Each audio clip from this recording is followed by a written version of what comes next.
we ready? Okay, I'd like to call our meeting to order on March 30th, 2020. Please join us in the Pledge of Allegiance. Pledge allegiance to the flag of the United States of America and to the republic for which it stands, one nation, under God, indivisible, with liberty and justice for all.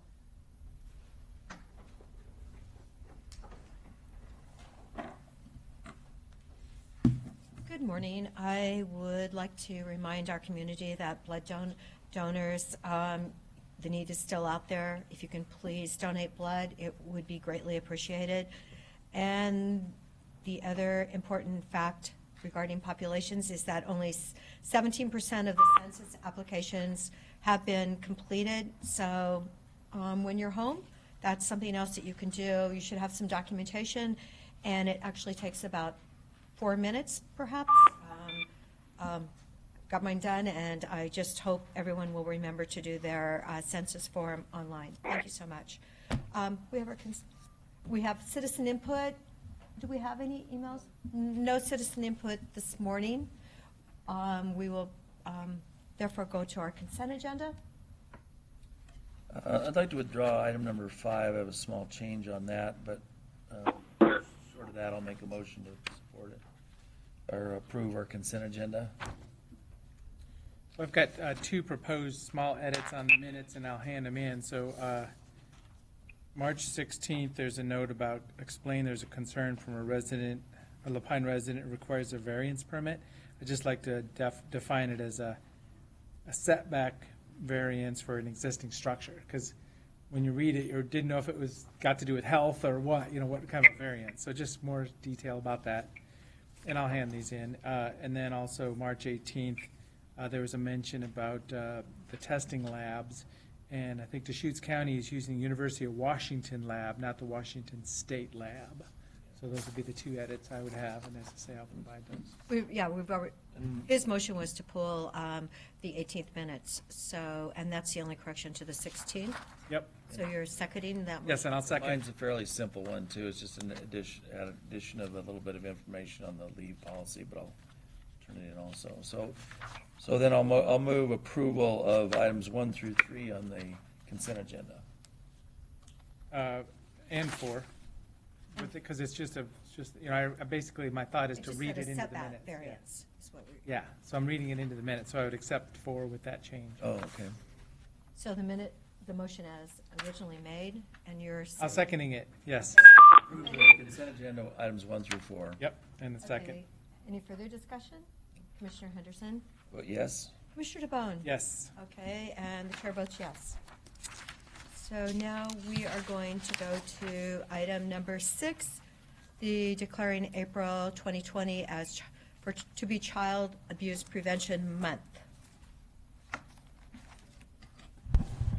Yes, hello. My name is Gabrielle Allender. I am the Director of Client Programs and Prevention with Kids Center. We work very closely with Mountain Star Family Relief Nursery to put on April's events, and I am going to hand it over to Tim Russ, the Executive Director of Mountain Star, to speak first on this issue. Gabrielle, thank you so much, and thank you, commissioners, for allowing me to speak on this topic. I've got a short statement. So again, I'm Tim Rusk, Executive Director of Mountain Star Family Relief Nursery and Chair of the Regional Early Learning Hub. I typically come to these events fresh from meetings with our community partners. Meetings are virtual these days, but there's a whole crew of people working together to keep children safe and successful. And I get to see the collective benefits of our efforts firsthand. And what we know intuitively is that a successful community-based child abuse prevention effort requires many types of programs and a strong social fabric. It involves strong schools and high-quality after-school programs like 4-H and the Boys and Girls Club. It involves churches, sports programs, activities at the Bend Park and Rec Center, and cultural programs where kids can get involved. It's great to see these kids busy and engaged. As adults, sometimes these programs show up on our radar as fundraisers for all types of projects, and it can be a little exhausting. It's thrilling but exhausting. But I think the goal here is a community where every child feels a sense of belonging, where they feel seen, heard, and known, where there are enough people involved in a child's life so that when something is not right, someone notices and someone takes action. Because the truth is that families can be complicated. Parents, step-parents, or whoever is the primary caretaker doesn't always do the right thing for children. And regardless of the reason why, some children don't get the care and attention they need and deserve. Some children become the victim of adults' anger, frustration, and mental illness. The chaos that we're all feeling and dealing with right now these last couple weeks has been profoundly disorienting. Routines are interrupted. Some of the things we used to be able to count on have now evaporated, and there's a pervasive concern that a threat to our safety could be lurking nearby and undetected. So I urge all of us for at least a few minutes to consider these experiences as an analogy of what it might be like to be a child victim of abuse and neglect. Comfortable routines are blown, there is a sense of impending threat, and the world is turned upside down, and it's hard to stay oriented. So I don't personally know what it's like to be an abused or neglected kid. Maybe you do, or someone close to you has had those experiences. But it seems worth a pause in our day to wonder about a child's experience of these events. And frankly, I don't know that any of us can imagine what it might be like to be a child given our current set of circumstances. But here, let me get to the point. April is Child Abuse Prevention Month. It's a time to focus on the many good things happening right here in Deschutes County to keep children safe. There are a wide range of programs and services here to engage children of all ages and strengthen families. Based on my experience, this is a community that has a strong sense of identity and really comes together to make good things happen for children. April's a time to recognize one element of being a strong community, and that is children being safe from abuse and neglect. Child safety is going to be more important than ever this year. I think you're probably all already aware that very young children make up almost 50% of all child abuse victims. And I admit to my bias that efforts to keep young children safe deserve as much support as can be given. But the reason why Child Abuse Prevention Month is so important this year is because research documented an increase in child abuse during the economic downturn of 2008, and it's likely to happen again. The implication being that when families are under extra stress, when parents lose jobs, and there simply isn't enough money for food, housing, and health care, then kids really suffer. Nonstop crying and outrageous tantrums are a normal part of family life. I get worried about what happens when parents are exhausted, stressed, and laid off from work. Children demand attention. They must have their needs met, and they have little tolerance for adult excuses. We hope parents keep it together and don't vent their frustrations on the nearest powerless object, their children. This April is a good month to fill with kind gestures, such as giving away food boxes and diapers, reaching out and checking in, offering to help even when not asked, and paying attention to when things aren't right. I think one of the best things we can do is simply listen to parents, hear how hard it is, and recognize their efforts to do the right thing for their children. This simply has to be true now more than ever. And as far as I'm concerned, this April, as Child Abuse Prevention Month, came exactly at the right time. Thank you so much, and I'll pass it back over to Gabrielle. Thank you, Tim. You painted a very vivid and, I think, picture of reality.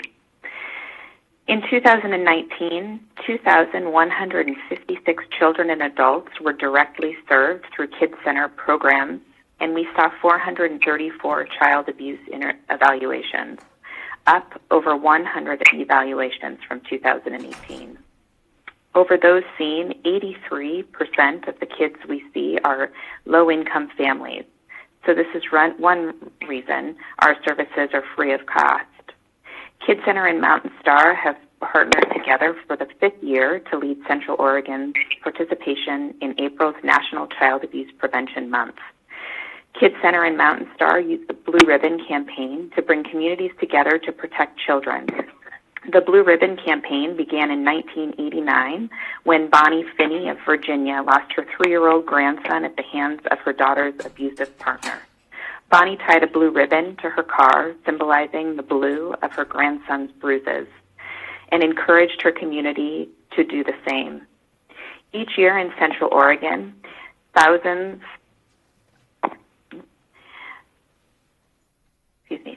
of ribbons are distributed locally by volunteers and community partners, and this year we had planned to distribute to over 330 businesses and organizations throughout the Tri-County area.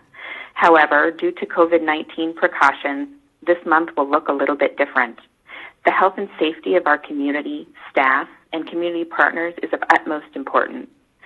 As such, Kids Center and Mountain Star are taking immediate measures to increase social distancing and limit non-essential meetings within our communities. In accordance, we have decided to cancel Blue Ribbon events and trainings throughout the month of April. These cancellations simply mean that we are not able to gather and learn about prevention in a traditional manner. There are still ways that members of our community can participate, support, and practice prevention in April and all year round. We are still asking all adults to speak up and save a child. You can do this in a multitude of ways, even while practicing social distancing. Have courage to talk about child abuse openly. Talk to children about abuse and neglect.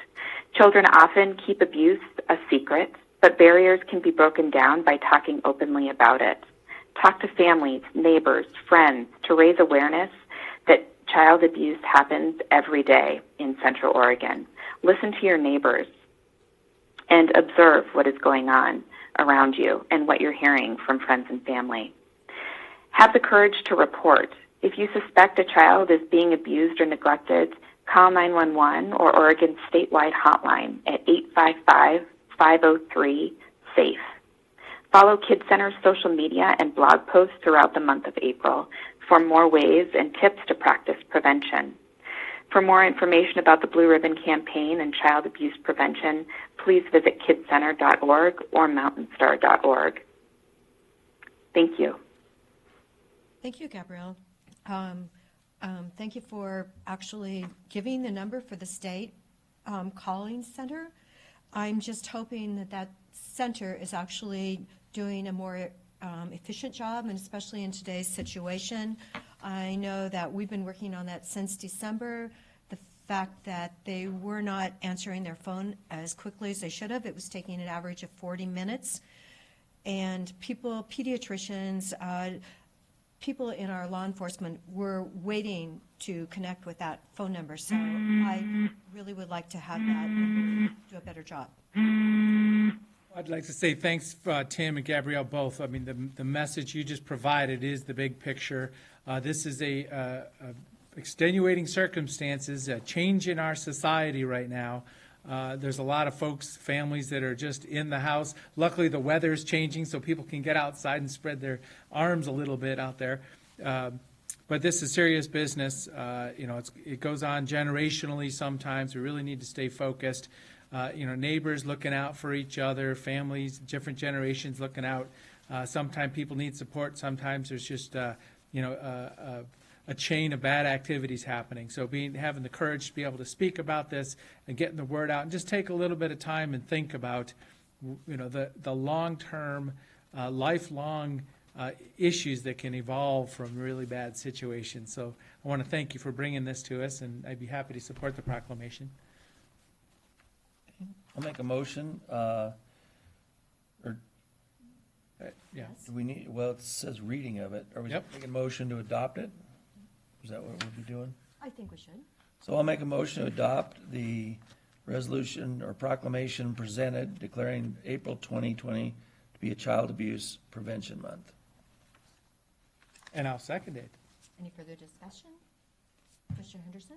Vote yes. Commissioner DeBonne? Yes. And the chair votes yes. And because it's 9 separate little whereases, Commissioner DeBonne, do you want to start out by reading the first 3? Sure. And then Commissioner Henderson, and I'll read the last 3, if you don't mind? Sounds good. Before the Board of County Commissioners, Deschutes County, Oregon, proclamation declaring April 2020 to be Child Abuse Prevention Month. Whereas there were over 4,000 reports of child abuse and neglect in Central Oregon last year. And whereas we all have responsibility as individuals, neighbors, community members, and citizens of Central Oregon to help create healthy, safe, nurturing experiences for children. And whereas safe and healthy childhoods produce confident and successful adults. Whereas child abuse and neglect often occur when people find themselves in stressful situations without community resources and don't know how to cope. And whereas the majority of child abuse and neglect cases stem from situations and conditions that are preventable with the support of an engaged community. And whereas child abuse and neglect can be reduced by making sure that families have the support and access to services they need to raise their children in a healthy environment. And Whereas child abuse and neglect not only directly harm children, but the trauma can also increase the likelihood of criminal behavior, substance abuse, heart problems such as heart disease and obesity, and poor academic outcomes. And whereas effective prevention programs succeed because of partnerships among agencies, schools, faith communities, philanthropic and civic organizations, law enforcement agencies, and the business community. Now, therefore, be it resolved that the Deschutes County Board of Commissioners does hereby proclaim April 2020 to be Child Abuse Prevention Month in Deschutes County. And we urge all citizens to work together to make sure every family has the support they need and deserve to raise their children in a healthy environment. Dated this 30th day of March 2020 by the Deschutes County Board of Commissioners.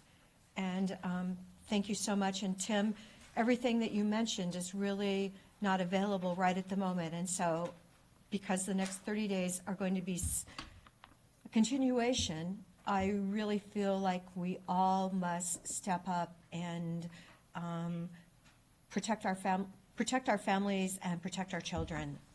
Thank you so much for being here today. It's incredibly appropriate that you would be. I do have a blue ribbon pin. It's up in my office. I'll go get it and put it on my jacket for the 1st of April. That sounds really good. Thank you, Commissioner, so much. Thank you. Okay, and then Tim, we were going to move item 8 up on the agenda, the Mountain Star funding request. Yes. So if I can just jump in and briefly explain. In your packet, there's a collection of materials regarding our funding request. I think one of the most helpful things is taking a look at the Oregon Relief Nursery map, and you can really see what Mountain Star is trying to accomplish right there in Central Oregon. We've been active in Madras, Pineville, and Bend, and it makes you wonder what happened to Redmond. We're also doing some services in La Pine. It's not a full relief nursery, but we've got great plans to expand to Redmond and secured some consistent and reliable state funding. Back in the old days, before COVID-19, it seems really solid, and I certainly hope that it continues to be. We purchased a property, and after about a year-long process of looking for property, able to purchase a home in Southwest Redmond and pull together a down payment, and now we're trying to put the last pieces of the budget together. And specifically what I talked with Commissioner DeBone about was the Redmond chapter of the Central Oregon Association of Realtors gave us a $5,000 gift with a promise of a second $5,000 gift if we could find a match. And that's what I'm here to do, is to talk to you about the potential of a $5,000 gift for our organization. There's a budget in the packet for you to take a look at and kind of keep us going down the pathway. So I'll stop there and see if there's particular questions or concerns. So Tim, maybe let's talk a little bit about the concept. So Relief Nursery, is that early childhood development opportunity for a family that may be struggling or a situation that could be stabilized. Not everybody's going to qualify for this. It's by choice, but it can sure help, like we've already discussed, Child Abuse Prevention Month, and not these aren't all abusive situations, but it can really stabilize and set a real good direction to a young family. Can you talk about that just a little bit? Commissioner DeBone, thanks for the main point of why I'm here. So the Relief Nursery program is part of a statewide effort, as you saw on the map, and the focus is really on children 0 to 5. So as I said in my comments earlier, that particular population makes up about 50% of all child abuse victims. It's an extremely vulnerable population, very dependent on adults and their family to do the right thing and to take care of them.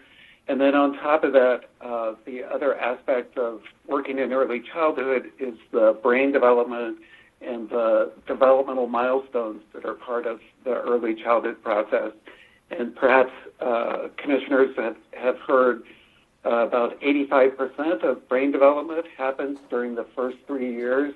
It is literally a time when the architecture of your brain is coming together in a way that persists throughout your entire life. So a child learning to do the social emotional connections, able to do the play and serve, the serve and return interactions with an adult is sort of the blueprint for emotional relationships. So often I think of early childhood programs like Mountain Star or Head Start.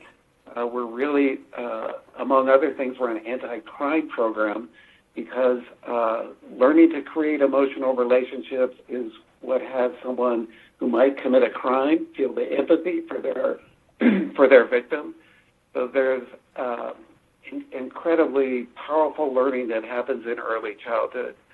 The one other component to mention, and it was mentioned in the proclamation, is the component of adverse childhood experiences. So it's a really big set of research that looks at adverse experiences in childhood, like child abuse or divorce or substance abuse.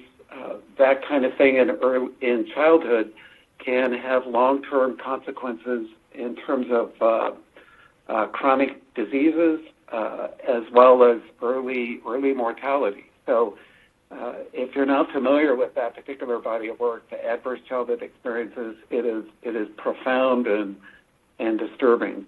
So at the Relief Nursery, we work voluntarily with families that want to work with us and who have young children. Families that qualify for our program have an average of about 13 risk factors. So 13 big issues in their life in addition to having very young children.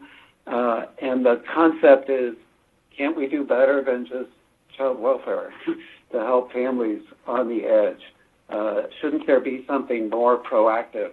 And that concept 40 years ago in Eugene is what helped launch the whole Relief Nursery program, and we're a part of that same kind of initiative of taking care of our neighbors, and we want to reach out and be there for our neighbors in Redmond.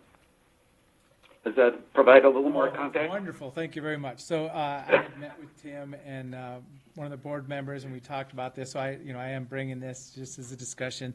The request is $5,000. There was really no specific commitment. So I know we've got a lot of requests coming in right now for a lot of different needs in our community. So this is our discussion as a board. This is the first time that our Mountain Star Relief Nursery is going to own a facility. Is that right, Tim? So right now you're Deschutes Children's Foundation leasee. So this will be the first facility you're going to own. Yeah, we also lease a facility in Prineville and one in Madras. But leasing is a great concept. We don't have to do a down payment. We don't have to do a capital campaign. I love it. But when it came to the regulations around creating an early childhood center and the complications around commercial leasing in Redmond, we couldn't find anything. So we had a local couple donate $50,000 We have $30,000 from the estate of someone who used to be a donor, and between those two components, we're able to do the down payment, and it's pretty much the same cost as leasing. So, the pain of $88,000 basically for a down payment, and we're in a building, and we have a permanent commitment to the families in Redmond. And the transaction is complete? You're a proud owner of a building? Or is that? For better or worse, we are the owner. Yeah, so when we spoke a month or so ago, you hadn't made the purchase yet, so that is a done deal now. Yeah, we followed through. It was just as COVID-19 was starting to hit. We closed just about 10 days ago, and that's where we're at. Great, thank you so much. I did want to point out that looking at the map of the state, Tim, apparently there are 10 facilities on the other side of the mountain, and there are only 3 facilities on our side of the mountain, plus the satellites, the proposed. And thank you for putting Redmond on the map with the population of Redmond, the 30,000. I definitely think that it warrants having a center, and thank you to the generosity of the community that's really stepped up in order to add this. But yes, our side of the mountain looks like we could use a little more help. So thank you for adding it in Redmond. Thank you, Commissioner Adair. Did you want to say anything? No. Okay, all right. So I guess I'd turn to Tom. Any thoughts? We haven't really done a lot of analysis recently. We're going to probably start to do that very detailed analysis about funds, reserves, lottery funds. Yeah, thanks, Commissioner DeBone. Normally, the obvious choice, if the board was so inclined to grant this request, would have it be to come out of our lottery distributions. We are teed up to have a discussion with you hopefully next week on our lottery allocation process for next fiscal year. As you would expect, we believe our lottery revenues are going to take a pretty significant hit with coronavirus. The bars and restaurants are closed. We don't know how much. We're going to come up with the best estimate we can. One of the options that we'll present for you is if you are interested in backfilling some of our lottery funds with either general fund or other sources that we might have. But that's for next week. In the context of this request, again, if the board is, you could go a couple different ways with this. You could defer this until we have the lottery discussion and kind of get the bigger picture of where we are there. Or if you're inclined to go ahead and approve it, we could take it out of the general fund for now, just as a placeholder, and then have the discussion later if you want to move that to somewhere else, i.e. when we do the lottery discussion. So those are kind of your options at this point, but it is sort of a little bit of a shifting world right now. When this request first came in, it was before the pandemic, so now things have changed a little bit. So that's kind of your choices. When you consider that the schools are closed, there's really no 4-H, there's no Bend Parks and Rec, there's probably no Redmond Parks and Rec. I mean, everything that they were talking about that children are involved in right now is not happening. I feel like the allocation of $5,000 from general funds would be appropriate.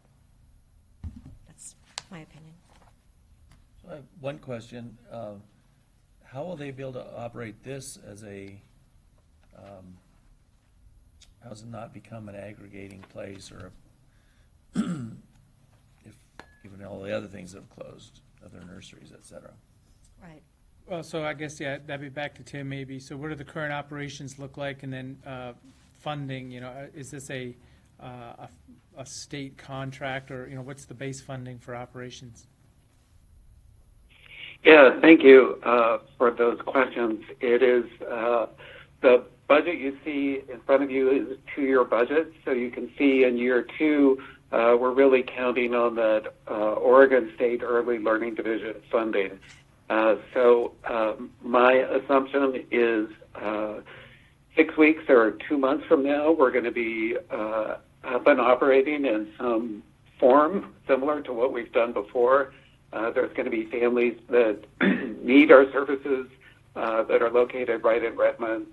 So the picture of what it looks like kind of moving past the COVID-19 looks pretty stable. We've got to get some grants. We'll need to do some fundraising, and then we've got a whole set of expenses to go along with that. The challenge, of course, is that right now our staff are not out, we're not bringing children into classroom.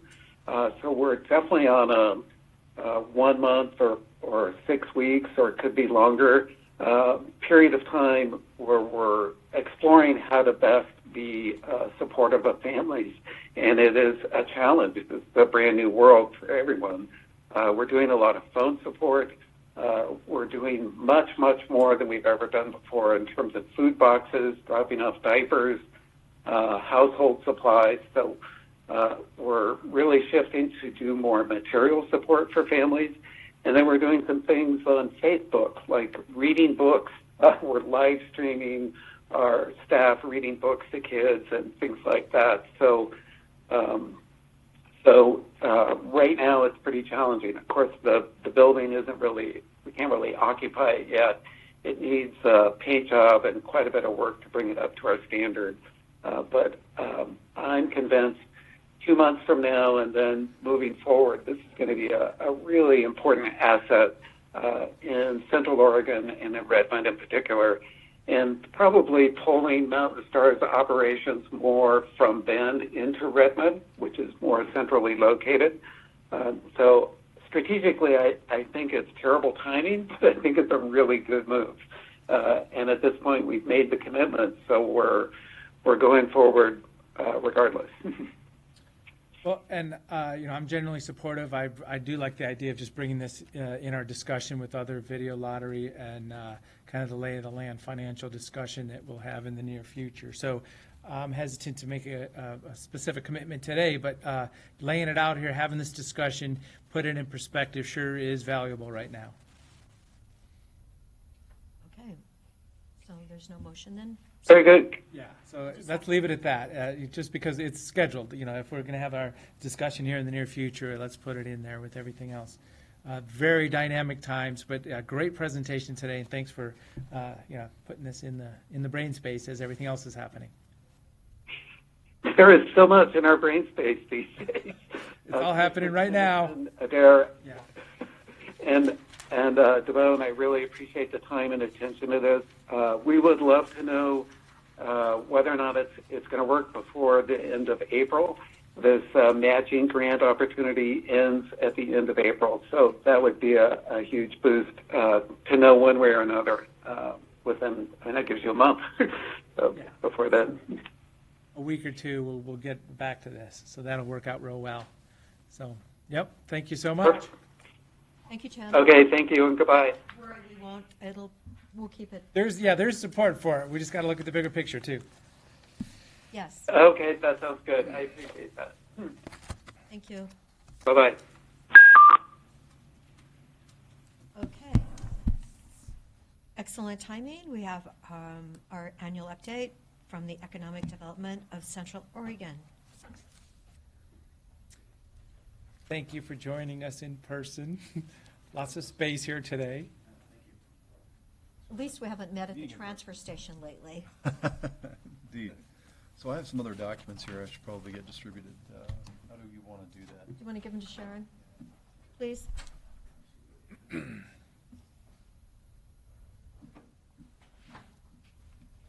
So I'll start off by, it's our understanding that you have other agenda items coming up. So you need us to be done by 11:30, is that right? Correct, please, Okay. if that's possible. All right, we'll move right along.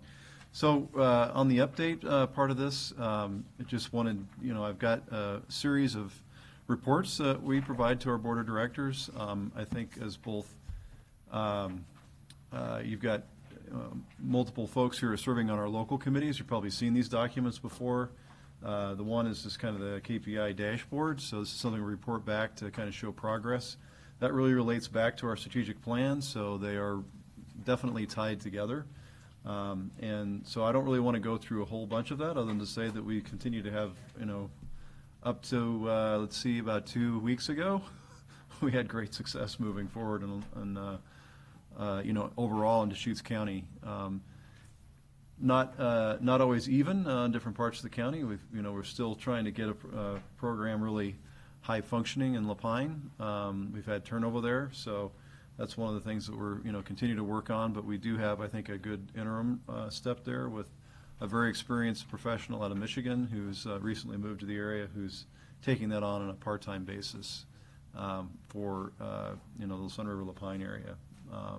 So I'm happy to answer any questions about that. I didn't want to go into great detail about those reports. They're should be hopefully fairly user-friendly and you can kind of see what's happening quarter by quarter as things are changing. So Please have that part-time person call me. I'd love to talk. yeah, you bet. I just Her name's thought they were Patricia growing up in Lucas. Michigan originally. Yeah, Patricia Lucas, and she is now on staff with EDCO on a part-time basis. Yep. And she and her family were starting a business that was going to limit her time, certainly the duration of how long was going to be able to be there. That is now, cut short a bit, or at least delayed. So we maybe have a little bit more of her time. Something we're going to loop back in with the community to make sure we're doing exactly what they want to do. When we had this position vacant again, we circled back around just to say, our plan is to move forward and rehire unless you tell us otherwise. So we've had those discussions with the local community members as well. And they were excited about this interim option to have somebody with experience who can kind of jump in and make some progress. So she's doing a great job and certainly does not need a bunch of training. She's did the work for 34 years in Michigan. So she's having to learn the lay of the land in Oregon, but certainly not of how to respond to leads, how to make sure she's corralling all the resources locally and understanding the state incentives as well. So happy to answer any questions about that. We also learned that this is not only an update, but also kind of a budget request. Since you're talking about lottery funds coming up, everything's being accelerated a bit. So I would just say that one of the big picture measures, we track a lot of information when it comes to how this economy is performing and the role that we play in it, primarily with our scalable startups, traded sector manufacturing, as well as the tech and service companies that are goods producing out there. So the Milken Institute, this is not news to you now, but 4 years in a row, they didn't ever had 3 years consecutive where one community was not rated number one, but yet to have a fourth year, and the numbers actually strengthen vis-a-vis our other, kind of other MSAs. That MSA being Deschutes County is pretty remarkable. So I think they even stated it in their last report. But we're coming up on other reports like the Heartland Institute out of the Walton Family Foundation also placed Deschutes County and Bend in the top metropolitans in the U.S., number 5 of all sizes. So it's just a couple of indicators of, I think, our success here, and what we're doing is really working on this regional local model.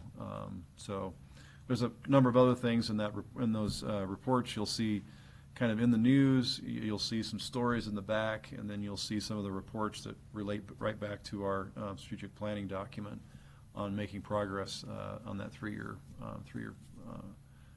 timeline. So, again, happy to answer any questions about it. Roger, I have a question for you. Yep. I was noticing your handout today.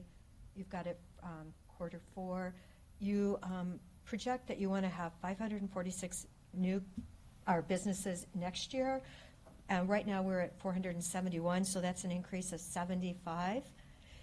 But I'm wondering, how are we going to be able to keep those 471? That's what I'm really worried about now. Yeah, so all the reporting we're leading up to this, and obviously our first quarter of 2020 is not done yet.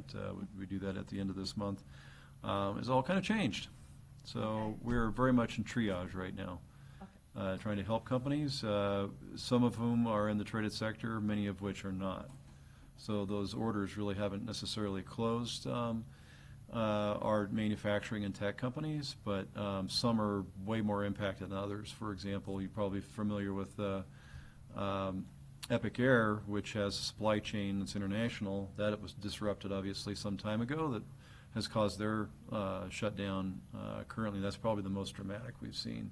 At the same time, we do have traded sector companies across the region that are actually growing and adding jobs right now at a time where people need them. So I think it is definitely one of those stabilizing factors that we will have in our economy.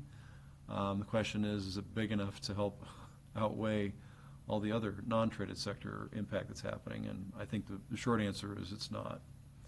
It's just, that non-traded sector represents about 85% of the jobs out there, and the traded sector about 15 to 20, depending upon how much of professional services have that export-related factor to it. So, so this is, on a long-term basis, this is obviously super concerning for us from an economic standpoint. I would have hoped we, in the U.S., could have learned from others' experience with this and kept more of our economy going, but we are where we are, I guess. So this, basically, we're coming up on halfway through a 3-year strategic plan right now, and the second half of this plan is probably going to look a lot different than the first half. I mean, it's great to have these metrics and everything also. I got to imagine that being able to build on just the nimble professionalism we have here may be very valuable in this time, very valuable. It's going to transform the economy is what I'm seeing. The whole shutdown and restart, the world's going to look a little different. There will be, I fear very greatly that our business casualties will far, far exceed our human casualties, but neither one of which are positive. So, so we're pivoting and trying to get resources out to folks, but we're also trying to help them really better understand their business. It's surprising to us how many folks carry so little cash reserves, carry so little runway for not having revenue. So that's something that we're having to work through in a big way with companies. Although less of our traded sector companies than the non-traded sector. In fact, we'll get back to the office. We'll share a chart that Brian found was actually shared by Adam Krenicky, just showing basically the kind of runway that different industries have across the U.S.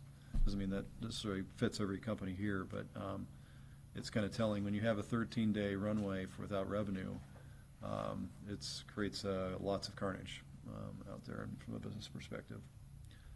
So, any other questions about our kind of what's happened the previous 4 quarters? They were excellent. We were almost at the top. Yeah. So, and now we just have to adjust. Yeah. And try and help people with as many, SBA loan applications, et cetera. Where is the funding? Where can people get the help? And, really step on it. I know that people have reached out to us starting, and things are still crashing, and, we've got to help them. Well, some of that help is coming in the form of what can businesses do themselves to prepare versus maybe waiting for some outside financial resources, which I think will be way oversubscribed. Quite frankly, it's how many trillion a year economy in the U.S. and you've now impacted 30 or 40% of it. There's just not enough money in the Treasury for all that. So an example of that is just encouraging businesses to reach out to their financial institutions, for example, and we'll figure out first of all what are the things that could take you down. Some businesses have identified, well, it's a mortgage. I can cover other things, I can downsize, but I'm going to have this fixed cost of a mortgage. How am I going to deal with that? Well, reach out to your financial institution, which several have, and the financial institution said, yeah, we can give you a break on that for 4 months, so you don't have to make payments. You'll still be still owe the interest and principal down the road, but you don't have to have that cash outflow now. So that's a huge thing that is helping businesses just talk with their vendors, talk with their financial partners. That's helping them find a path forward in this. So it's a lot of one-on-one conversations, but good news, that's what we do at EDCO, is we work one-on-one with companies, and so we're well equipped to have those meetings and do that outreach, as you can see by some of our numbers there. It's something we're used to doing. Well, so I know Chambers of Commerce is that business service organization advocating for our members and our membership, and EDCO is that full-on traded sector outreach that we invest in as a county. It's wonderful to have the history that we have. I mean, people have been envious of just the structure and the participation of our businesses here. So I think it's going to be very important that we all just be calm and business-like as possible. And just like you say, I mean, carnage is going to happen. The economy is going to look different after this. I want to thank you and the staff and the board members of EDCO for what you've done. And, you know, we're starting at a strong footing. You know, strong, stable leadership is the value at this point in time. So thank you for what you've done. Well, likewise, I appreciate Yeah. the support. We would not be in the situation we are as an organization, I think, nor as an economy, without the steadfast support of Deschutes County. I mean, it just wouldn't happen, quite frankly. I mean, you're, I think, very much a leader for governments in our region, but I think a leader in Oregon, too, just about investing your resources wisely, so appreciate that. I do have a question on this. It says Deschutes County funding for your 19, it's in the green. Oh, yep. Is that supposed to be 20 to 21 that's proposed? Yes, and that's, that is a typo on my part, my apologies. I just Yep. kind of thought this must That be is- 2021. You found it. Good job. Well, that's my job, to Yep. find those things. Yep, my apologies. I thought I'd got all those changed. Yeah, so should we jump into the proposal here? So that'd be good. And then I would love to give a little time for Brian to talk, and then introduce our newest team member. We'd here love to at hear the from end. Brian, too. So, so the big change, I think, really from this year to the coming fiscal year is really the Venture Catalyst program. So Brian has been working working diligently behind the scenes before this ever, you know, the COVID-19 ever came around, to apply for SBA funding, or excuse me, EDA funding from the, you know, federal government for a program that seems perfectly matched for what the Venture Catalyst program does. It's not new. It's been around for almost a decade. It's shown really great results. And this program with the EDA is designed to help scale that. So I'm going to let Brian talk a little bit more about that. But quick overview to cover the rest here. We are asking for a $1,000 increase for the EDCO office, just to continue to try to, you know, cover those costs. As we do with everything, we try to balance and have more of our resources coming from the private sector, which stretches your dollars further. And then an increase to have kind of some parity with Bend. We've had some turnover in the Bend role for economic development, which right now I'm getting to fill, and doing it probably poorly because I'm also doing it in Southern Deschutes County for Sunriver and Lapine. So we'd like to see some, you know, that maintained, and I think part of that has been revealed by our most recent search.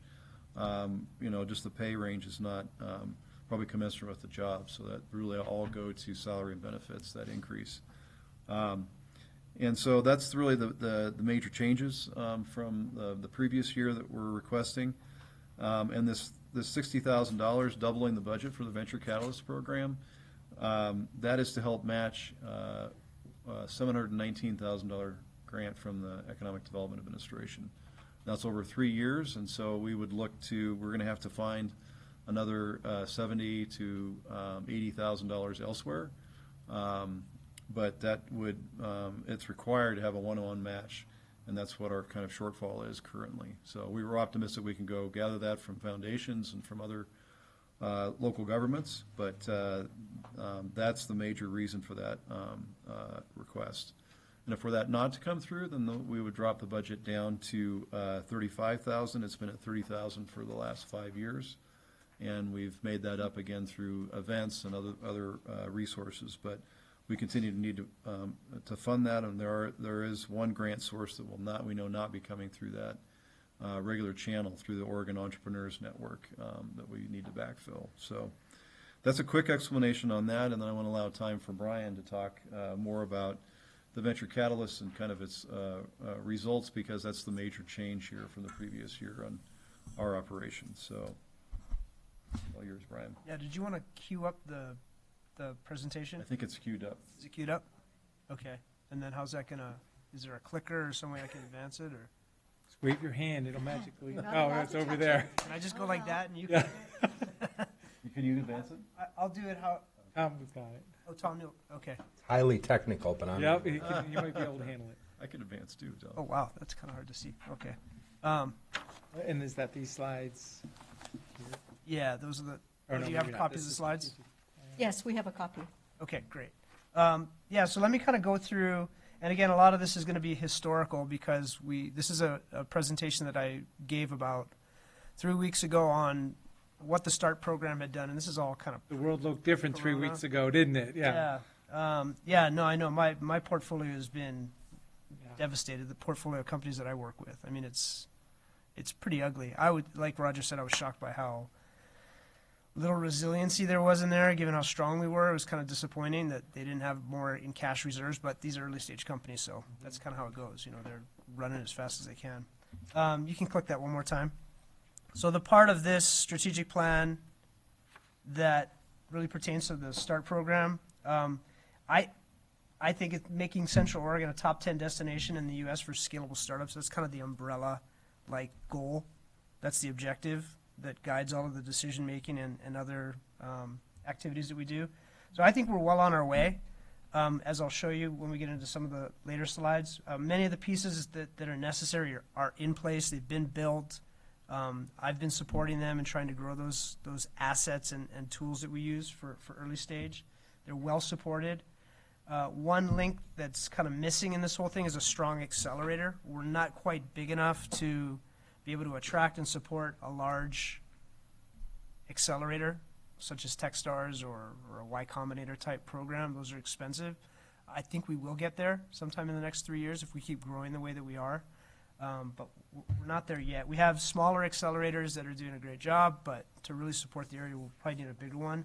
So it's one of my goals. Can in you the explain next, accelerator real quick? So, I mean, I've Okay. heard those terminology, but just, yeah, Yeah, so an accelerator is really an organization that helps to take an early stage company and accelerate its growth through programming, usually, and then funding is secondary to that. So these are guys who've worked in the industry that the company's in. programming referring to software. No, programming recurring to educational content. So these are the steps you need Yep, to okay. take to double Laying your out a revenue roadmap, or to okay. triple your revenue. Right. So they're trying to accelerate the growth of the company. Thank you. Next slide. So this is a sampling of some of the companies that we have in Central Oregon. It's not exhaustive at all. This is just kind of meant to give some of the depth and breadth of companies that we work with. No other regions in Oregon and very few in the United States are able to generate an ROI on an effort like EDCO is doing with our START program. Dealing with small companies is difficult. Most economic organizations shy away from it, steer clear of it because the ROI is so difficult to achieve. The success rate of the companies is really low, so the success rate of the programs is typically very low. It's not the case here in Central Oregon.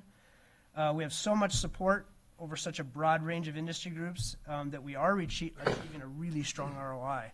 And I'll get into those numbers pretty soon. But these are just kind of a sampling of the different industries that startups are starting companies in or bringing companies from afar into. And these represent everything from tech, such as Rupee and Caligu, to food products like Peely Hunters, Picky Bars, other CPG companies like Metolius Artisan Tea or Ben Soap. Life sciences are represented here. So we kind of have some strength building in multiple different industries. Next slide. So the results from kind of the effort. So this just looks at last year calendar year from January to December. All of these metrics here translate into more successful companies, hiring more employees, and increasing the tax base of the region. Some interesting metrics in here. If you kind of look at the bottom of that metrics table, those are tools that we're using to drive the metrics, and some of the more general metrics are at the top, like revenue generated, capital raised, and jobs created. Right, so Yeah. Commissioners, this was provided electronically, Yeah, so there is not a copy of this, so just, Oh, there isn't. Okay, so you'd have to look up there, and I can. So, if it's hard to read, it's the revenue generated in calendar year 2019 was 24 million. Yeah. It actually is in our packet It's from in the our other packet, day. I think. So we'd printed it, or have a printed copy here, so. Oh, do you? Yeah, so yeah, I was trying to So you find can it. see it isn't Yeah. in what you brought, but it's over here. Yeah, we got it here, so good, thanks. Yeah. So tools on the bottom and results on the top is kind of how it looks, and it's all part of the metrics table. So events are at the bottom. You can see 53 different events for entrepreneurial support, and this is a tool. This is something that we use to achieve higher revenue growth, job growth, and capital raised. We expose companies to investors, and we use it as a tool to try and push those metrics. Mentors and Connections is down here as well as a tool. It's a big tool. Again, this is not like one individual effort. This is a programmatic effort. So there are both people in EDCO that help support this, and then there are resources outside. So the next slide gives kind of a broader range of time. This would be a 3-year period from July 2016 to June 2019. So not even 3 years, or about 3 years, right? And you can see the numbers kind of go up exponentially. 59 million in revenue generated, 34 million in capital raised, and 226 jobs. And then the last slide. This would be an even broader, nope, right before that. I threw you a curveball. Anyways, the third slide is an even broader range of time, and the numbers go up exponentially again as well, up to 121 million in revenue, 55 in capital, and 371 jobs. Okay, so what does this all translate into in terms of like overall media reporting and results? So Entrepreneur Magazine, this is a ranking from 2017, and it gives an indication of startup density here in Central Oregon. Not all of these companies would be traded sector scalable startups, but it gives a tangible measure of what I call the secret sauce. This is really hard to find anywhere else. It's not happening in other places. It really isn't. I mean, you don't see 20% of the companies in a particular area being entrepreneurial or being founded. You just don't have that density. So this one, again, is looking at small and mid-sized metros and how many business owners there are. So if you have 100,000 people, 20,000 of those would be business owners in Central Oregon. It's really high. So people basically are starting businesses at a much higher rate than elsewhere. Next slide. So this is a ranking from Wallet Hub, and these are 1,200 metro areas that are similar in size to Bend and Redmond. And this is a business climate ranking. It looks at access to resources, costs, and business environment measures. Bend comes in 9th and Redmond comes in 4th. Pretty extraordinary. And that's out of 1,200. And what's the date of this report? This Wallet Hub report, I think, came from 2018. So all these came out within the last year, so the data is from 2018 or 17. There's a lag in the data. Right. So one of our key measures and on our strategic plan is to become a top 10 destination in the U.S. And how do you determine that? That can be a little bit arbitrary, but we're using some of these national rankings to say, okay, how are we comparing with our peers? Right, and there's so many of these different, you can go to the next one now. There's so many of these different methodologies for ranking, and consistently Bend and Redmond or Central Oregon are coming up in the top 10, which is pretty extraordinary.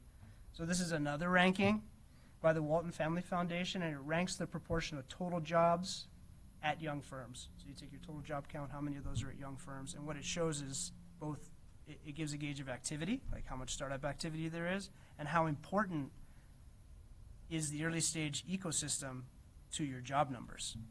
Right? How many people are actually working at small companies as a proportion of total companies. And then the last one? Did you notice that Midland was 1 and 3 in that? Maybe we need to be Bend, Redmond, Midland here. Maybe we can be 1. Definitely a peer community. Yeah, it is interesting. And then the next one, this is a study from the Center for American Entrepreneurship, and this shows how successful our startups are at raising capital outside venture, angel, CDFI money. CDFIs would be like Craft 3. Venture would be like Cascade Angels and Seven Peaks, which is rare for a town our size to have a true angel fund and a true venture fund. So you can see it jumped really high in the beginning coming out of the Great Recession, then it kind of normalized back down to 5-point-something%, but it came out of the gates really strong. There must have been some large funding rounds in that 2009-10 period. And then the final ranking I wanted to show was from AdvisorSmith, and this ranks different sized cities by a number of new businesses started per 1,000 population. So I mean, like, no matter how you slice it and dice it, this area is ranking near the top. So it's not an anomaly in our numbers that's allowing us to get there. Multiple sources are citing us as number 1 using different methodologies. So I think that's really important. I'm running out of time. So do you guys have any questions on this, kind of the results of the START program and the opportunity? I think, Brian, just maybe touch a little bit about what the grant is for from the EDA. So the grant, the way that I'm looking at the grant, I pushed for state support for this program for years. And it's not there. I kind of have had a hard time seeing traction develop on that front. I've gone to Salem and testified. I've tried to work with different organizations that are advocating for it. So I just went after a federal opportunity that I saw for a large amount of money, because I think the opportunity here is huge. The grant would be to add another venture catalyst and to reinforce and buttress a lot of the programs that were, like the Bend Venture Conference and Pub Talks and our stable of experts, to try and really take advantage of what's going on here, because it's not going on elsewhere. So that's been applied for and approved, so it, No, It's in the concept stage right now. So we've gone through the first application, and we will know by May whether our concept is approved and we can submit a full application. okay. It's So that's competitive. not- It's a competitive What, grant. what department is that with? EDA, Economic Development Administration. it's its own department. It's not the Transportation or It's not Commerce under- Department? Yeah, I don't think it's No. under Commerce, I think it's its own. Yeah. Okay, well, let's hope that we get the approval in May then. Yeah, then we've got a problem of raising the match. Okay. Problem though, right? What would the match be? 1 for 1, so 720 over 3 years. 720,000? Part of that is already matched through EDCO. Okay, EDCO's existing, so I don't know what the gap is, Roger. Yeah, of that $719,000, we're asking for that additional $30,000 from the county, and we'll find the other resources elsewhere. But that's multi-year, so that $30,000 over 3 years could potentially be $100,000 of the $719. So we still have the $619 to go corral one way or another, so. Okay. Well, we may have more luck on the east side of the country, maybe. We've done a good I have a question. Do you feel that these start companies and what you're trying to bring here are more impacted by the kind of current economic situation than existing, or less impacted? I think they're more impacted. I think there's, you don't really think about building up working capital or having a cash reserve until you're profitable or until you've been in business for a few years. And these companies a lot of times aren't. They're trying to grow and they're trying to hit break even, so they don't have the cash reserves. So it all kind of defaults into, like, how good are they at solving problems? Like, how am I going to pay rent next month? Like Roger says, we were shocked by how quickly the problem became extreme. Like, layoffs were happening immediately, which shocked me. It was like, well, don't these companies have a month buffer to kind of see how things are going to play out? And they don't. Which, yeah, we were shocked. Yeah, I think there'll be a whole new wave of businesses start up in the ashes of what's happening now, though, and that's important for us to, continue to support that. I think what we have going on here is not going to change. I also want to point out that, the typical business failure for startups, again, we're talking about scalable startups, so we work with the Small Business Development Center and other organizations, SCORE and so forth, because there's a lot of non-scalable startups that are some of whom are represented in these national rankings. But our failure rate has been reversed from what the national rates are. It's like 1 in 5 businesses succeed, startups succeed, and ours is more like 1 in 5 fail. So we could see our numbers, maybe go more towards the national from where we have been at in this period of time. But our goal is to get it back to where it has been, and that's most of our startups succeeding, getting traction. I did also want to mention, and I know we're a little over time here, is that we talked about the Bend role and an increase for that in the request. I'm very excited to announce Donald Mill is our newest employee as of not even half a day ago. So he starts at 8 o'clock this morning. So Don brings a great experience, kind of a CPA background, as well as working as CFO and CEO of startup companies that were venture-backed. So obviously their gas is on foot is on the pedal to grow them and then sell them, and which he had several successes. And he's a relatively new resident to the area, but I think especially in this time where businesses are struggling, he's going to have great insights to be able to help them with all the businesses that he's worked with in the past in different industries. So wanted to get a chance to introduce him, and hopefully he'll be there doing this work for a long time. Great. Nice to meet you, Donald, yes. Welcome. What a great time to start a new job. The opportunity that you have. I mean, really, if we can, keep being on the failure rate minimal and really doing what you've been doing. It is a very special place where we live. So we want to keep our people positive cash flow, or at least get back there. What, July, something, August?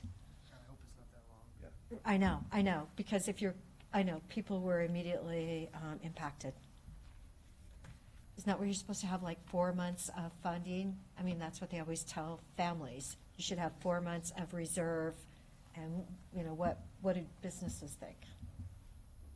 Yeah, I think this is initiating different conversations with our businesses, just about what they're, I don't know anybody can really plan super well for this, something like this. But, we as an organization have tried, with your help as board members, as a major funder, for what we do, to build up a reserve so that, we're not just left flat-footed when businesses are struggling and we're like, well, yeah, we're going to have to downsize too. So thankfully, we're in a good spot, but we'll continue to monitor our own cash flow. But certainly your contribution to the organization is certainly a critical one, and so we'd hope that support in this time would be able to continue. We understand that video, especially the video poker lottery proceeds, are expected to be impacted by this in a pretty big way. So we hope we'll be at the top of your list. Yes, well, you came the right day, March 30th, right? Yes, so, and we know you're working on it and welcoming John to the community. I'm glad you're ready to step up and with your expertise. So, well, thank you, Roger. Thank you. Thanks for your time today. Thanks for your service in this time as well. It's got to be challenging. Good to see you, thank you. Thanks, Brian. Thank you. Okay, so, Yeah, Commissioners, I think we had talked earlier about moving up the coronavirus discussion due to some constraints that Sheriff Nelson has. I know he's here and Dr. Conway is here. My apologies. I normally have in your box first thing just a list of items that we are hoping to discuss related to coronavirus. I completely forgot to do that. It does exist. Eric is bringing it down now, so you'll have it in just a minute. Just again, a list of items that we hope to discuss. We can do it in whatever order you like, but typically, or what we've done so far, is start out with a general update from Dr. Conway, and I know Sergeant Garrity has been here in the past. I believe Sheriff Nelson is going to speak on behalf of the law enforcement, unless, yeah, Nathan, would you mind letting him in? George? Yeah. I have a question. Tom had sent us out last night as an issue about whether we should rearrange the agenda. Am I the only one that has a concern that we put it on for the 1 o'clock agendas? There are people who may be watching this, wanting the COVID update at 1 that aren't on the telephone or TV now, because I feel like half of what the value of us doing these updates is things that can be gathered by other entities if they choose to want to find it. So I didn't get a response from anybody. I don't think other than Sharon, who we were talking primarily about the setup, but. And Commissioner, this is Shane, just for the record. I'm the reason that got moved. Well, I appreciate that, and I'm not saying I am opposed to that at all. But we had set an agenda with it at 1, and I wondered if anyone else had a concern about that, because I love having your input and I love having you here, but so I just bring it up because an email went out last night and I responded, but I I never heard back from anybody, so I wondered if any of the other commissioners. So I had sent a note, maybe I didn't CC everybody, said, let's set a time certain for 11:30, which seemed to be appropriate, so, I mean, I had made that thought yesterday. We did send an email to all of our media contacts before the meeting started, alerting them to the fact that it would probably be around 11:30, but to the extent that non-media entities or citizens may have been scheduling 1 o'clock and aren't watching the meeting leading up to 1 o'clock, then we may miss some of those folks. Well, that's, yeah, I appreciate you doing that to the media, because I think that's one of the most critical constituencies that watch us. Just in the future, I think we should think about that as a factor on something as important as this topic.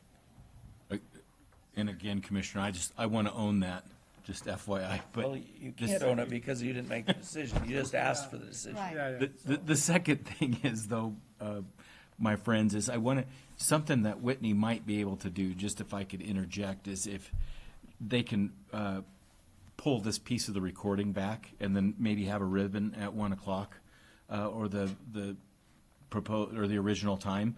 And then maybe there's something she could put on the Facebook or something and direct folks to just see that coronavirus update, because I do understand what you're all talking about, but I also thank you for being flexible.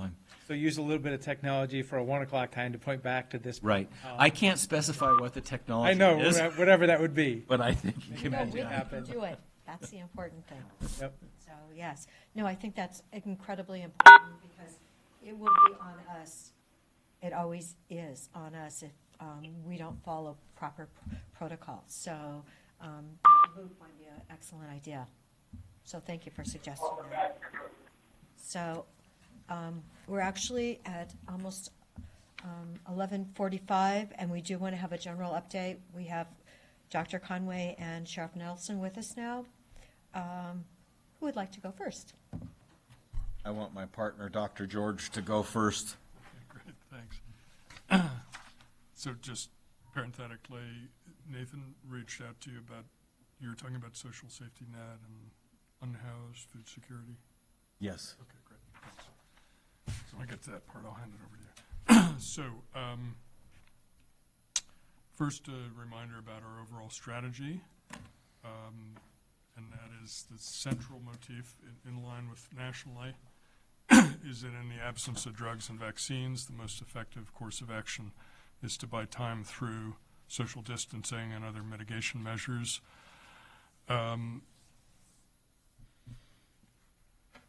We should also note that we are currently in a defense mode in that these are more passive measures I just described. When tests become widely available, which unfortunately they still are not, we'll go on more the offense, more directly active approach in identifying, testing, isolating, and tracking. And our Dr. current... Conway, I hate to interrupt you, but you were told that, what is it, Jackson County's had 7 times more testing than we have. Can you address that at this moment? It was forwarded to me. It's not correct, but I understand the basis for the question. To date, I'll just jump ahead to our testing data. We have to date excuse me just a moment.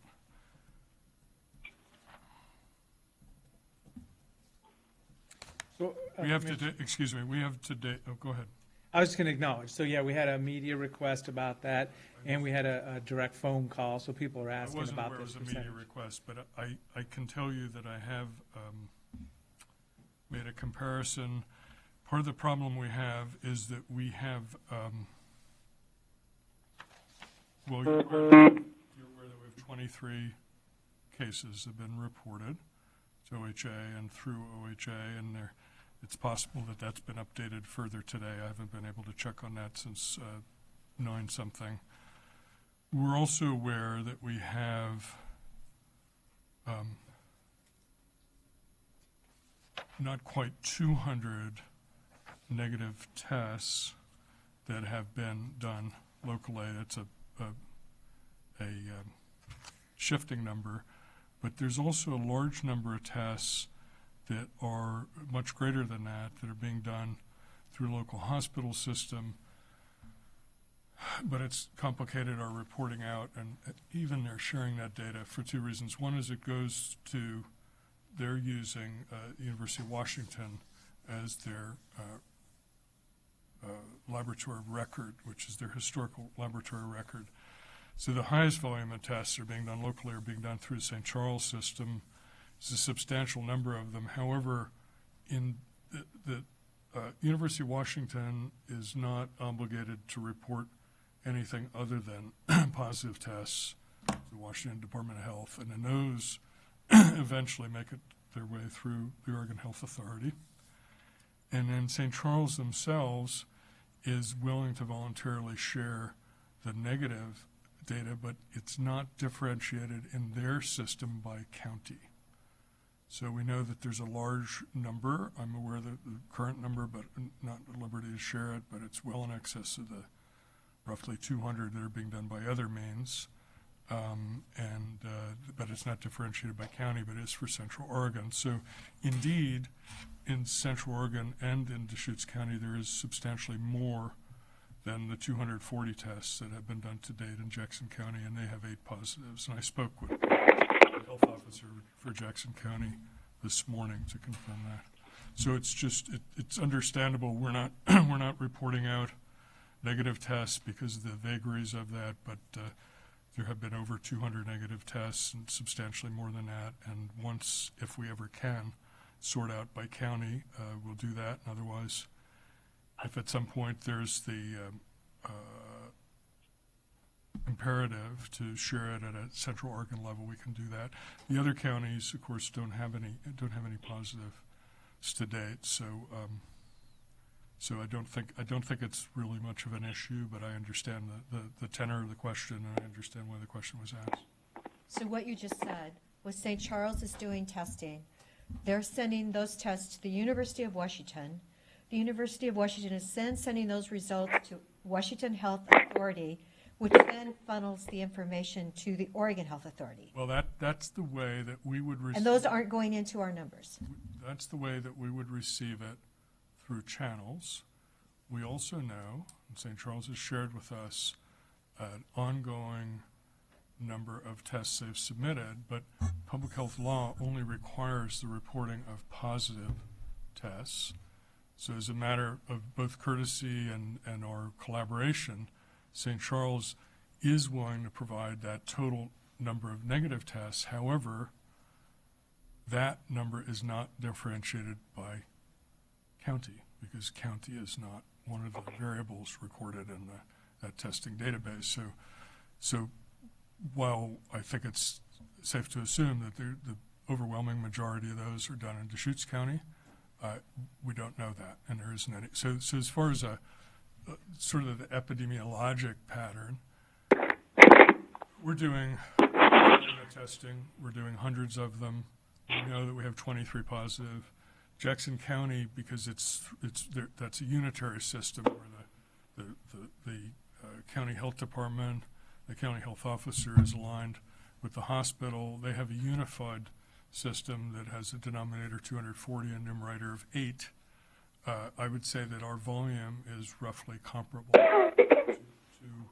to theirs for the population that we have as a rate, expressed as a rate. So could you confirm that the protocol is the same as in somebody exhibiting, specific? No, it isn't. The protocols are varied at local options. As a matter of fact, St. Charles I haven't gotten an update on this, I was hoping to get it today, but St. Charles has disseminated 10 days or 2 weeks ago. Could someone put their phone on mute? Is that what we need? Yes. Please put your phone on mute. How do they do that? Is it pound or star? Just press your mute button, please. So because there's a substantial shortage of swabs and tests, St. Charles disseminated. No, I'm not going to hold that. I'll lean in this if you need that. I'll just forget. I'm not talking to that either. So We're all going to take turns reminding you to get closer to the microphone, because people are watching. Fine. I'll do my best. So local criteria vary in this particular time for who gets tested and who doesn't, and even within our county and within our region, those vary. And it's all for very good, but I dare say unfortunate reasons. The reason is that there's a tremendous shortage of both testing availability, testing kits to go to the labs, as well as the long, I think we already talked about the long swabs, nasopharyngeal swabs.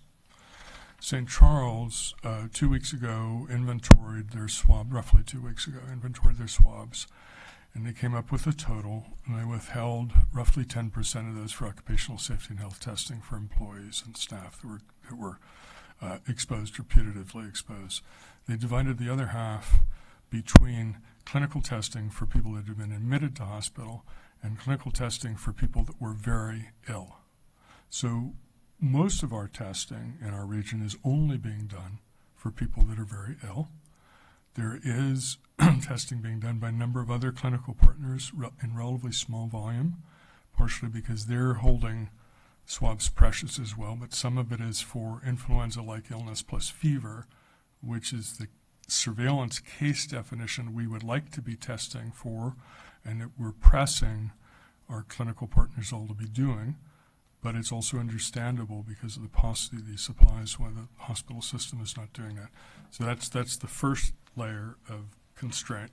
And then the second layer is that St. Charles is willing to share data with us about including the denominator negative test, but once again, the way that their database is organized, that isn't organized by county. So we don't have a statistical certainty, but I can tell you at epidemiologic level, which is the overall impression, we're doing a understandably constrained but still substantial amount of testing in our county, which is, I think, roughly, it's actually more expressed as a rate than Jackson County is doing. We have more positives in Jackson County with 23 versus 8 to date there. And then there's this complicated reporting scheme I already talked about. So I don't think there's much we can do about this until the testing volume goes up, and that's sort of how we got into this. And I appreciate your question, Commissioner Adair. I actually wasn't aware that the person that asked this question was media. I just thought it was a citizen. But we can do our best to respond if you need something formally. Going back to what I was talking about, though, is that we're in this defensive mode of having to contain cases as well as we can just by social monitoring, and then the sporadic testing and this testing that's done in very ill people. We are doing the public health tradition method of containment and control, which is to ask people that have been diagnosed about their contacts, and then following up with them and asking them to self-quarantine along with their household, and then to be tested if they become clinically ill. So we really want to do that. We're eager to do that. We're prepared to do that, and we have the staff to do that, certainly at the scale that we're now, and even multiples of the scale that we have now, but we're not able to do it because of circumstances beyond our control. The breakdown of the 23 cases to date is that it's majority female, and I think it's in your situation report or the one you'll receive later today. The majority of the persons so infected are 50 years or older. Less than half have been hospitalized to date, and then it's about just under half that don't have a significant travel history. Less than half have no travel. Well, domestic or international to date, we have a special concern, and this is in keeping with the national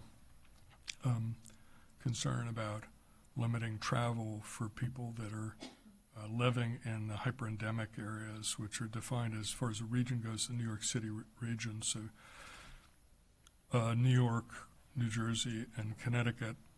And then we also have a special interest in the area of southern Louisiana around New Orleans, and increasingly Detroit. But the federal government has put out a notice that people from the general New York area, and presumably those four or five airports, depending upon if you count Albany as well, limit to essential travel, but I think without a robust definition of what that is. We are working on, to the extent it's permissible, some signage and communication with arrivals in the airport, that if they're from that area, to please consider the following things, including voluntary self-quarantine after they arrive for 2 weeks. Yes. I'd like to ask a follow-up question. I printed out today, or this was actually Friday's report that we get from what says it's from Deschutes County Health Department. It specifically lists the number of tests that have been made. It says negative tests reported by OHA and then total completed tests by OHA. There's nothing on here that really mentions this caveat of all the things going through Yes. St. Charles. So I think it'd be good if people were relying on this information that there's a asterisk put there or something, because I've assumed for 2 weeks that this was the number of cases being tested here, and till today I hadn't been aware that the St. Charles has some of its own. Yeah, we keep And hoping can I to just resolve can I it. just finish real quick? And then it looked like at that point it was running about, well, it was 5. This was as of Friday. 5 had ever been hospitalized and 13 no hospitalization. I assume that'll be changed to match current numbers. But again, that doesn't necessarily relate, I guess, to the people that have been, or maybe it does relate to the people that have been tested by St. Charles. I just wanted to clarify that. So we will be releasing the hospitalization data in some detail, and we can. I don't see any real problem with providing it here because there's at least 5 in each cell. To date, as of what was reported through OH2 and through OHA yesterday, of the 23 persons that are infected, 16 have not been hospitalized and 7 have. As far as the caveat about testing, I think we can certainly clarify that, but the clarification would not extend to being able to provide a precise number, because it's just, at this juncture, it's not possible. UW is not reporting their negatives either to us or any other place, or the Oregon, or to the Washington Department of Health, and throughput to OHA and then back to us. With that circuit takes a number of days. And then St. Charles is the way that their system is designed. County is not one of the variables, and as far as I know, location isn't, there's no other location proxy for that. I suppose you could use something else as a proxy, but so there would continue to be a vagary about that. And there's not much we can do about it. St. Charles is doing the largest volume of testing. We certainly don't want to dissuade them from doing that, but they don't have the granularity on the county for us to be able to differentiate that. But we can try to add something, a little more information, and see what level of that St. Charles is comfortable with sharing. I do want the public to be aware that the 23 that we do currently have positive over the 548, which the positives of the state, that's 4.2% of the population. So it's a little less than what our population percentage actually is. So Yes. as much as we were at the higher level, we're a little bit less. Well, I appreciate that, and I wish I could be reassured by it. I think that the constraints that we're suffering from testing due to supply chains are substantial. I understand that some counties are having more problem and some counties are having less problem with that. So I agree with you. At least it's not sky high when expressed as a rate. It's about 1 per 10,000 persons, currently just under that. But I think that we have to be very careful about not being falsely reassured at that, because the completeness of our testing is not good. Of course, we'd like to have more testing, but the fact that you have to meet so many parameters in order to be tested, at least it wasn't like 50% of those people being tested were positive. That to me made me feel a bit better. Sure. And I know we're short on testing. Right. Well, and some of the counties are able to test at that more sensitive intake, which is what we would like to use nationally and locally as a surveillance definition, which is influenza-like illness, flu-like illness, plus a fever. We hope we get there. So I am, to some extent, assured that we don't have any evidence of a raging focal epidemic here, but I think that's the level to which we can say it with some certainty. And we have to maybe compare ourselves, Sun Valley, Idaho. I mean, that's where they're having their problem in Idaho, because those people are, travelers that live in Idaho, in Sun Valley. So, we have a lot of travelers that live here, and hopefully they're all taking extra special care now to stay home and be socially distanced. So if I can point out something that I think may be worth mulling over and knowing about. So while we have very poor ideas so far because of the testing constraints of the breadth of infections in the population, I think the likelihood that we would miss seriously ill people is much lower. And thus the 23 people that have been positive, 7 of those, the ones that are in the hospital, and then a number of those that at some point require intensive care treatment, that's in and of itself a very good predictor for what our surge capacity will need to be. So we can project forward what our surge capacity needs to be based on a projection of that increase. So we do have some way of anticipating the heaviest clinical load that would be the most worrisome, which is people that are ill enough to be hospitalized, and then a subset of them need to be in the ICU. And so far, if you project what we know so far, it's not extremely worrisome, but it is concordant or in accord with the projections and the models that Michael Johnson did locally at St. Charles, and over the weekend that OHA released with OHSU modeling, all of which basically says if we keep everybody separate, there's still a hazard of overwhelming the medical system at the state level, but the best way that we can project that is looking at serious illnesses. And so far, we're hopeful that maintaining this very substantial social separation that we're doing now will help us to keep the curve flatter. So this leads also to the recommendation that we continue the very vigorous measures that have been taken in our area to do that. Dr. Conway, can I just add something to that? Because I think it's really important what I've heard every single commissioner say in some form or another, but you take a look around at our communities, and my other law enforcement partners report the same thing, that people are taking this executive order seriously. You can see it.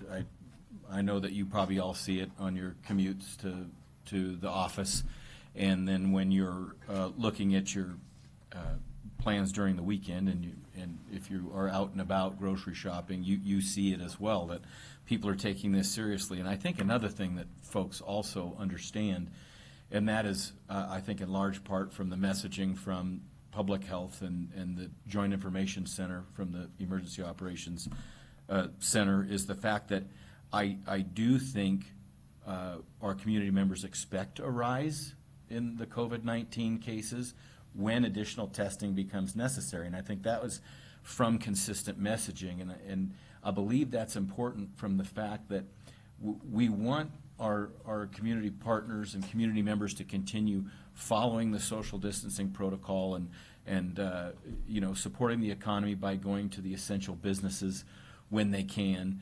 And I think that it's important to let them know that what they are doing does make a difference, and I feel that's happening, because if you start to see a noticeable rise in these cases, although it might not be the most ill of the patients, like my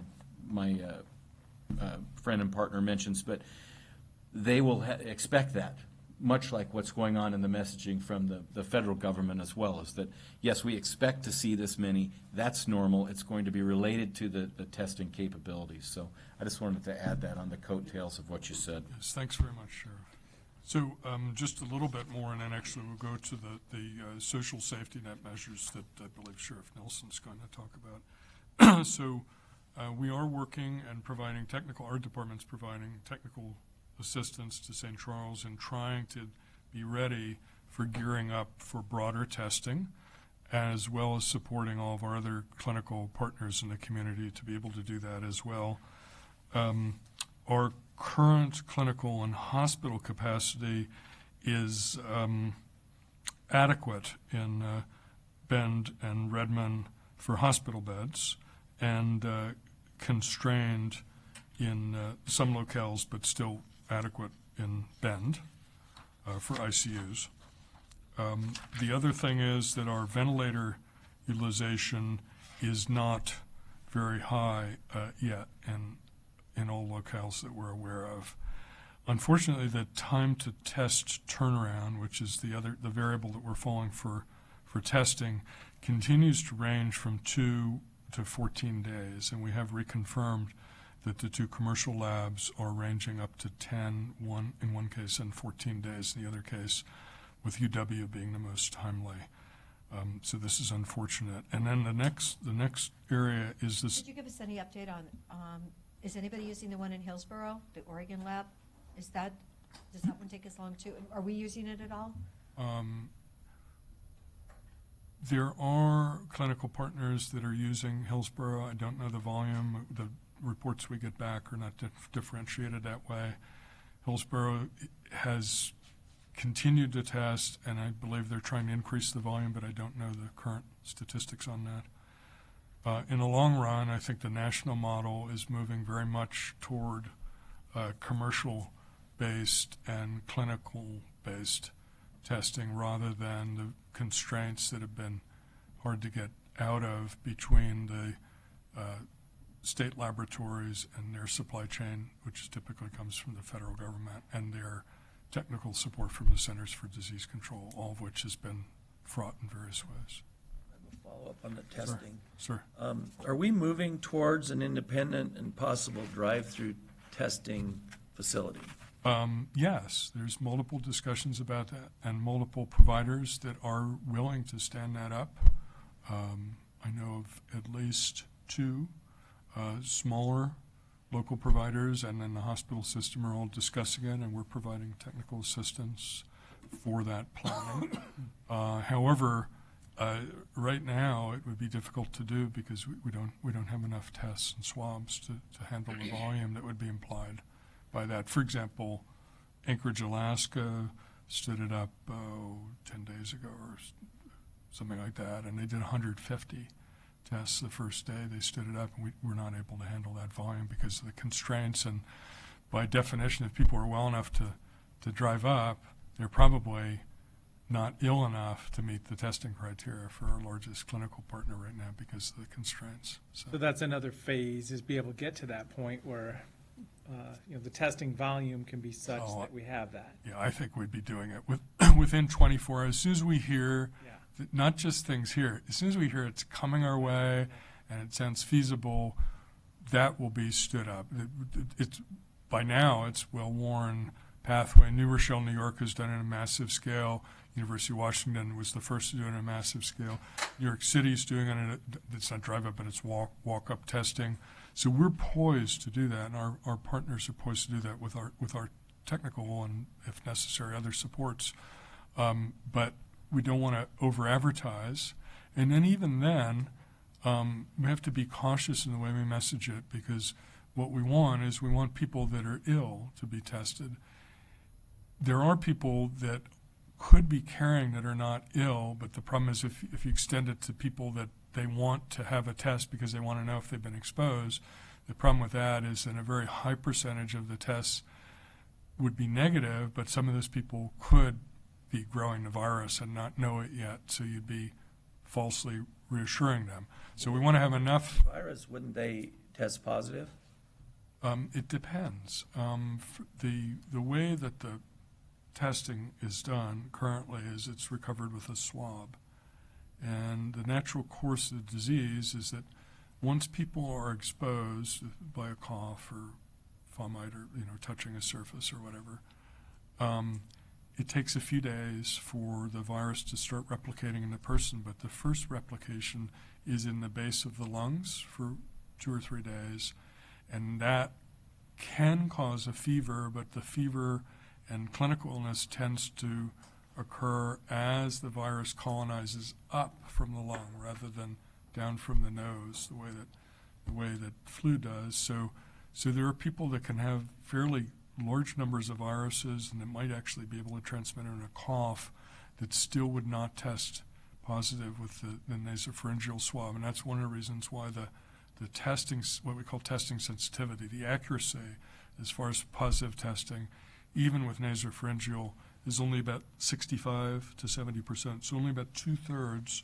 of the people that turn out by more definitive means, a combination of radiography, clinical status, and testing, only about 2/3 are detected by the current testing. Now, one of the hopes with the new testing is not only that it'll be easier and available on a larger volume, but that it'll be more sensitive, and possibly they can detect what we call antigen, which is the virus itself, rather than having to look for genetic material, which requires the polymerase chain reaction, which we talked about, and it's quite cumbersome, or waiting until somebody develops antibodies, which could be a matter of weeks. So it's a very complicated milieu. We're hoping to have better technology in large volume soon. The new Abbott test, which was announced on Friday, holds some promise of this, but we're awaiting detail. Other questions about I this? have a Yes. question. The first person that was our positive was in the hospital, we were told. Are they still in the hospital? Can we know that? I actually don't know. I'm sorry. Because that information was given out originally. Okay, it's knowable. I do not know it, and I'm concerned that I really don't feel comfortable as a matter of policy sharing any individual. I mean, that's potentially a question about a definable individual. So I actually, even if we had it, I wouldn't feel comfortable sharing it. But people might want to know that somebody's getting better. Yes, well, we do. You hear about people dying. Yes, we are tracking recovering Yes. as a variable. I don't think that we have that reliable enough to share it now, but recovering from this, including as we have more people in the hospital, we'll be able to talk about the percentage of recovering that have been hospitalized and the percentage recovering that have been clinically ill. It was like one of the death on Saturday that we were notified about, a 93-year-old. And then yesterday we got an email that said they actually had underlying conditions, plus that they were 93. So would that person would they stay in the death then, even though they had underlying and they were 93? They would still go into that statistic? You're asking whether they'd be counted? Mm-hmm. Yeah, sure, because underlying illness, chronic illness, is actually one of the most prominent risk factors. So no, we wouldn't exclude them if they had a confirmatory test. Okay. So Yes. Doc, is there a way, because I understand what Commissioner's asking, is there a way to share that information in a form where St. Charles could say, hey, the average length of stay has been X, the percentage of those released from the hospital is this, just as a form of positive information? St. Charles is it's an independent NGO-based chartered hospital system. They're not under the same constraint necessarily as us. If they want to announce it, I think we mentioned this the other day. If an individual wants to say they have COVID so that they're famous and so that people sort of normalize it, that's okay. The hospital, in their wisdom, decides they're willing to announce that they have an individual, would probably counsel against any further identifying information to try to protect their privacy, but I believe they're at liberty to do that. However, because we're not primarily a caregiver, especially in the current modernized public health milieu, our primary role is technical assistance and support to the community and to providers. We do honor that constraint, which obfuscates the identity of individuals. So we couldn't be party to such a release, but that doesn't mean that it's necessarily a secret, or that necessarily the hospital would be constrained from that. Well, who created the 4 boxes that are available on our website that show these four demographics, and are those the only demographics we can offer? Yes, we're following the rule that I believe I explained 2 or 3 meetings ago, which is that we will share data once the available options exceed 5 per cell. So once we have 10 of something, if it's 5 of each, we could say there's 5 of each, but if it's not, we can talk about what the majority is. Once both of them get to 5 or greater, as I believe was in that chart we released last week, then we can populate both cells. But who chose these 4 cells? I did. So Working with could we Dr. information Fay, of demographics of working with Dr. persons Fay. in our county who test positive and the results of their treatment? Once the numbers meet that criterion, yes. We could get more demographics than these Once 4 the boxes? numbers per cell meet those Well, criteria. I'm asking, well, all of these have more than 5, so I'm asking what other cells are there? I'm right not being now, clear, but that's what I'm No. trying to ask. What other cells would there be after these 4? Well, for example, let's say age. By the time we have 20 or 40 people and over 50 and less than 50, we could stratify that further. So we could differentiate that. As far as other demography goes, we'd have to, once again, we could break it down to where there is at least 5 per cell. And once again, this is not withholding information because of some mathematical principle. This is a protection of privacy, which is a standard set by the Centers for Disease Control and typically state and local health authorities abide by. Now, what I will tell you, though, is that we're very sensitive to providing public information. So if there's much more granular data stratified down to the age group by decade, et cetera, gender, and even some cross-tabulation you can see on the Oregon Health Authority website because they have much larger numbers now. So if we see a major departure of that, a trend, let's say that we had more children than we were expecting locally, or we had people that didn't seem to have any risk, then we would see fit to share that information as well. But as this problem has diminished, as far as granularity, as we've accumulated more cases, it will continue to diminish more, that we can provide more granular data by those strata as we exceed 5 per subset.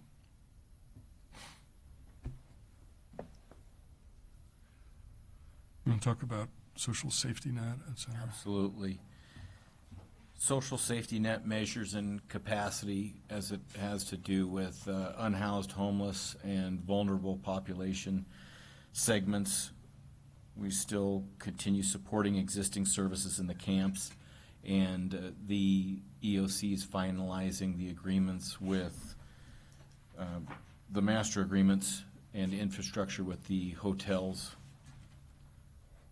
The behavioral health team reached out to 400 self-identified vulnerable groups to discuss access, functional needs, and medical conditions.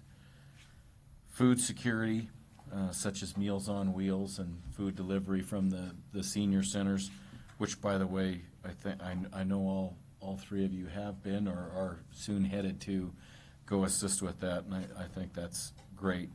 But they're have identified the gaps and are working with existing partners to reach the vulnerable population segments, such as senior centers, those folks with disabilities, and centers focusing around disabilities.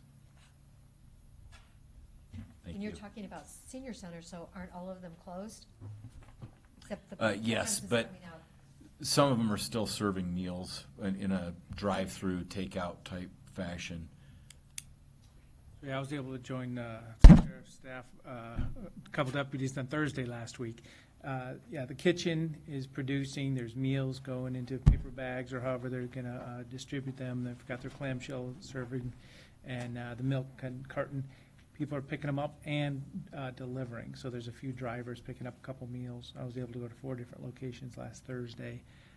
People are real appreciative of that. So just the kitchen operations is going, and it's not a come inside and get a meal, it's a drive-through outside. So that's the Lapine Senior Center activities.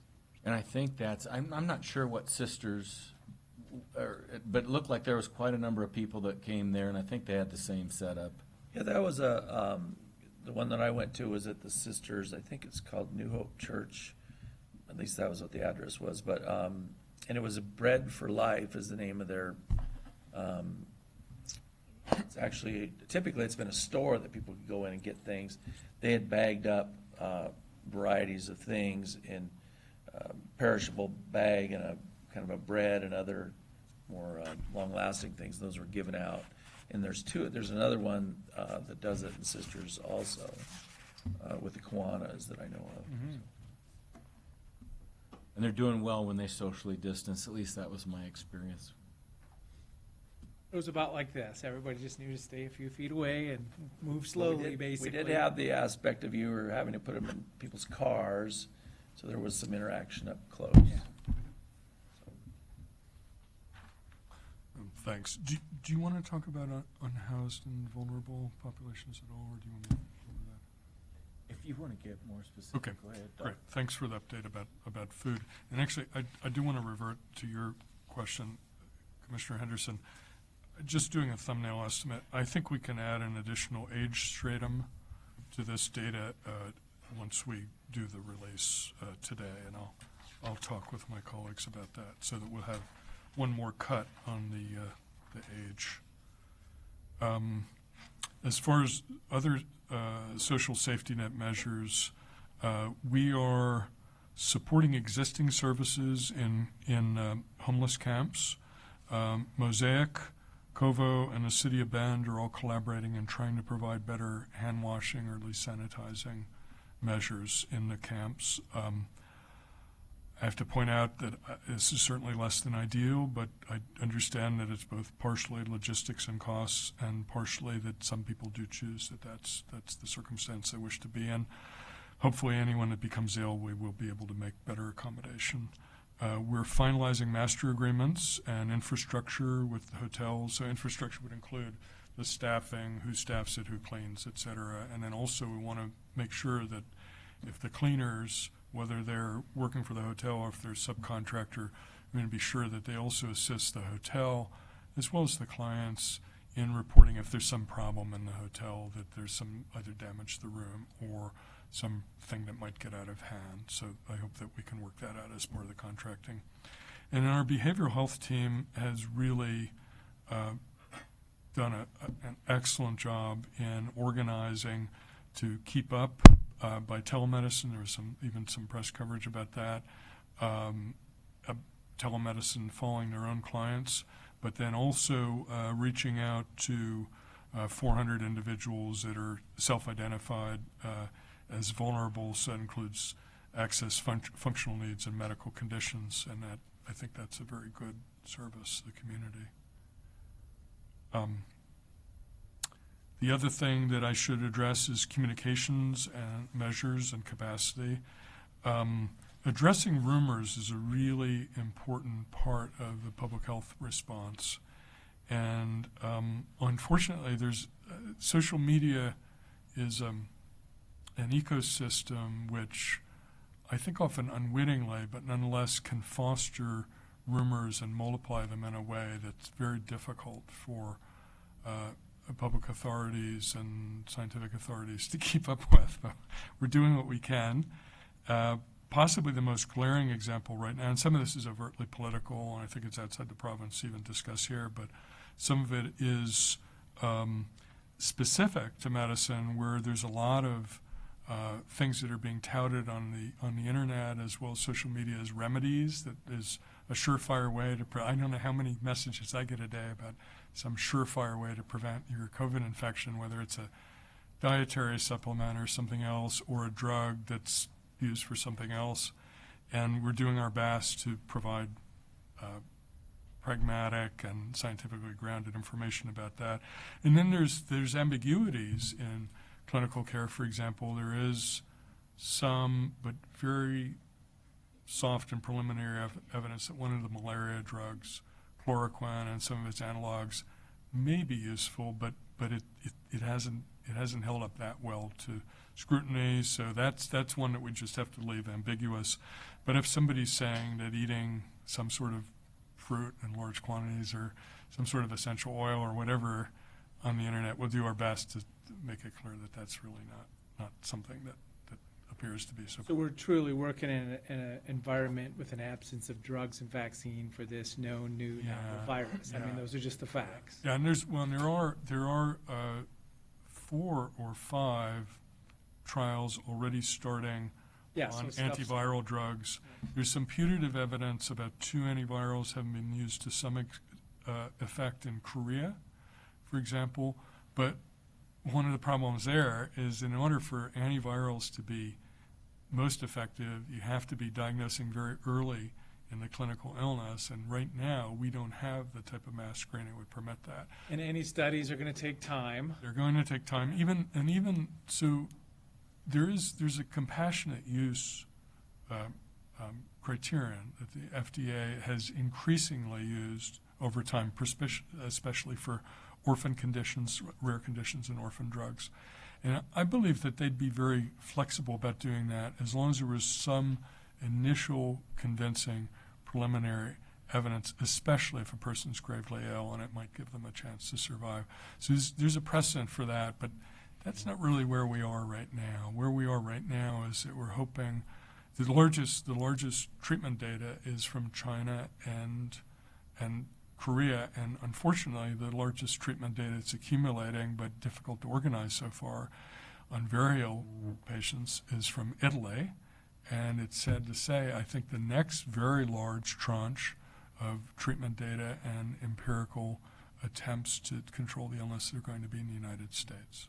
So we will be seeing more, but the sort of round trip for the different stages of vaccine development takes 18 months, even in emergency. It's been gotten a little below 18 months a few times, but it's going to be very difficult. Drug development the same way, to get to a point where even if it's compassionate use and you accumulate that data, part of the compassionate use is if the FDA provides that clearance, reciprocally the caregiver has to provide the data, and then they try to accumulate enough to be clinically meaningful. But that'll take quite a while to do and then to make sense out of.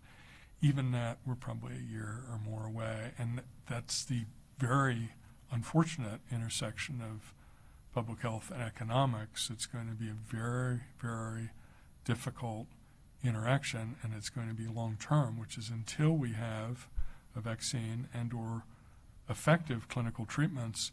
Every time the modeling shows that every time we relax and allow people to go out, that the infection rate will go up again. Hopefully we'll have enough testing. We'll be able to say, well, everybody can go out and do a few more things. Then we do a lot of testing, and then as soon as it seems to be getting out of hand, then we constrain it again. But that having, re-engineering our economy and maybe, locally, thinking about this, how we do it as well, to be resilient, that sort of waxing and waning that probably will have to occur until basically everybody's exposed in the country, and we hope we don't get there because that'll mean a lot of deaths, or everybody's sort of having to be very restrictive in their exposure until we get a vaccine, and even then, until everybody's vaccinated. So we're really looking at a really long haul, and I understand how fraught that's going to be. And I want to transition from that about sort of messaging, because I think one of the things that as local officials and as elected officials, having unified messaging from the whole local government, I think, is very important. And I think still putting together some push product of video or whatnot, I think would be very worth doing. I'm certainly open to that. Planning for and anticipating local and statewide travel advisories and restrictions. I mentioned the new federal, I believe it's just an advice. I don't think it's a formal constraint. There was discussion about quarantining some of the northeastern states or cities, and that was backed away from. But there's still this advisory, and we're hoping to understand that better in the next few days. We're also really looking forward to working with our private healthcare partners to step up and increase testing capacity. I already talked about that. And then as far as public messaging goes, adhering as much as possible to social distancing, especially in places such as retail stores where, especially grocers, people do have to buy groceries, but there seems to be moderately good compliance with social distancing in them. It's hard to work out. Certainly the traffic volume's gone down. Did you happen to bring the updated traffic stats? I don't have the statistics. There's a very substantial decrease in the traffic volume, according to Sergeant Garabay, and I think he was going to try to get updated data for that today, so we can pass And that the along. really good thing about our community is that a lot of retail grocers have added special hours for people that need to have that protection in their life. You know, you have to get there at 7 a.m. or something, but, you know, it's great that it is there now, a couple days a week, so. Yeah, as long as Check online and see what your local store is doing. Sure, and as long as they maintain social distancing and clean surfaces, I think that's a reasonable accommodation. And then the other thing is that really, you know, it's hard to know where exactly the right balance is, because we don't want to breed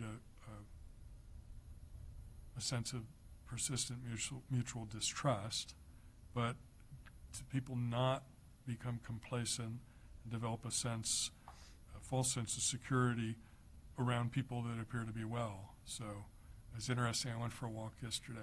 We walked both days, and we were at Riley Ranch yesterday, and people really are social distancing and whatnot. And I think it's extending to the point where people aren't even sure if it's appropriate to greet or, you know, whatever.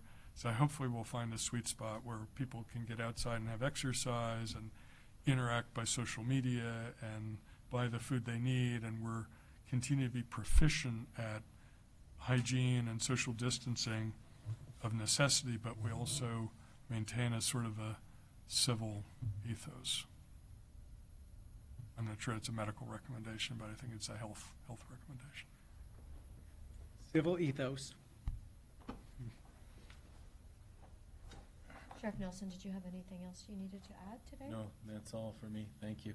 Okay, so I did notice that the Chicago jail now has a problem, and what are we doing in our Deschutes County Jail? Well, we have a plan in place, and one of the easiest things you can do in a jail is reduce your population. And Captain Schultz has done a terrific job reducing that population. And that was in partnership with our circuit court and parole and probation as well. So we also have a medical unit in our jail that's overseen by a medical director. And the fact of the matter is we will have a case in the jail at some point if we haven't already. And so there are places where we can quarantine those individuals if they can be cared for in our facility. Sometimes they just need a higher level of care, and that'll be determined at the point in time. I have a couple questions. Sure. Yeah, Dr. Conway, what's the status of the point of contact or self-testing?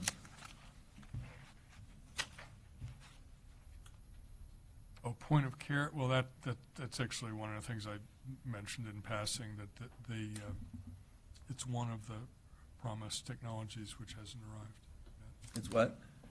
It's a technology which has been described but has not arrived. Neither have we received the material nor protocols for doing point of care testing.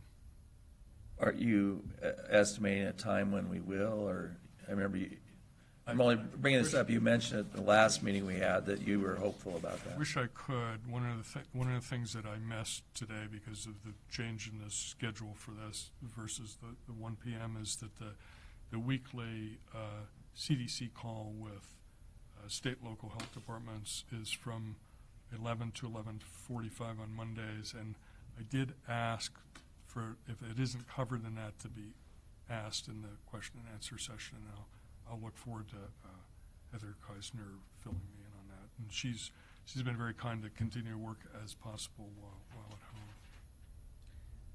at home. What results are you getting from the follow-up investigations for the PUMs, the persons under monitoring?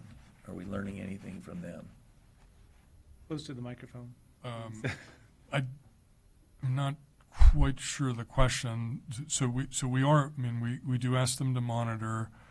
Some have subsequently become ill and have been diagnosed. I know of two instances where a household member was another one of the ones diagnosed. Beyond that, I don't know exactly what I can say. I mean, we do our best to do a fairly complete outreach. We've been very fortunate that the majority of, as far as I know, all of the people that have been contacted have been very willing to share information about their contacts and household members.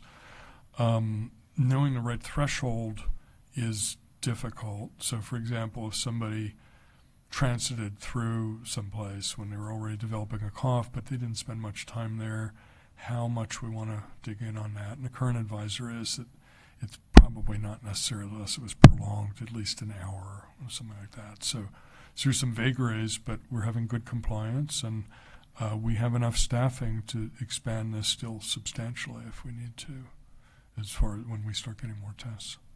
We haven't hit our limits as far as being able to follow people, contact them and follow them. You just said we are still following people. Is that not what you said? Yes. Okay, we are, Yeah, our health yes. department is following. If we have a positive, then you check with that person, and then they tell you the people that have been in their circle of friends. Yes. Well, so maybe I don't want to use terms wrong. When we talk about following people, we're talking about staying in touch, not physically Right. going behind On the them. phone. Okay, yes. yes. So what we're doing is we ask for contacts, and then we contact those individuals, and if they're willing to be interviewed, then we ask whether or not they're ill, and we ask them about whether they've had other exposures, and then if they have a fairly solid evidence of contact with an infected person, we ask them to self-quarantine, shelter in place at home for 2 weeks, and to let us know if they become ill. And as far as people that are ill but not hospitalized, we do our best to stay in touch with them, and as well as their contacts. Okay. Did you have some more questions? That's it, thank you. Okay. Real quick, before we leave this, are you all wanting a standing day and time when this update is shared? Or we talk about that later? Because I don't want to get in the way with what you have going, but I have standing phone calls on different days at 1:30.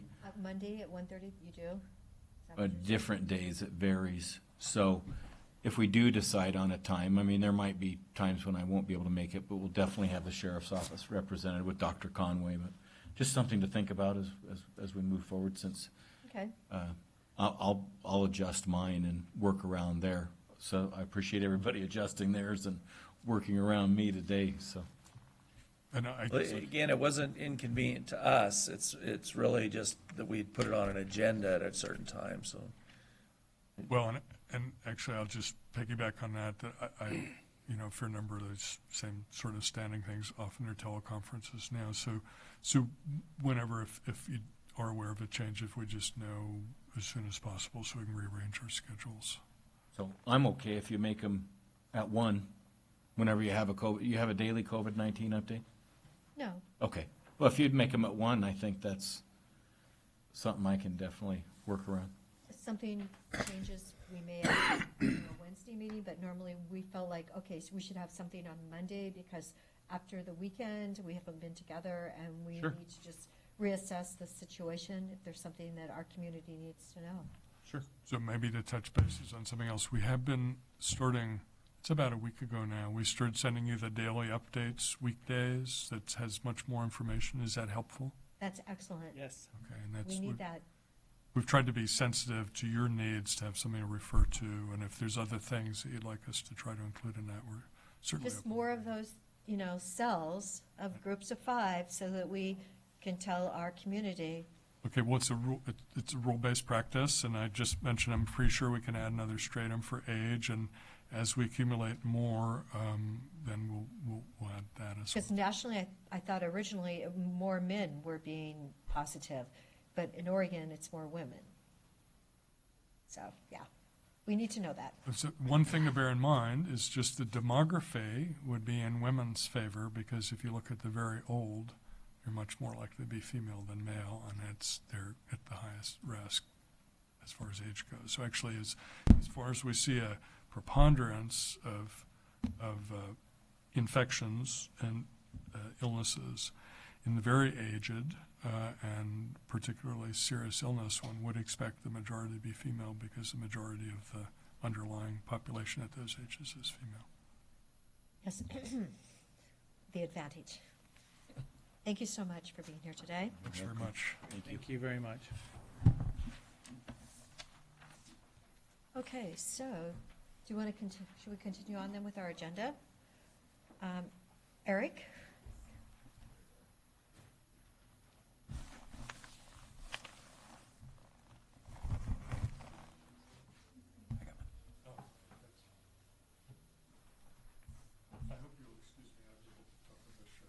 Oh, of course.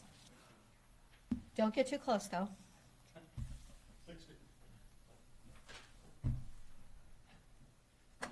Good morning, Commissioners. Eric Kropp, Deputy County Administrator. On Friday, I distributed a short memo summarizing the current status of county buildings in terms of limited access to the public. As a quick summary, most county buildings the front doors are locked. There are, and if you'd like extra copies, I have them.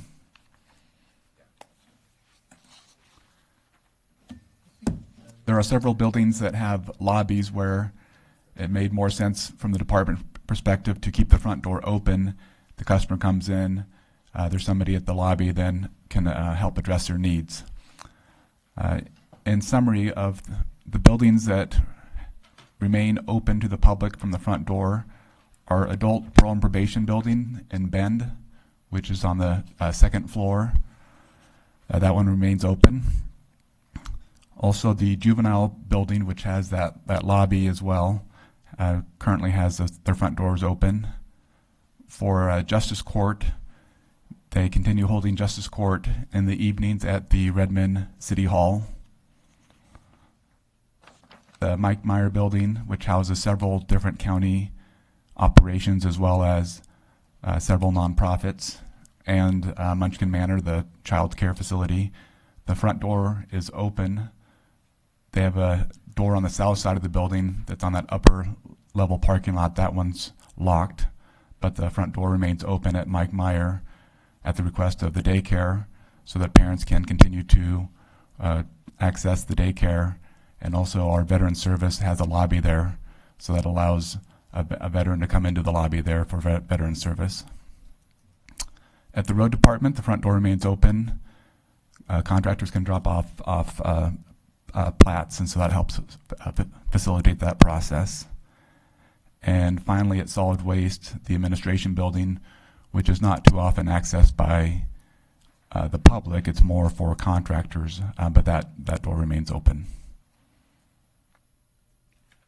In talking to department heads anecdotally, Nick Lilac reports that things are going very well at CDD. There's a doorbell out in front of the building. There's information about how to access those CDD services other than in person. Somebody can also call, make an appointment, and CDD reports that customers appreciate not waiting in the lobby based on the current situation.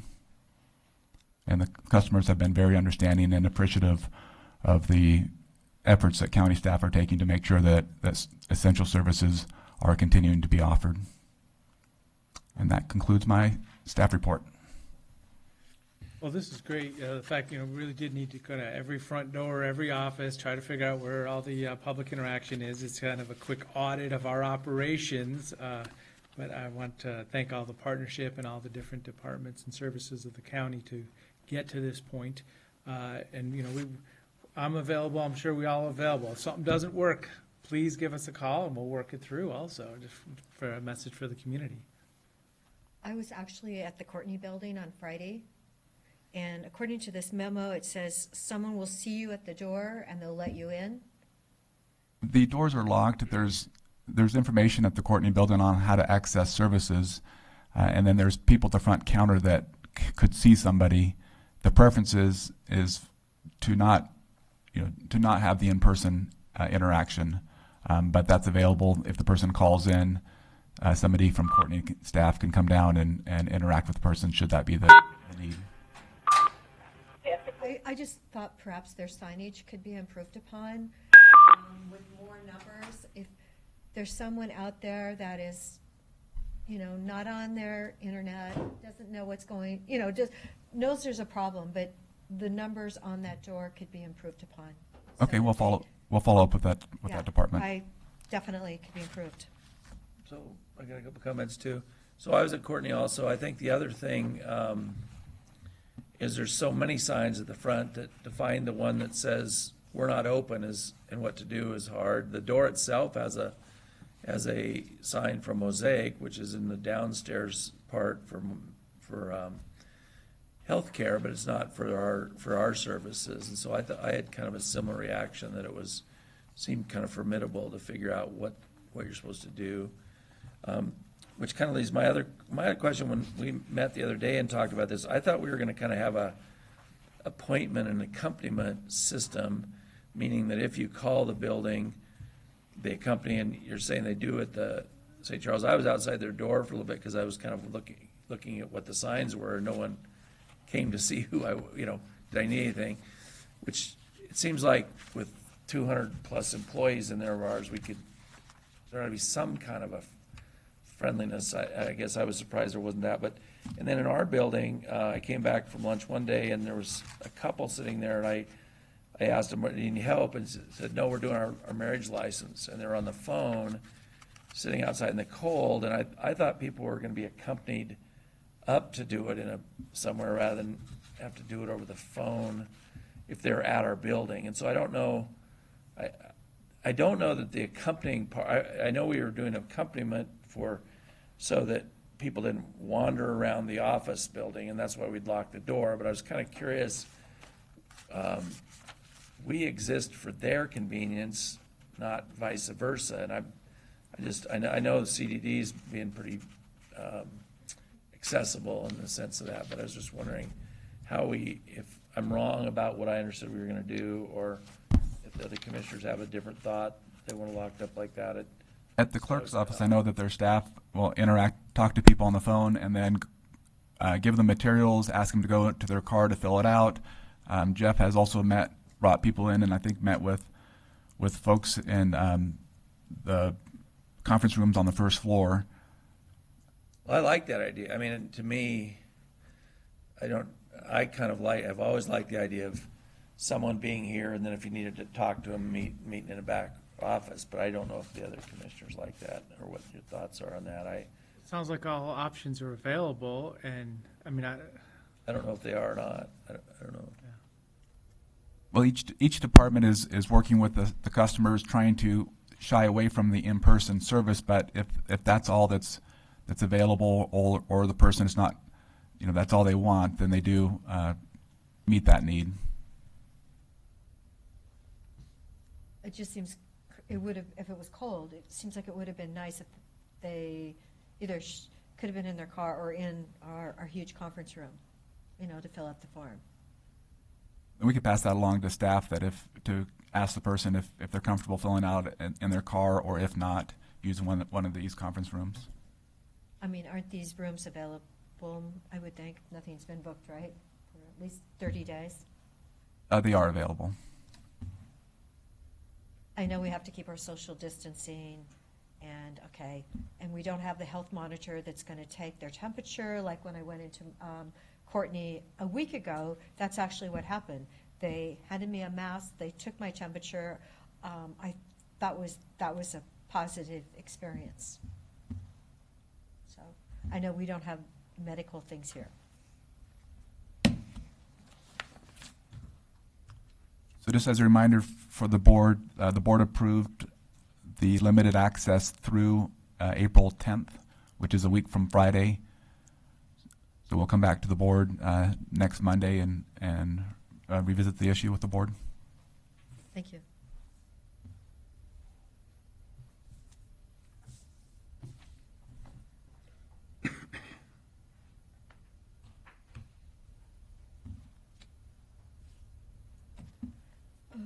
Okay.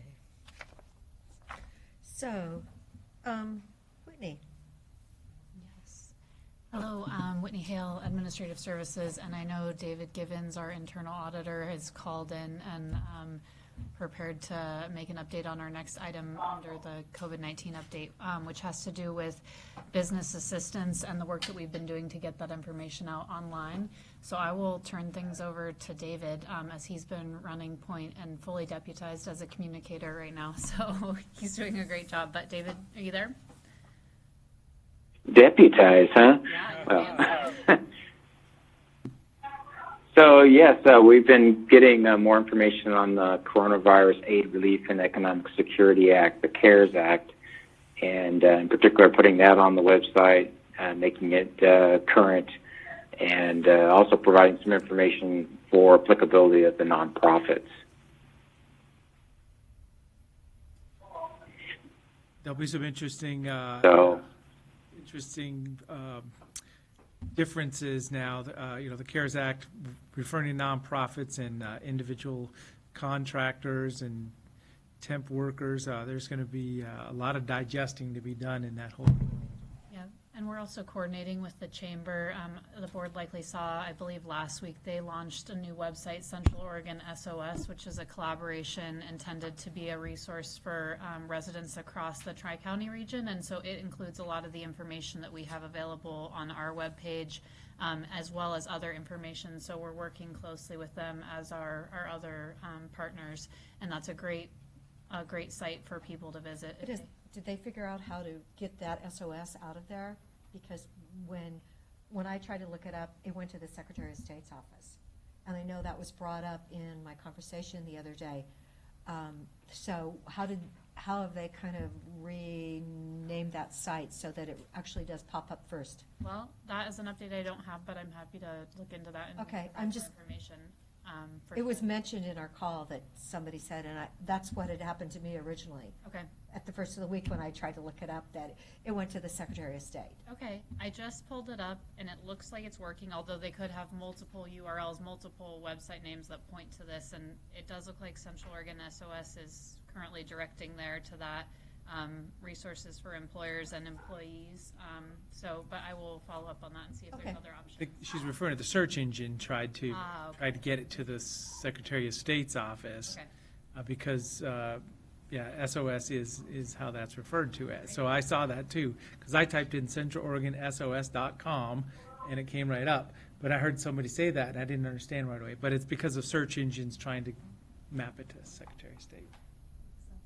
Yes, just one of those unintended consequences. So after listening to Mr. Lee today, Dave, do you have any analysis of the information that's out there? Is it the person that applies? Are they going to will they get help? Does it matter?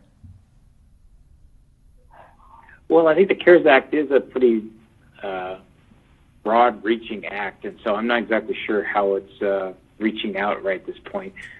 Businesses are being asked to apply directly with SBA, and there's a lot of provisions within the act that I haven't exactly seen the user interface to those, but there's a lot to it. Payroll tax credits, lots of different ways of approaching it. So I expect they will be I suspect small businesses will be talking to their CPAs and their business advocates and trying to figure out those things on their specific situations. I don't know, David, this is Phil. I don't know what you have on the website about it, but I don't remember which day we learned what, if we already reported, but Congressman Walden had said that he thought it would take a couple of weeks for the federal government to write the rules for this SBA program, but that people should get with their bankers, but make sure their bankers are in the SBA program so that they would be able to tap into the system once it's set up. That was what he said last week. I can't remember what day we had the phone call. Congressman Walden. So that has been since our last meeting here. Yeah, so that would be new information. There might be a possibility of creating some some information around that if you don't have it already on the website. Yeah, I think there is a little bit of that on the website. Plus, any small business who has a relationship with a financial institution should be reaching out to them and trying to figure out what their options are, what tools they have at their disposal. Because I think there's a lot of community support for businesses out there right now. So I think you need to be open to what your options are.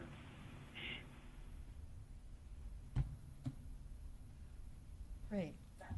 Well, yeah, so this is kind of the beginning of the small businesses digesting what the federal government's doing, what the SBA is happening. So it's kind of that calm before the really ramp up of this kind of activity when money starts to flow, especially personal checks to individuals, and getting past the end of the month. I'm just thinking my wife's small business. She's going to be paying her rent and doing her payroll right now, but next month is where it looks totally different. So right now is that calm before business owners are really going to have to figure out what's going to look like in the next month or two. Yes. It will be interesting.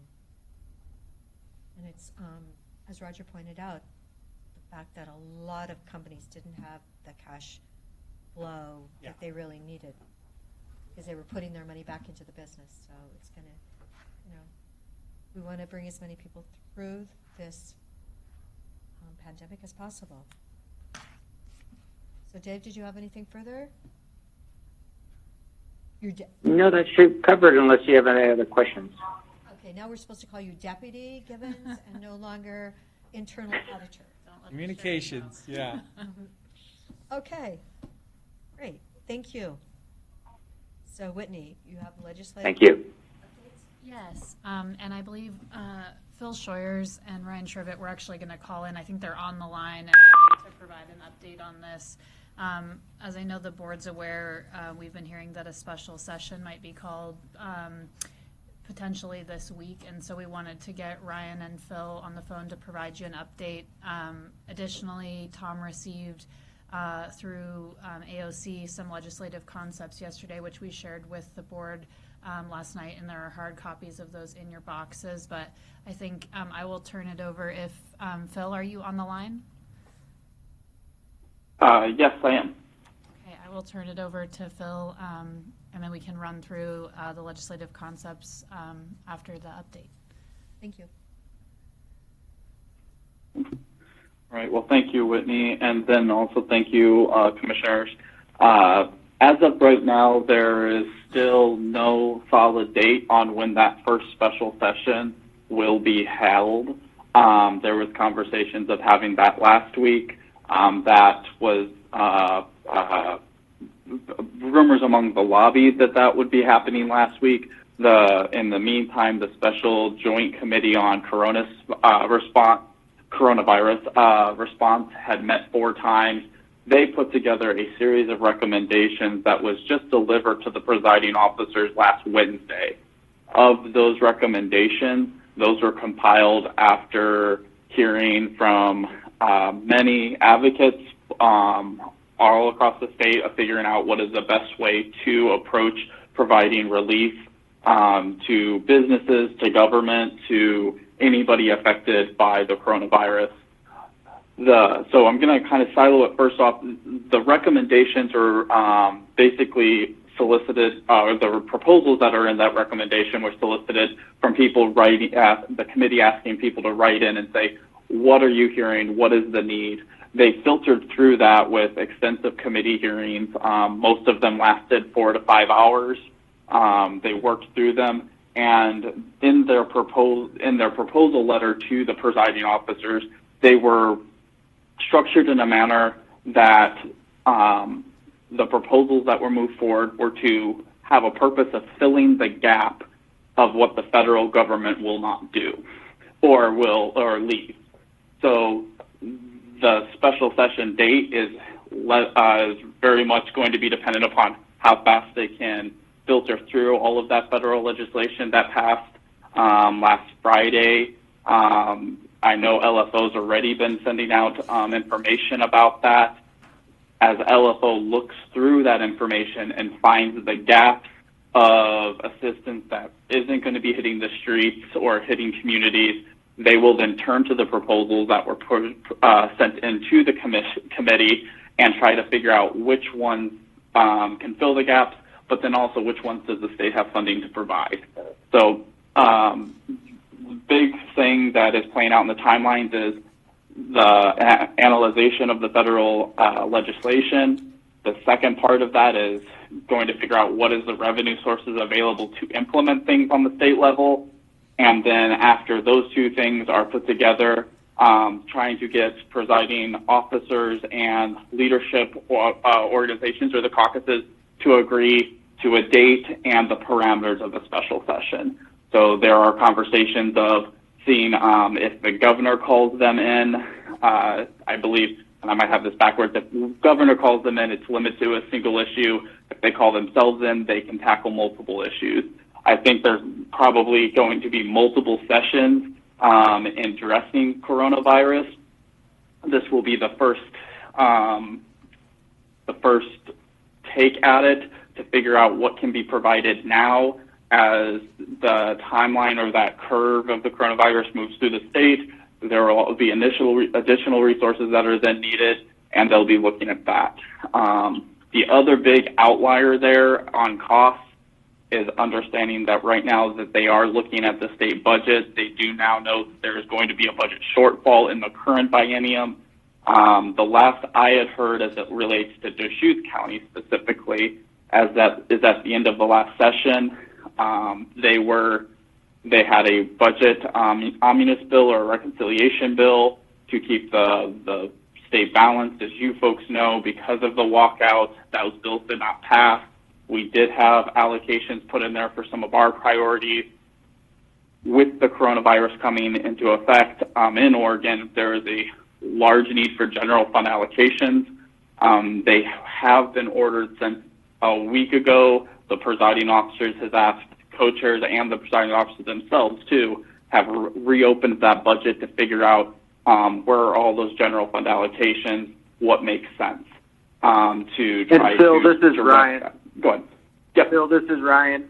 So to add to that, just to put into some, to like start to put a scope of the problem into view for you, all of the revenue forecasts and everything that they based their quote-unquote balanced budget off of have all significantly changed. The revenues are in very sharp decline.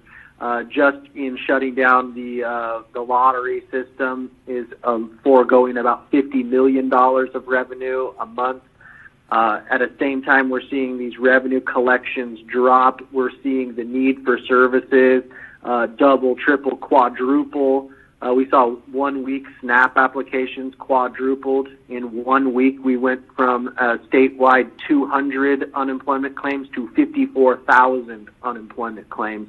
So this is that really bad sort of storm of factors where the need, right as the need for government services is ballooning to a place they don't quite know how far it's going to go, incoming revenues are dropping, and the government's ability to provide those new services is declining, and they don't actually know where the floor is on that right now. It's not in sight currently. The other piece that I'll add to what Phil was saying about what are the factors that are being considered for the special session, he focused really on the functional aspects of what's needed. There's also a political dynamic at play where you have people jockeying around for leadership position and trying to use bills that were still hanging out and lingering from the February session and trying to tack them on to the coronavirus special session. That's what's actually stopped the legislature from meeting about a coronavirus package, is because other legislators like Floyd Przansky, for instance, are trying to bring gun control into the conversation. And they're starting to get really nitpicky about what bills get introduced in the first special session. There may be a time for passing and collecting up bills that were just died because they were still on the floor during the February session. but people are trying desperately. The governor's office and the House of Representatives are trying to keep the first special session focused like a laser on Corona, and right now the Senate is not willing to make that agreement. You can have the mic back, Phil. Nope, that actually kind of fills in the gap there that I was leaving as well. So it goes into the sense of we have some co-chairs that have been told to basically look at that budget and strip out all new spending that was planned for the second half of this biennium. I would assume that that means the circuit court judges. We have heard, though, that if it made into that bill, there is an openness to have that automatically considered for the 2021 session, all pending on revenue. So we do know that revenue source was also complicated a little bit by the state deferring tax payments or the tax returns, the dates for you to submit your taxes. That will just it would just delays revenue coming in. They still expect some of those at a lower rate, but I do that is where we're at. It's right now we are in a position of the state is evaluating what the federal government just passed. The good news is there are significant amount of resources coming from the federal government, probably not as much as everybody would hope because once it's divvied across the entire country, but there's still significant resources that will be coming to Oregon, and we are diving through that as well. In the meantime, we would expect that the legislature will meet. It's just a matter of when, and when will those allocations be made. In addition to a special session, I would probably note that we will be watching the emergency board significantly. While there was a robust ending fund balance that the co-chairs did leave in there, that will be spent through rather quickly. What I estimate is that if there is a special session, they will be allocating a significant portion of funding into the funding that the emergency board can then help allocate moving forward as well. So rather than calling in every time for a special session, the emergency board will take a more leading role afterwards. So to answer your question on the front end, we don't know when they're going to meet. It could be later this week. It could be next week. It's all going to be dependent upon the political aspects that Ryan talked to, and then also just budgeting through and trying to figure out what resources are going where. A lot of that, as was noted by prior speakers, is figuring out the bill passed the federal government Friday. They got to figure out a huge portion of, for example, was for unemployment insurance claims. They got to tell Oregon how much is coming because that was a big conversation in the special joint committee at the state level. Does the corporate kicker get deferred to unemployment claims? That would then take a hit from the Education Stability Fund. So all of that's still being discussed as we speak. From my conversations, this is Ryan again, with the co-chairs, they're really going to be focusing on mortgage assistance, rent assistance, unemployment, utility assistance, unemployment, and I use that term a little broadly because they're not actually looking at making changes to the platform that UI benefits are given out because it's too time-consuming and wouldn't be fast enough to be appropriate in this response. What they're talking about is potentially creating a new supplemental fund that may be able to fill in some of the gaps that unemployment is unable to cover, like the waiting week or like the percentage, the delta between your full income and the reduced amount, and things like that. But they may be able to get at it faster that way than actually trying to change unemployment.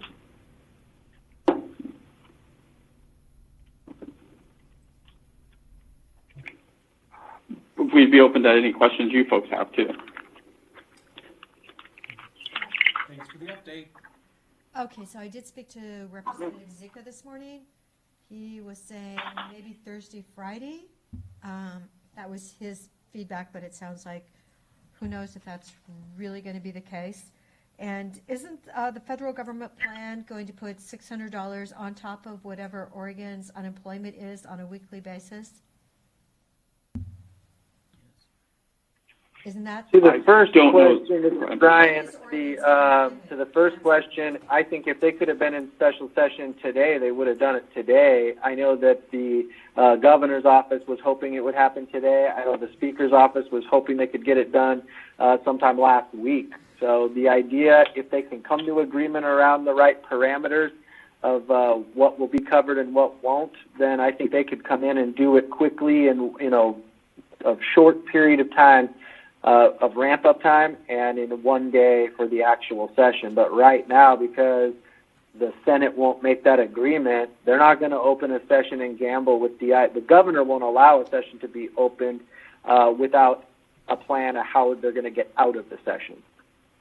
Okay, and the other thing that Representative Zika strongly suggested was that we write a letter to the governor regarding the holding back on the category tax. Oregon isn't, our businesses, has the rest of the nation, have been incredibly impacted, and Representative Zika thought that we should let the governor know that maybe she needs to reassess that tax per what's happening in our economic climate at this moment. So we have actually had conversations with the governor's office about whether they would consider a possible suspension of the commercial activity tax. The answer has been, up to this point, no. The speaker's office is also unwilling to consider that. I think that is unfortunate because cash flow is so important to these companies right now, with revenues declining so much, not just with government, but with the private sector as well. I think that we could speculate why until the cows come home, but it's not being received well from leadership. So it's unlikely to materialize into anything, but if there may be some symbolic value of putting your logo on something for local partners. And I do believe we might be able to expect, while Brian's dead on there, I do think there might be, there's conversations that in that relief bill, that the previous bill 4009, which was the technical fix only bill to the CAT, was receiving support to be part of the package. So that clarifies a lot of the concerns. That's actually what the Ag Coalition lobby pretty much got a lot of what they requested put into that bill, but for the deferring of actually having to pay the tax, a lot of the technical fixes were addressed in that. And that was part of the recommended proposal from the special committee to the presiding officers. So that will not, again, Thank you. Yeah, no, I want to say Ryan is right. They are not looking at postponing the implementation by any means, but they will clarify some of the technical fixes. So I have a question, Phil. This is Commissioner Henderson. What is there support generally for the idea of using the TRT, the transit room tax, for economic, distribution to businesses? And if so, we've seen the legislative concept that says that, and I guess it goes for 2 years. And if so, what's the support for specifically? What would they be distributing the money to? Yeah, I've heard that from a couple people now, and I cannot track down where that originated. I'm still looking. Somebody brought that up to me last week as well. The only thing that I did. Okay. It's in the same legislative concept with the corporate activities tax. It's in the same.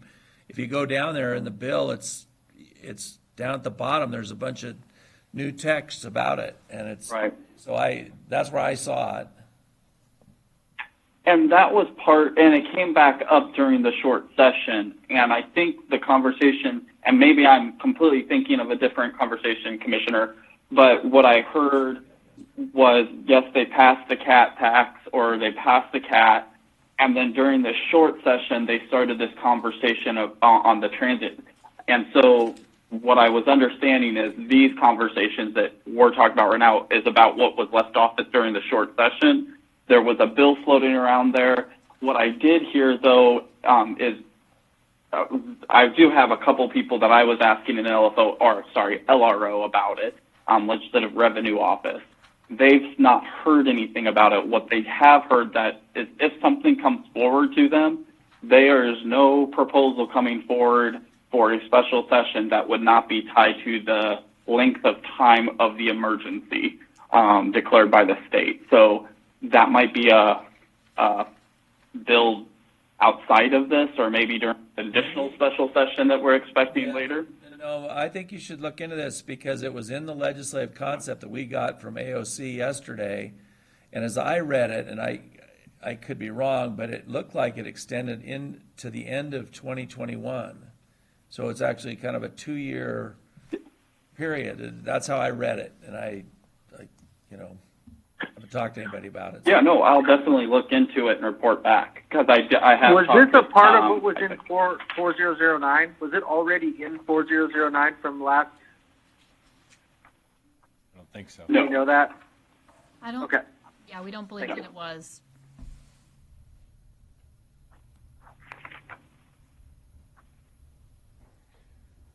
I guess the other question. I'm not. I will definitely look into it, Commissioner.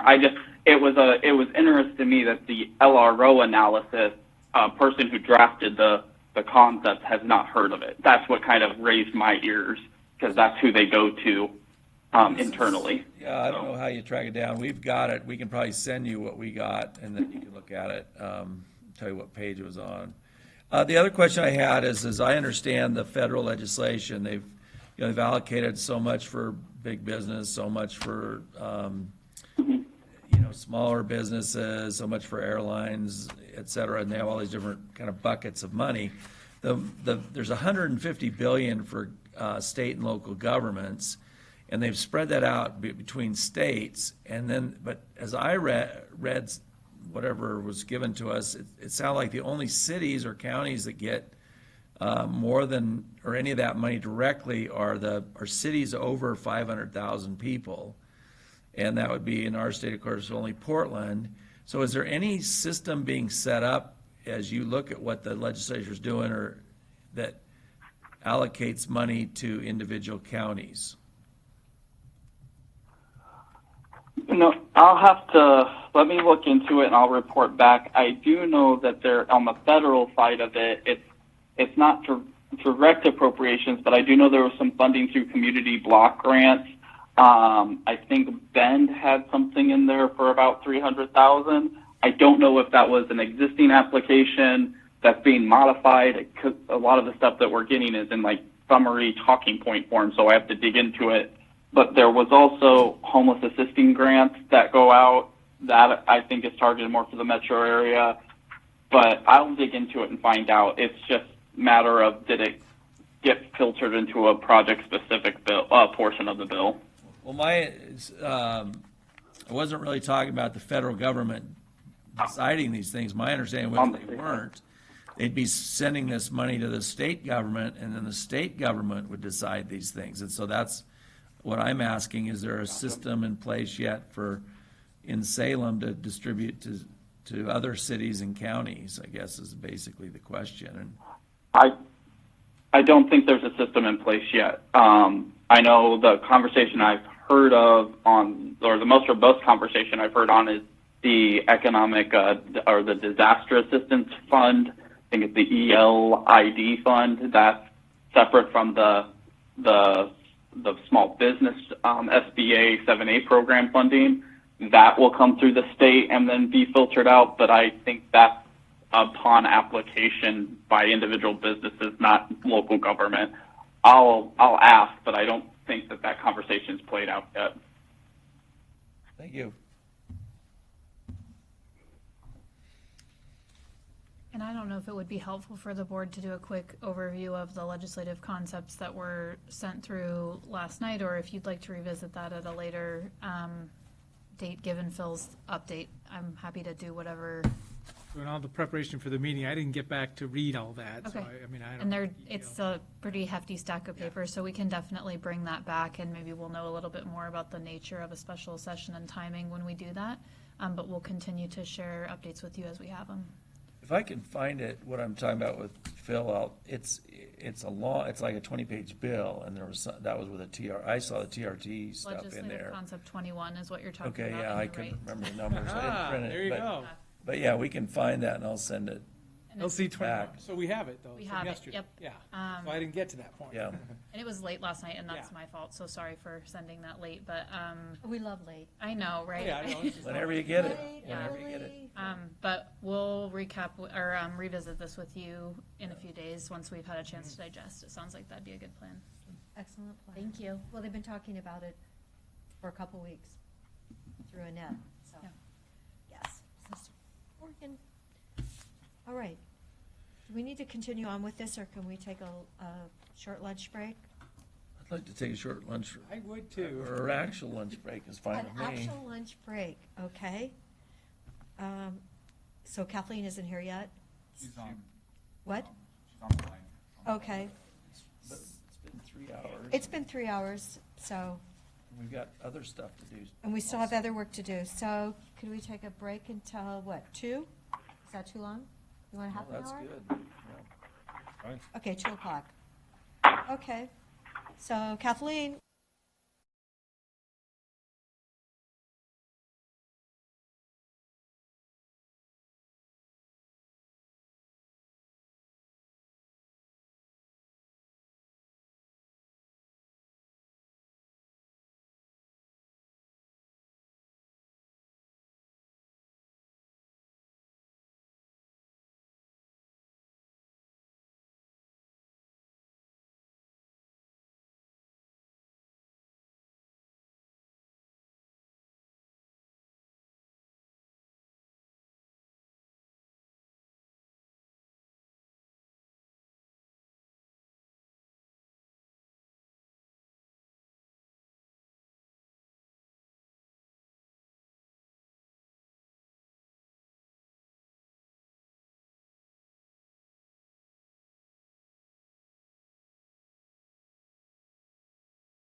Afternoon session of our meeting on March 30th, 2020.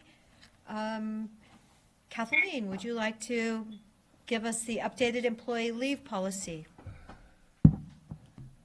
Yes. And let me know, do you have a copy of the red line version in front of you? I got about 5 copies real quick recently, so I think I do. So okay. But let's get The top reads temporary policy response to novel coronavirus / COVID-19. That's the top. Yeah. So we got 3 sets of that. So is this Is HR there 10? one- Okay. Is one a red line and one's a final and?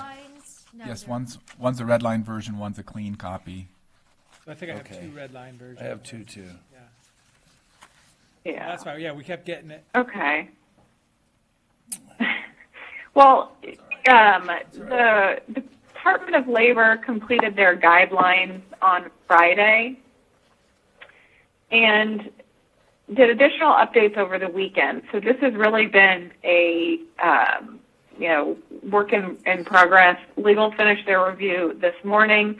So in addition to the red lines, I have a couple minor additions that will be, as we walk through this, I can let you know verbally over the phone here. That would be in the final to be signed document by Tom with your recommendation and approval. So what we have here, we took the approach where we just amended the temporary policy. We did that for a couple of reasons. The first being that while there are many additional leave provisions available, either paid or just protected leave available under the Families First Act, there are some situations where employees may not be eligible. So one good example is if an employee has exhausted their existing FMLA, maybe they were out for birth of a child or their own injury or illness, and they've exhausted all of that leave, they're actually not eligible for that extended FMLA leave. And so we went ahead and left in those additional provisions that we had talked about earlier, where we would allow them to go up to 2 weeks into a borrowed leave of absence, or 30 days unpaid leave without those negative consequences. But that would be after they've exhausted any eligibility for these additional protected leaves. So that's the approach we took in updating the policy. Let me get to the red line version here. Can I ask you something? This is Phil. Yes. What's the difference between the blue line stuff and the red line stuff? So it's probably because we have 2 different editors working on this. They're all additions, just 2 different people editing it. And who are the different authors to those additions? So Terry Loren in HR, Kathleen Hinman, and then what you don't see is a purple, which is Chris Bell. And those are the ones that I'll talk you through as we go forward.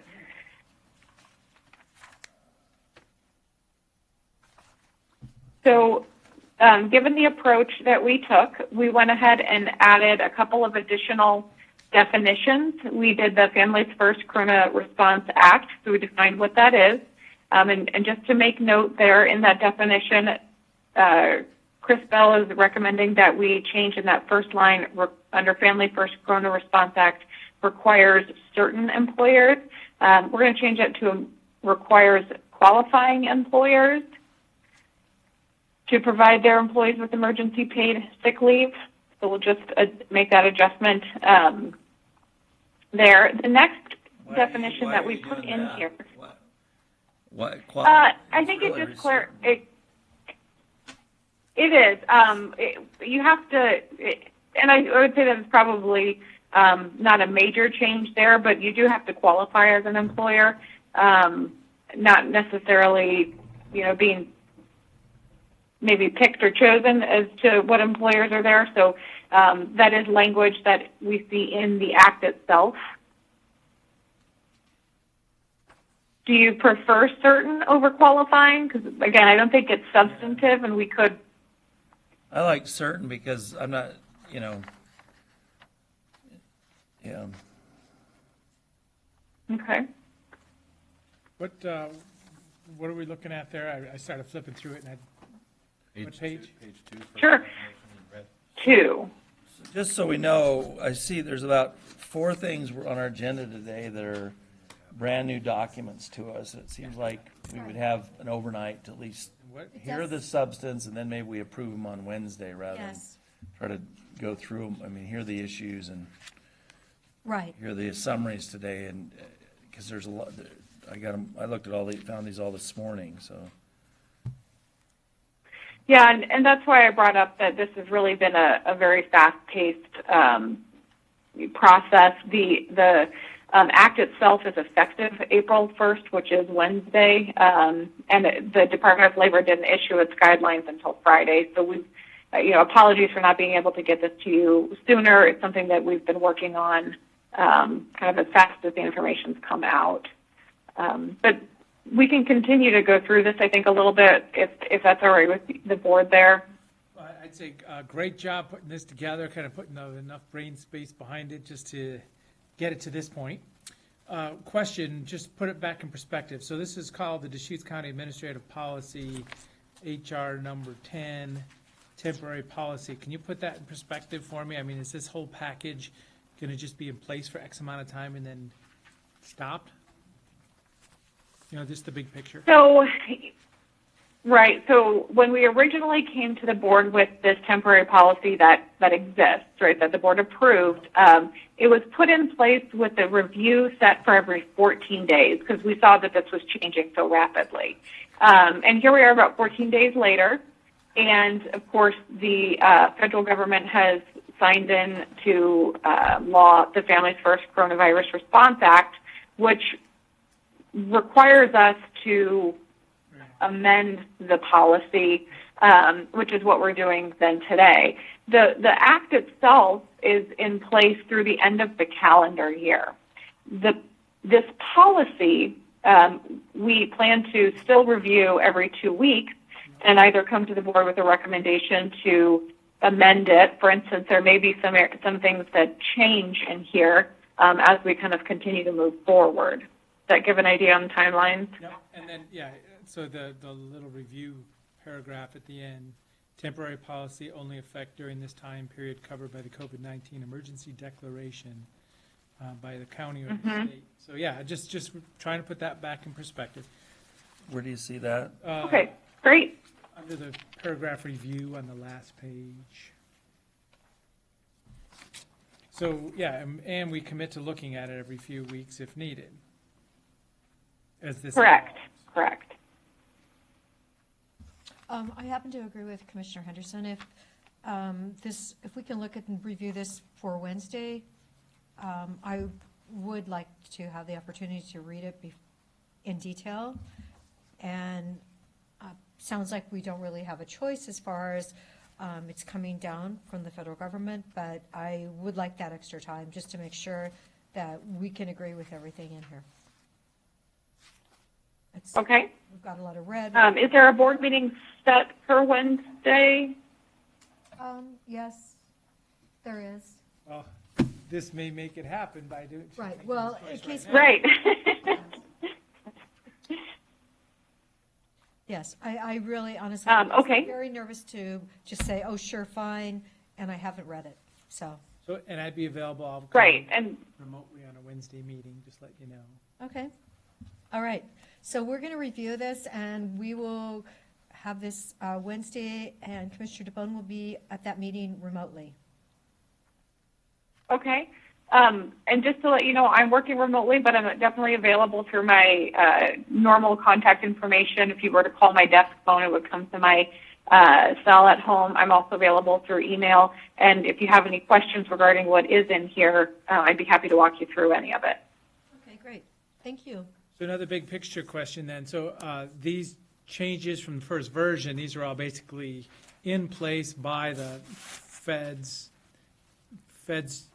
rules put in place, and now the best of knowledge that we have. I mean, that's what's driving this update. Correct. We're incorporating. It is. Go ahead, Eric. Eric, what I asked, so he was answering.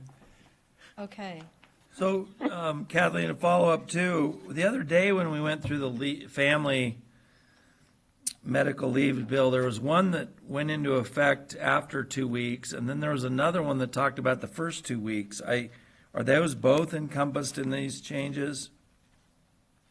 They are. So what it is that there's two different types of paid leave. The first one is the emergency paid sick leave, and you see details on beginning on page 4 of your red line version discussing that. And then the second one is that Expanded Family Leave Act, which doesn't provide additional leave time, but it provides pay during the FMLA if it's being taken for caring for a child whose school or place of care is closed. So those are the two different. Yeah, and that's starts on page 5, the Expanded Family Medical Leave Act covers those first 2 weeks or whatever.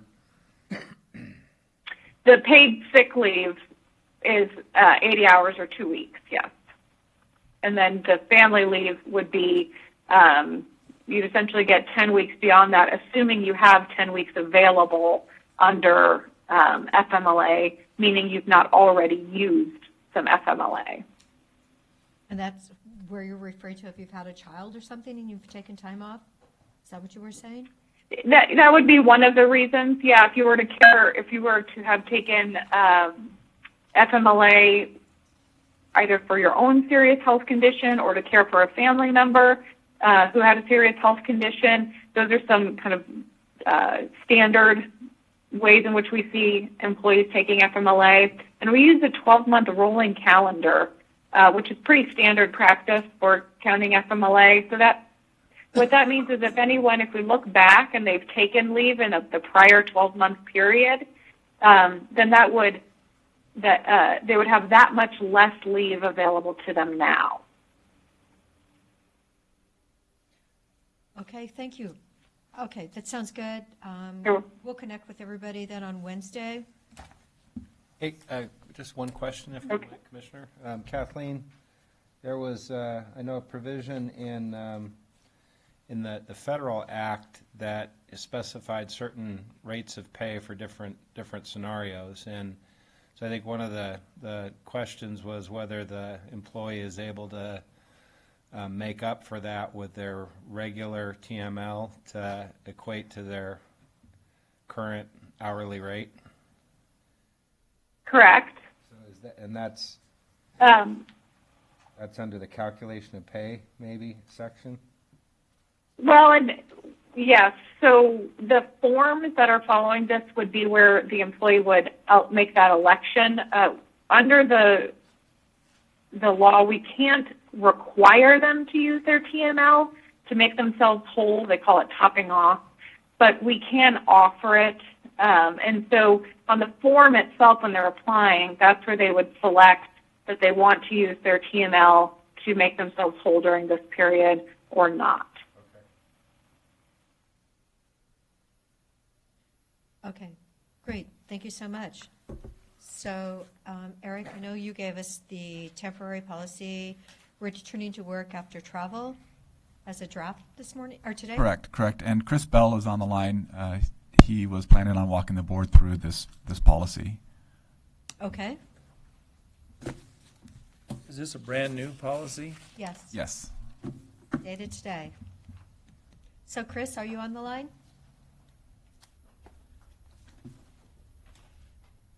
You have to unmute. Yeah, you have to push mute, yep.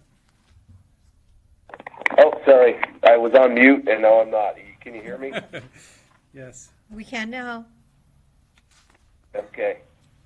So this policy was put together basically after hearing that folks, employees were either executing existing plans to travel even though the current pandemic is ongoing, and also those whose there was some indication that at least a few employees were taking advantage of the lower rates in order to plan travel during the pandemic, because the pandemic is driving travel rates down. So we got together and thought it would be a good idea to put together a policy concerning folks who do take voluntary travel plans and execute those, given our current situation, primarily to protect our workforce, our staff, but also basically to protect our community members in general, because we know that folks who choose to travel either to particular areas that are known to have ongoing spread of COVID-19, or who choose to travel using what's termed in the policy as crowded modes of transportation, airplanes, trains, etc., are a substantially enhanced risk of contracting the virus or being exposed to it, and then bringing that back home and bringing that into the workplace. And so what we wanted to do is put together a policy that sort of, balances the needs of our employees who, legitimately have reason to take leave, but also provide some sort of protection for when they come home. And it basically assumes that if you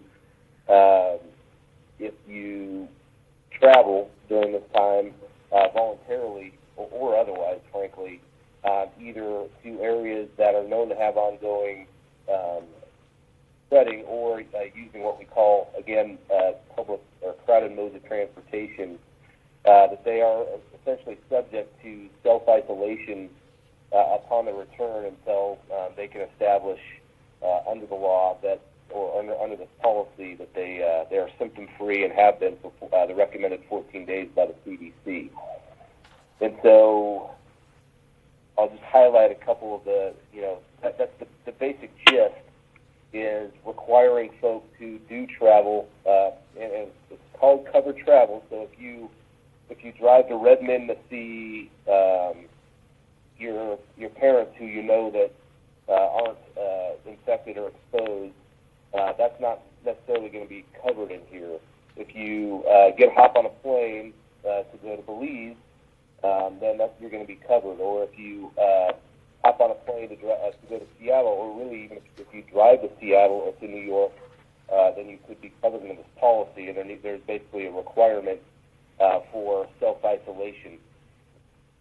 As you go down, you'll see there are some provisions requiring mandatory notification of covered travel. So if employees do choose to travel in a means that's covered under the policy, they are required, it's mandatory that they notify their supervisor, so that the supervisor and the departments can accommodate scheduling, determine what they need to do to accommodate the self-isolation period. There's also a provision in here, and this is one that was discussed a lot, and I don't necessarily consider this a mandatory provision, but if you look on page 3, there's a clause for reimbursement of ticket cancellation or rescheduling costs. And if you read that language, it applies specifically to and only to employees who left on vacation prior to the adoption of this policy, assuming it gets adopted at some point in time. And it basically says if you have to incur any cancellation or rescheduling costs on travel tickets only, we have discretion to reimburse you for that. So it's not for hotel reservations, it's not for Uber or taxi reservations, or for the fishing excursion you plan. But if you do incur just to reschedule your airline ticket or your boat ticket or your train ticket, or to cancel that, and I understand most of the organizations are now kind of waiving those fees anyway, but if you do, we have discretion to reimburse you for that. And the reason, Dave and I talked about this a while ago, and I think I talked about it with Kathleen and Eric, the reason for that is, I think, a couple of concerns. Legally, there may be some due process concerns in that we're taking something economic expenditure from them and not providing any way to get that back. So this kind of allays or defends against any procedural due process claims that somebody might have for illegal taking of their ticket costs. But I think more so this is geared at allaying the fears of the unions, really based upon those reasons that, hey, we've got union members who didn't know about this policy, had already made plans, and now because of this policy, they're out a bunch of money for rescheduling or canceling. So again, I don't think it's necessary to have in here, but I do think it's advisable for those reasons. The next one is on page 3 down at the bottom. This is the self-isolation clause. And again, generally, it's mandatory. You see there in the black underlined, highlighted language, employees shall not return to work until their period of self-isolation is ended. We have a bunch of thresholds for that to be met, which are, above that. But again, if you choose to go on covered travel, you will be subject to this period of self-isolation, and then there's some mechanisms in there for coming off of that period of self-isolation, what's required to return to work, and that essentially requires the certification of a physician or a health provider that you've been symptom-free for the CDC recommended time, which I believe we have in here is 72 hours, if I'm not mistaken. Yeah, 72 hours.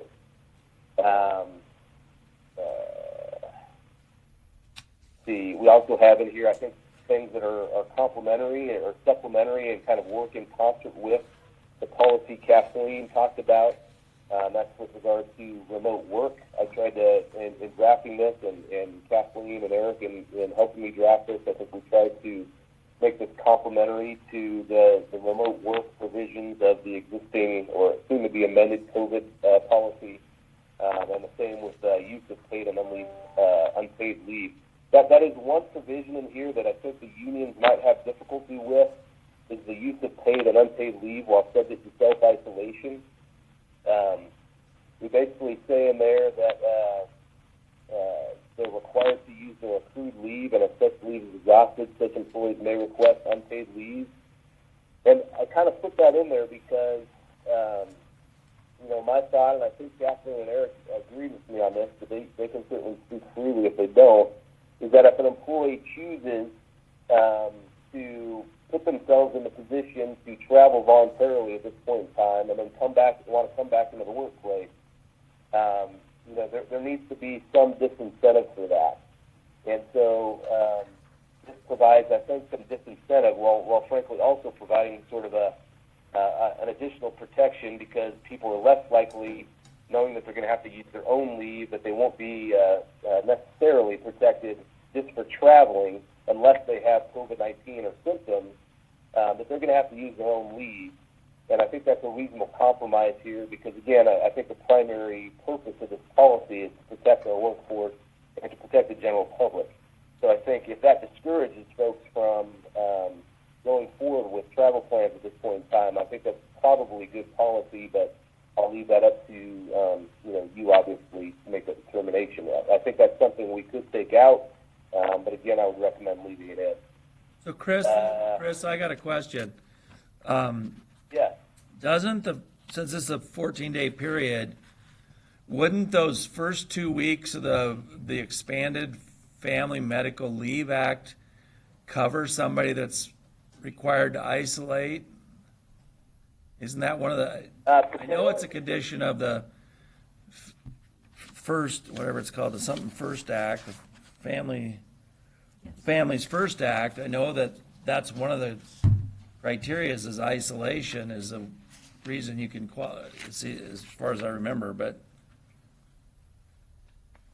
yes, I think probably in a lot of cases that is the case.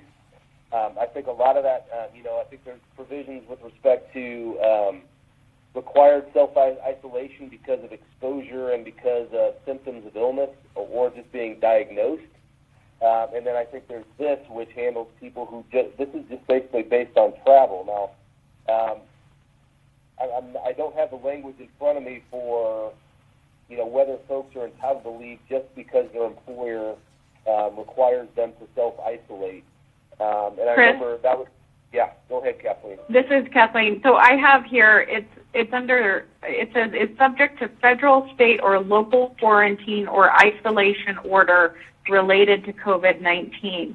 I think that gives the county room to interpret it either way, as we could be ordering the isolation related to COVID-19.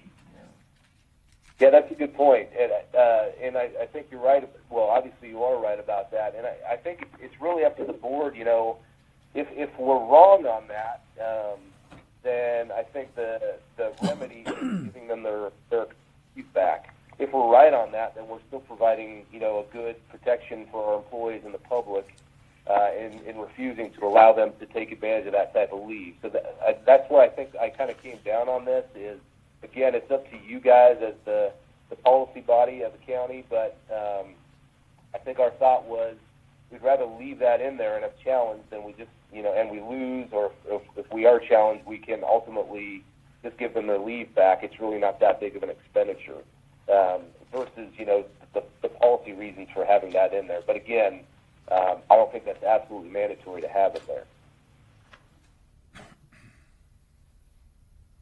And so, yeah, the next, similar, the rest of it is similar to the language of the general COVID-19 leave policy. We have exceptions in there that can be granted only by the county administrator. Same sort of review and duration provisions in there that it basically only lasts as long as the emergency order is outstanding. As soon as that's revoked, this is revoked, and there are also provisions in there for it to be revoked or amended as needed while it's in place. So that's basically, in a nutshell, what it's about. If you have any questions, let me know. Question, is this kind of being discussed across other HR groups? I mean, is this getting kind of mature for other public agencies in Oregon? I've seen some chatter about this. You know, we in the legal department are, I think we're all on the county council listserv, and I have seen other folks chatting about stuff like this. Honestly, I've not shared this with them, but just generally speaking, I've seen chatter, and I do think people are trying to plan for this, whether or not they're putting together an actual policy like this for that sort of situation. I don't know. Again, we've gotten some pretty good information from department heads that this was going on and could potentially be a problem, so it sort of prompted our efforts in this regard to sort of, again, supplement the leave policy and try to, you know, put in some protections for our people and for the general public in case people do choose to travel. Because really, at this point in time, I think there's no doubt that folks who choose to travel, and especially who travel using private modes of transportation, are at substantially heightened risk, and therefore put others who they come in contact with at heightened risk. Okay. So, Chris, wasn't last week like spring break, really? So did we already have county employees that left on their vacation because of the great hotel bargains, whatever that they could do? Should this have been? Yes, in fact, I mean, or before they left on their vacation? I'm sorry, what was that again? Didn't we have the situation coming up last week, because that was the planned spring break before everything happened, where people had their vacation plans paid for and they were going to be taking off out of town? Yes, I presume that happened. In fact, in one of our departments in particular, or agencies, we know that there are 2 or 3 folks in that agency who did have plans and who did leave on them. You know, within the United States. I think one was to Mexico, one was to Belize, and one may have been to Hawaii. Okay, so they... This is Kathleen again. Just to add that it wasn't specific to just spring break. I would say that that's probably a heightened time for travel, but we were seeing the dates for travel to be kind of from last week, this week. However, I will say that there were some departments who have taken it upon themselves to inform employees that this policy is being considered. So I think that some have curtailed their travel plans just based on the discussion of the policy. Yeah, and I would add to that one of our directors basically told us point blank that one of the unions was ready to challenge us if we impose something above and beyond, what federal and state law's response has been so far. I don't believe this goes beyond federal or state law, but I do believe it complements or supplements the state law as sort of summarized in our policy, or at least in our proposed policy, and doesn't really run up against any of those provisions as far as leave or anything like that. Again, I think this just was an attempt within the law or within the policy to address a situation that we knew was not just impending, but like you suggested, Commissioner, that has already occurred. So we're trying to do our best to confront that. Are there any other questions? Well, for me, I like the idea. I kind of like the other policy. I'd like to read it before we approve it, but Okay. I like where we're going. And I was able to review this one before. I didn't get to, so we get half of this stuff done. Thank you very much for putting it together. The purpose statement's kind of the key to this whole thing. What are we doing? Why are we doing it? Because then it gets down to the, specific, debate about if something's in the authority of or authorized by somebody else. So I do like the idea. Let's propose them as a package on Wednesday. Is Okay. probably the way to go. Excellent. All right, so we're going to review it, and we'll be voting on Wednesday. Thank you very much. All right, nonprofit financials.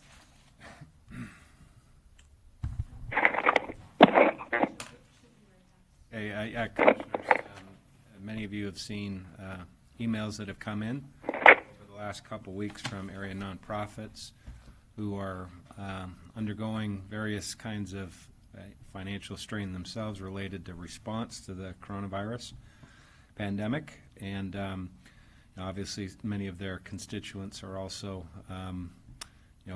negatively affected as well. So we've been collecting those as they have come in. These are direct asks of the county for some level of financial assistance. So we wanted to kind of just not necessarily go through each one with you, but get a sense of your willingness to want to help out, one or more.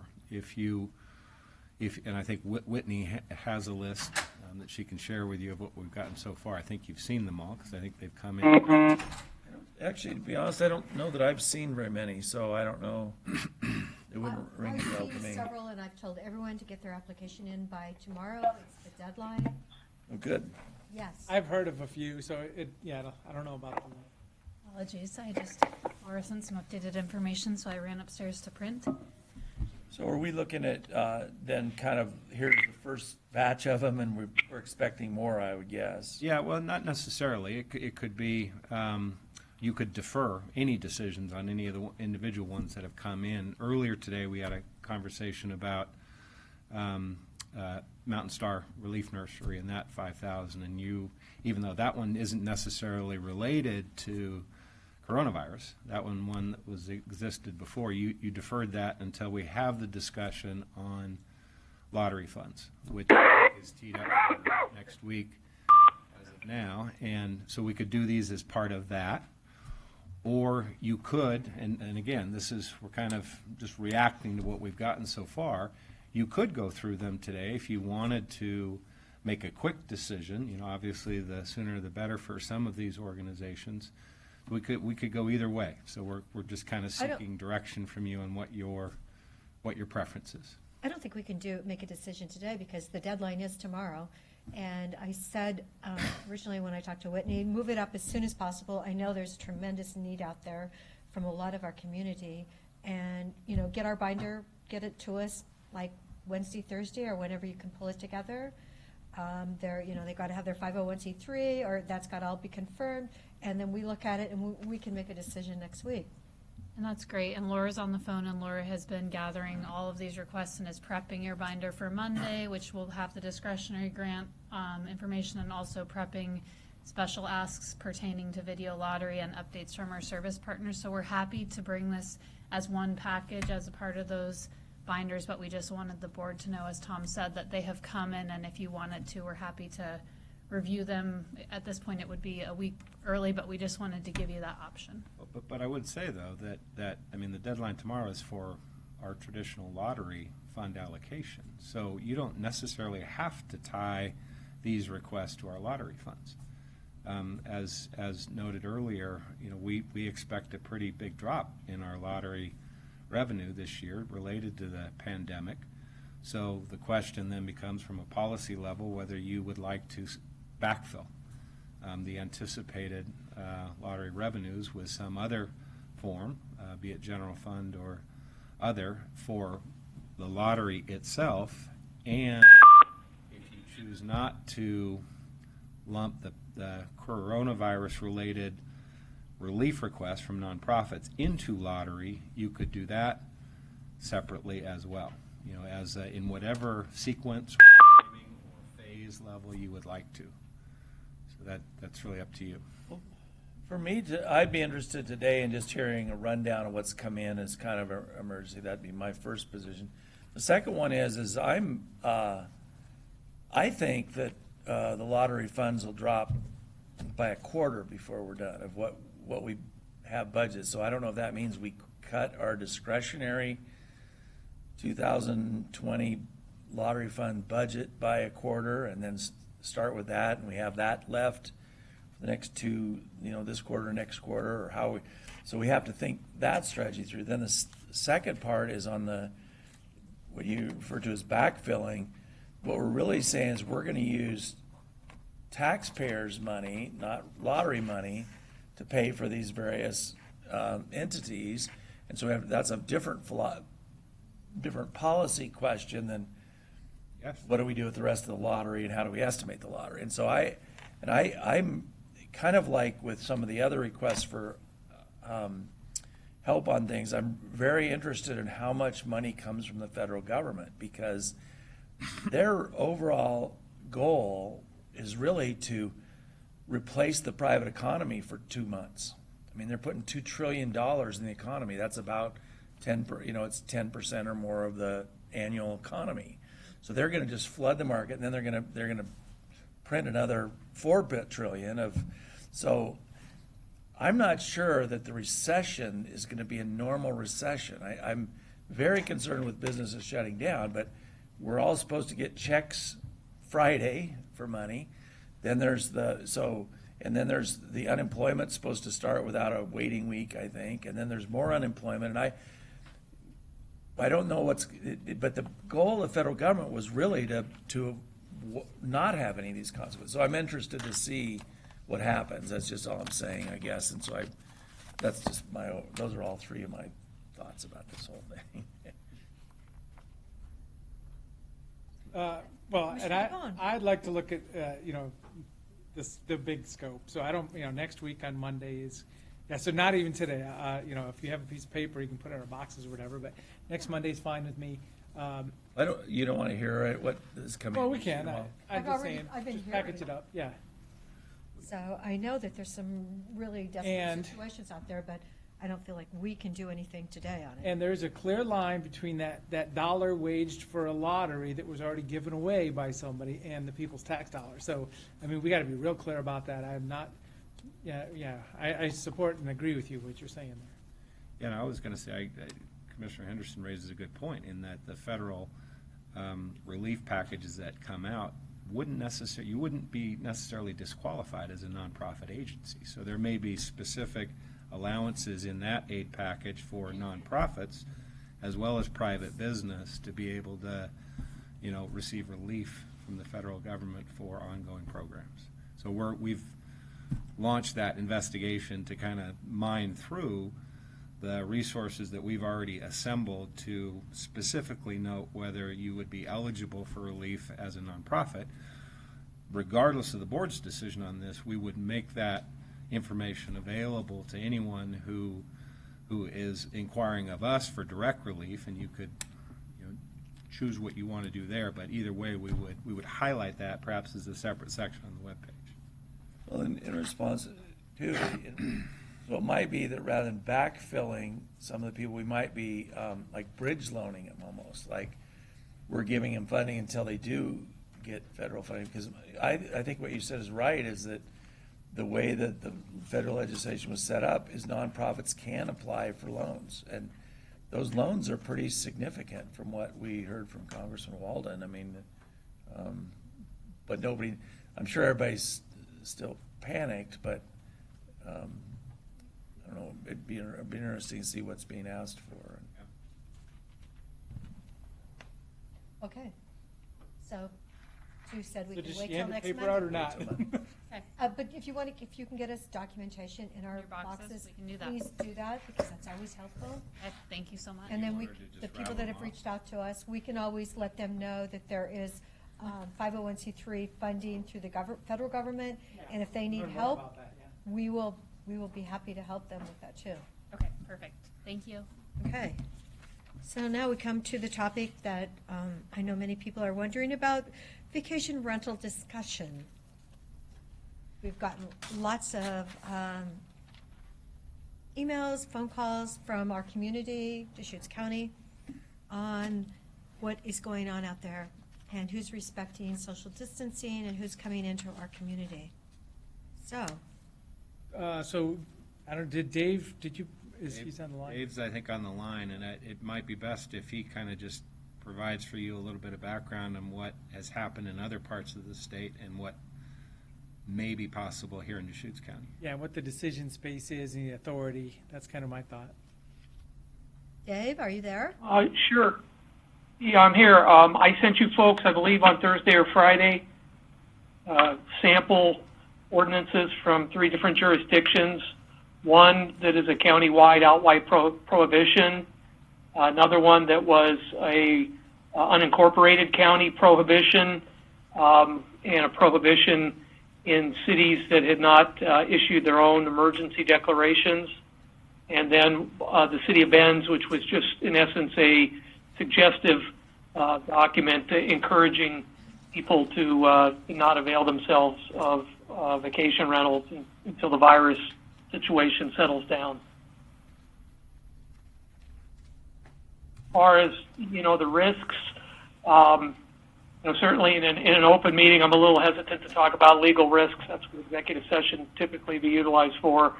I will just say this is, in many respects, it's uncharted grounds, and so I do know that one of the coastal counties has already been threatened with a lawsuit for their ordinance from folks that were not in favor of shutting down overnight vacation rentals. So it's, and there has been a request through the county council's group to see if the governor would be inclined to potentially consider an order at that level. And the information we've received back is that that's not something the governor is considering at this time.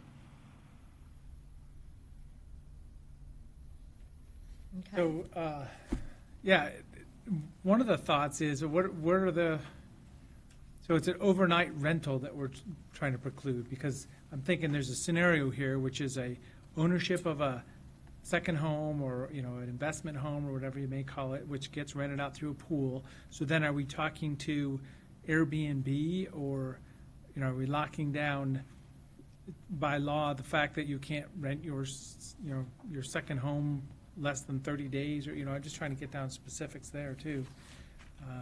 And then do we have that authority, or under what rule do we have that authority?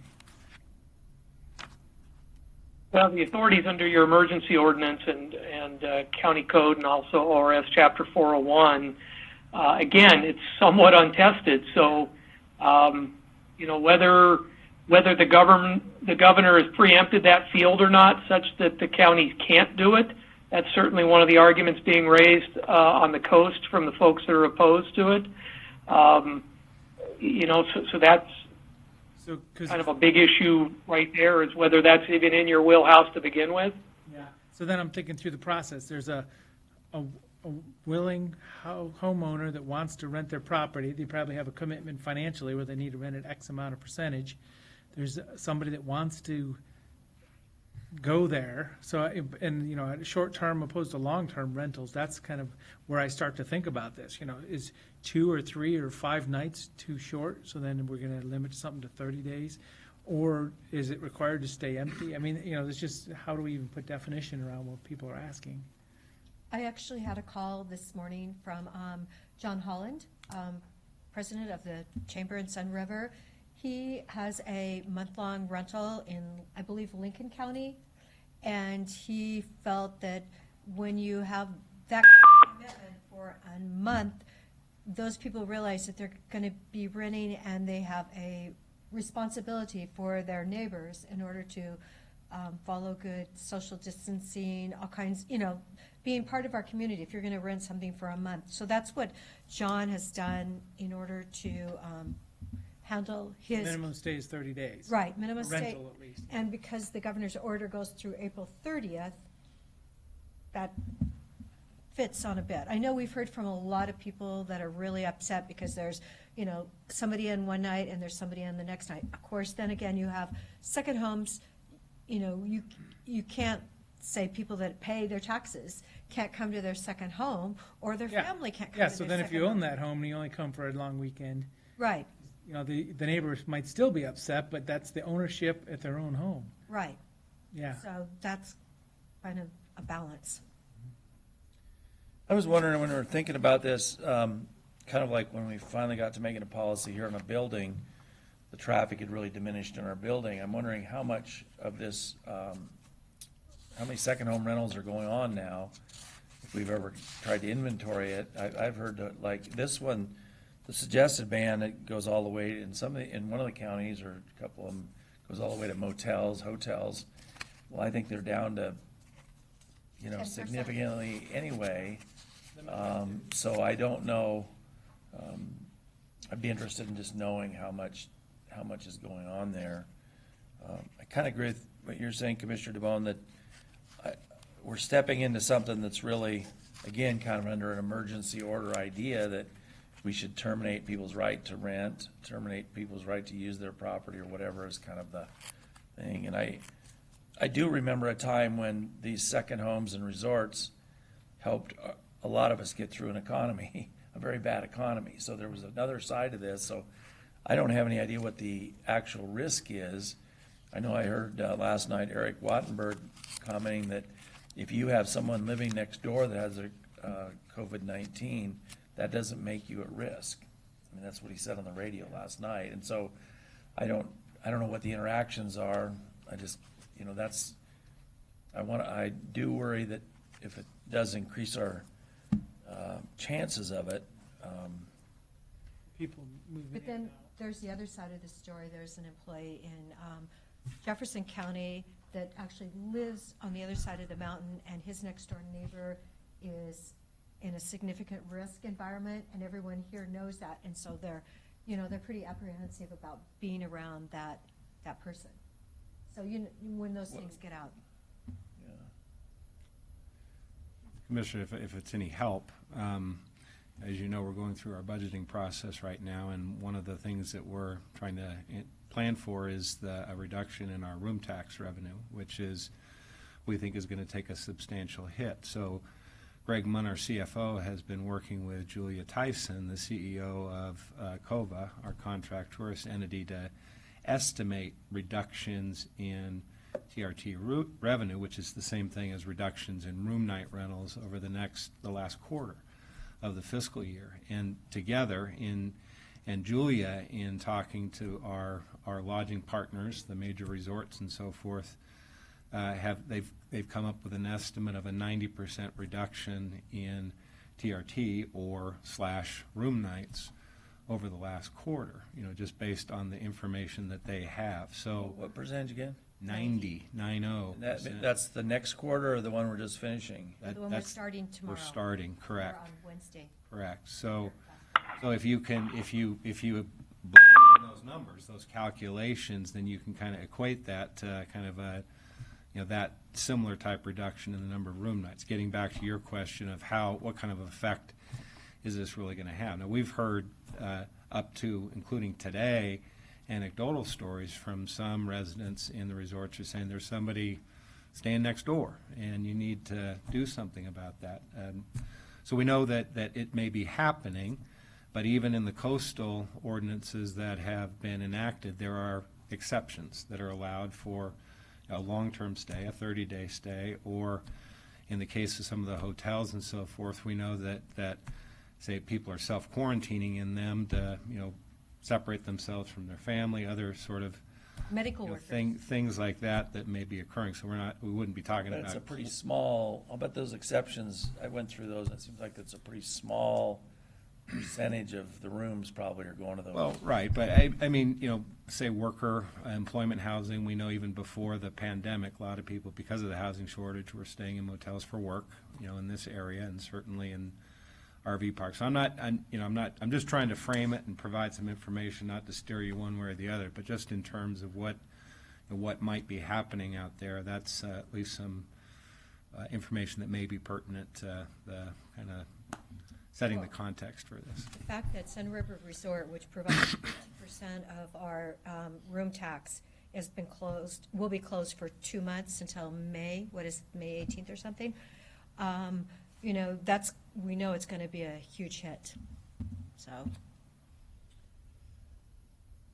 One of the things that I think this memo was from Dave, there's a one-page summary here. They bring up the issue of, well, if you do an order like this, how do you enforce it? Or who enforces it? Would there be a citizen's right to enforce it? The people now are calling us or emailing us saying we should change the policy. Would they now be able to cause an enforcement? Because they won't be calling. If we did this, then they'd be getting a hold of us.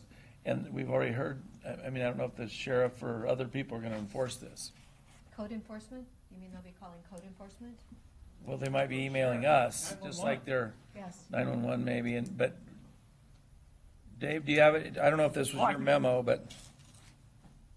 Yeah, I could certainly tell you that at the state level, any violations of emergency orders issued under ORS 401 are handled by law enforcement. So in as much as yours would be pursuant to ORS Chapter 401, my initial thought is it would be enforced by law enforcement. The other alternative would be through county code enforcement. And if you're getting it like a private attorney general right, we do have a provision in our code in certain nuisance contexts when we can decline to pursue something and give the private party the right to pursue that on their own.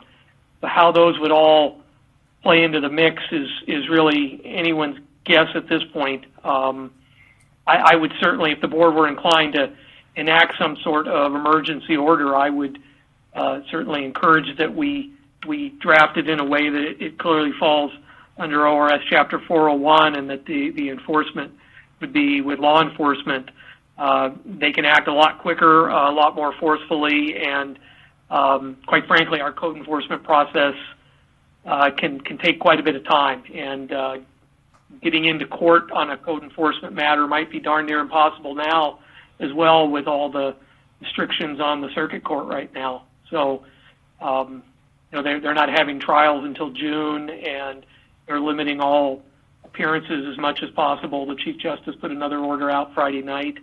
And so, certainly, if having some sort of enforcement teeth is important, then I would certainly steer it towards law enforcement being the enforcement mechanism as opposed to civil code enforcement. So, yeah, what's the scenario? Honey, I think somebody rented the house next door. Call 911. And then sheriff shows up at the front door and says, can I see your rental agreement? I'm just thinking the scenario could be really interesting. Yeah. Oh, no, this is our home. We just don't come very often. I mean, there's all kinds of ways this could go. Well, what a shame. And in other parts of the country, it is. I have a brother-in-law in Florida who he works for the federal government, has papers that allow him to travel. Oh, yeah. That you have to have with you. And then I was reading that in Rhode Island, they were sending the police out to see if there were any New Yorkers staying in Rhode Island. And so, well, we I might don't want know. to communicate with the sheriff, and this is my point. So, instead of, yeah, but he's taken, I know, the position, and he told us this about the people that aren't staying home or aren't staying 6 feet apart. Is their approach is what he called education. So but you can't really do that if someone's staying there, saying, well, I mean, I guess you could go out and say, if you're here, but you can't, I don't know how you, if the goal is to have them not come, I don't know, that's a good question. And then think of it, if they are coming here, and what's happened to the people that are going to Hawaii now, if you go to Hawaii for a vacation, you are on 2 weeks quarantine. So, Yeah, I'd heard that. What are they doing with them? well, you have to stay like Put 'em whatever. on the beach and give them a drink. No.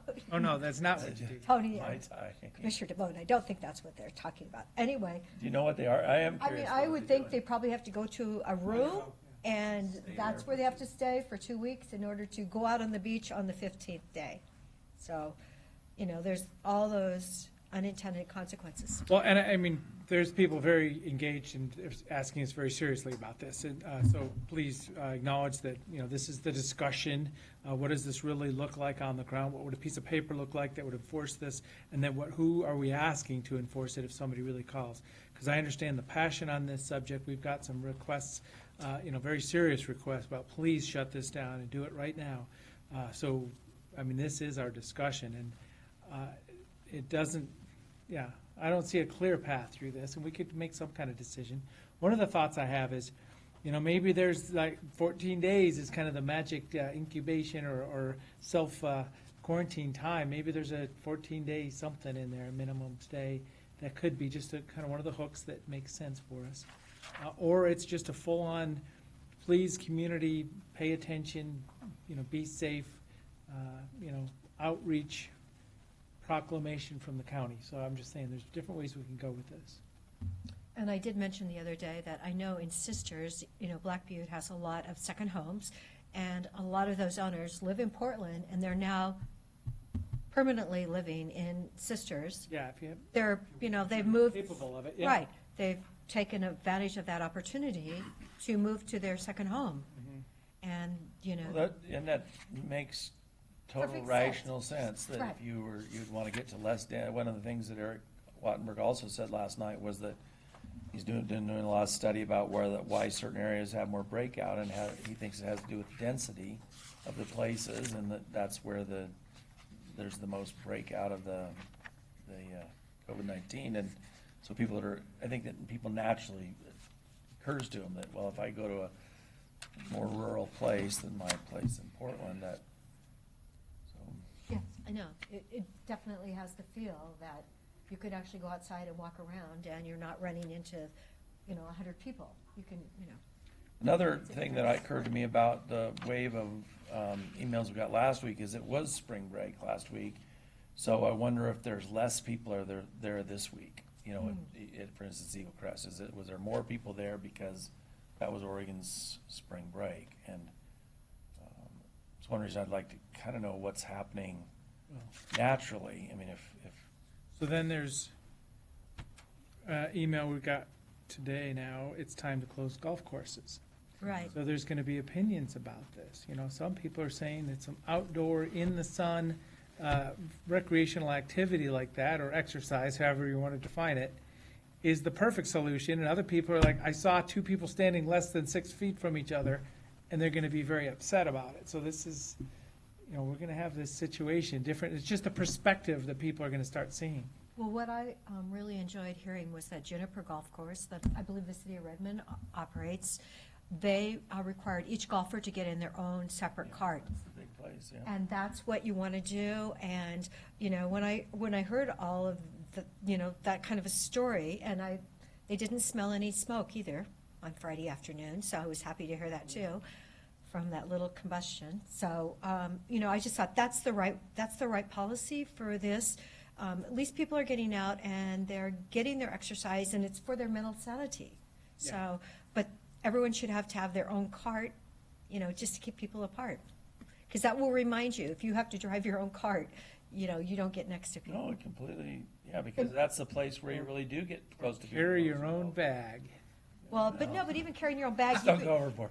No. Let's not go that far. No, I think your own cart really gives you that space. You can't get right next to them or Yeah. you'll have an accident. Well, and I mean, the weather, about half a dozen days from now is going to probably start feeling like it's really nice out there, and people are going to get real fidgety. Yes. And so, as I said, golf courses, I do support them being open, do, advocate for social distancing and respecting this at this time, but, we do have requests that are coming in like this. Yes, we do. Dave, have you thought at all about a possibility of no overnight rentals, but no overnight rentals of groups of larger than such and such, or such as, so many per bedroom? I mean, because one of the things that happens here is a lot of groups of, used to be college students, I don't know if they're not in college now, I don't think, but groups of people kind of overwhelming a place, and you just know they're all in the whole, whereas if it was two people coming here for,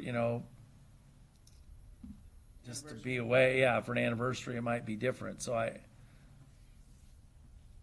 we did not look into that in the context of occupancy limits, just we're relying on, and I believe the other jurisdictions that have gone forward just have occupancy limits for building, provide what can be in those units, and within them, if they're maintaining 6 feet social distancing, I don't know. I'm sure at the dinner table they're not, or when they're cooking in the kitchen, but maybe when they're in their separate bedrooms they are. If that was something the board was inclined, we could certainly do some work on that. I think Nick's on the line. He might have some input as well from a CDD perspective as to whether that would be a metric that we could come up with somehow and have a rational basis for it. I should say that any order you folks make, even if it is not preempted at the state level by the governor, would need to be supported with findings in support of that order. So that would be part of the process as well, making some findings as to why this is necessary. And the occupancy piece that you're talking about could be part of that. Now, in your package, one of the examples that you included was the City of Bend kind of emergency order, and it was just strongly, what was the word, strongly urging or strongly requesting people not to come here, not to stay. That wasn't a mandatory thing. It was although in the press I thought it kind of was, but It was a strongly worded. Sound like in the press that they outlaw coming here, but this doesn't actually read that way. So are the findings that they have kind of what you're talking about? They quote our health director and other people about the facts of the matter. Yes, sir. That would be the types of findings, and we could glean from the other ones as well. But again, we could put it together at the legal staff level, but it would be findings the board would need to adopt and accept as being accurate, and so that's on you folks to make those findings as part of this order. I really like the idea of starting off with the advisory words with findings and, kind of the way the City of Bend did. And then if we get to that tipping point where we're like, oh no, this is more than advisory, that would be the conclusion we would come to. Yeah, and I don't know if Nick's on the line. I thought he was going to be, but I do know there's also some issues, destination resorts and overnight lodging requirements that wouldn't necessarily apply on a couple houses downtown Bend. And Nick, if you're there, perhaps you could weigh in on that, but that's another issue that we've started studying as well. Yes, thanks. This is Nick. I am online, or listening, watching online as well. In terms of the short-term rentals, in terms of the houses, of course, we don't enforce that right now in the rural county.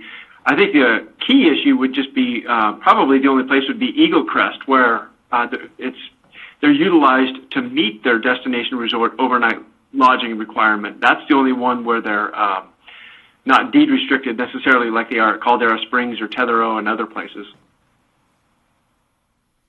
Well, and that's interesting. I mean, maybe we are talking about a geographic area and not the whole rural county. That's where some of the complaints were from, yeah.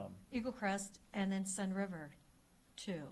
So those are, and then referring to the letter that just came out from St. Charles today, St. Charles, the good news is they have 31 ICU beds.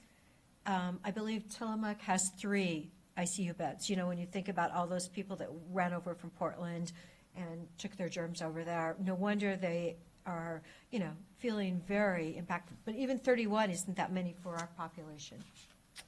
But at this point, what we've learned is we have, 7 have been hospitalized, but we don't Hospitalized. know If they're in the they're all ICU. still there, and we don't know if they all were in the, actually, I heard that only, there's a couple, yesterday, I thought only one of them was on the ICU, but those are the kind of statistics that would, as it mounts up, would be, you know, more relevant to have. Well, and I think, we're talking about the ICU bed specifically, and we have to have it in perspective of, are those the only ICU beds in the, you know, southeastern Oregon or whatever it is, that, you know, how much of a geographic area would that serve too, not just the county? There was a map that showed that somewhere. Yeah. Well, that's Central Oregon, the 31 beds. But if somebody was coming from Harney or Right. Malheur or Lake, Right. I mean, this is Yeah, maybe do- where they go. I mean, do they come here, or do Yeah. they go to Boise? Or do they go to Cadillac? Just acknowledging.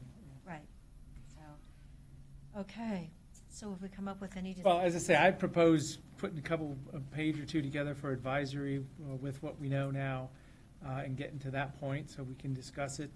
You know, we've had some passionate calls and pleads for this. You know, geographically, maybe it is destination resort style areas, Sun River, Black Butte Ranch, Eagle Crest, or not, I don't know. Include Tethro and Pronghorn. Well, we can. I guess we have had some pleas for this, and what I'm worried about is all the people that actually own those houses that might be happy to tell us what they think. How are we gonna, I mean, I was surprised when the city did it. There was comments in the article anyway from people that were in the business of hotels or whatever saying, gosh, we're surprised they did this without even asking us. And what, you know, it's, like you say, I remember when all these places helped save us from Right. a real bad time, so.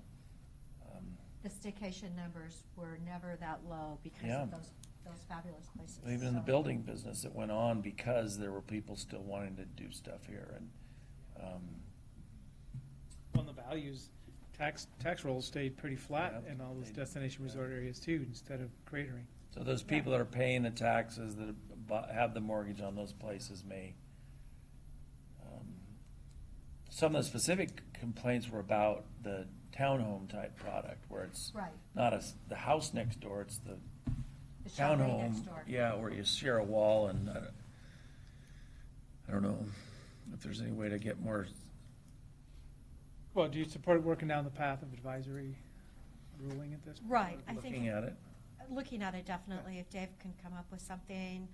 I don't remember hearing anybody from Tethero or Pronghorn. I do know a lot of people have gone to their homes in Black Butte just because they own them, and they felt safer coming back to their homes. And honestly, if they own it, they pay the property taxes on it, it's their home. Yeah. And you should be allowed to do that. So it's gonna be what we just, you know, Dave, if you can put something together for us. Certainly, I could get a draft via, hopefully today, or certainly this evening sometime. Okay. I wonder, Nick, are you still on the line? Yes, I am. I wonder if there'd be some way to find out from the destination resorts about rental occupancy or anything. I know Sun River Resort is closed, but there's lots of houses that aren't. Properties is shut Or, down, too. who is? Bennington. Oh, they are completely Yeah, shut that's the down. big one, yeah. Yes. So, and that's like 75 employees plus all kinds of houses on. the Yeah, corner. lots of rentals. But there's still Airbnb and private transactions and other things that could happen. I wonder if people that were renting through Bennington are doing it through other. Yeah, and I don't know how much pressure there is on the market, like people trying to do this right now. We can still reach out. Tom, do you have any ideas of how we'd find out how much activity's going on? Well, I can work through COVA. They are in regular contact with each of in fact, most of the destination resorts are represented on the COVA board. There's a But board that- meeting tomorrow for COVID. Well, like you're Yeah. saying, a 90% decrease would mean 1 in 10 houses are gonna be rented during that period. 1 in 10 hotel rooms, motel, I mean, maybe it self-corrects. I mean, one thing I saw, and I'm just trying to overreact, but it seemed like at the coast, you had warm beaches full of people that everybody could see, and that may have been a real visual effect, like, oh my gosh, we got to do something. I don't know that goes on the same way here, and I don't know. Just interesting to see what COVA thinks about that. Yeah, no, and Commissioner DeBone had a good idea. We have a virtual COVA meeting tomorrow afternoon where we could bring it up with a group and kind of get their group take that we could bring back and share with the board on Wednesday for your meeting there. They may have some hard numbers as far as occupancy rates or projected occupancy rates, that may be a little more mature than what Greg and Julia were able to discuss. Well, and another thing on top of that, is the state government's come out with this extremely aggressive marketing campaign about don't be responsible for killing someone. I mean, that's what they say in the ads. I mean, is that going to make more people stay home? I mean, I don't know how much further you can scare people about something than that. So again, that might affect how many people actually come here. I don't know. Okay, so it sounds like we have some good direction. Dave, if you can put something together, and we're going to hear back from the COVA meeting tomorrow, so that'll be excellent timing. All right. Okay, our next item on the agenda is other items, BOCC. Any other items? One moment. Could you send a note to Julia about that so Yeah. Julia knows it's coming? Yep. Thank you so much. Because I was going to do it and I figured you. We still have a couple agenda items on here, so I think honestly we should go back to. So I do have a couple of BOCC other items on coronavirus. I think as maybe you were as well, I was shocked to learn that all of the testing that's being done in our county isn't being accounted for. And it sounded like the numbers were significantly more than what we've been reporting to people. And it seems, tests. yeah, Right. yeah, just testing, period. How much testing is being done, because I'd never heard that before. And we've heard for a very long time that St. Charles was doing the majority of the testing. I always assumed the numbers were being wrapped in, and the simple thing was putting the caveat on our front page that we really don't know, and saying it very bluntly, or going to St. Charles and saying we really would like to know these numbers. And I also I was surprised that our health director didn't suggest, to find out what county it is, look at where the people live. And it's pretty easy if we're just talking about 3 counties or 5 counties. But to say that St. Charles doesn't have a system to do it seems, if there's 200 people that have tested, you go through their addresses in a day, a person can probably figure out what county they're all in. So I don't know. I just think from a public information standpoint, we're not doing the job we should. So any thoughts on that?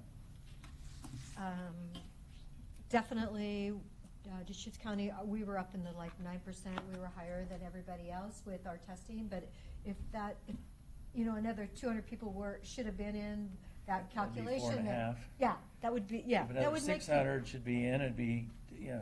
Yes, so honestly, I believe that that's what public health needs to do. They need to be transparent and step up, and St. Charles should be part of that answer. Yeah, I mean, the head of St. Charles is telling us what we all should do with our days and our lives, et cetera. I mean, it seems like I just feel strongly they should be revealing how many tests they're doing. It's not compromising anyone's privacy. I mean, it's a big number. It's a number. So Well, the question was asked, why are we doing less tests than another comparably sized county? And now we found out that, we're probably doing as much or, comparable number. We just don't have those negative test results coming back to be added to the full set. So, I mean, the question was asked and answered now. So, I mean, that was a step in time, and I'm sure we're going to be able to get that information now. I don't know that they're holding it back. They didn't know it would be that. I didn't hear that today. Well, I support getting that number and asking, yes. Okay. So I think we should. ask for it. I think we should maybe talk to Dr. Fawcett, who is, a private physician who is actually our public health doctor too. I believe that he might be someone that could really help implement that for us. So, Tom, do you have any ideas about that?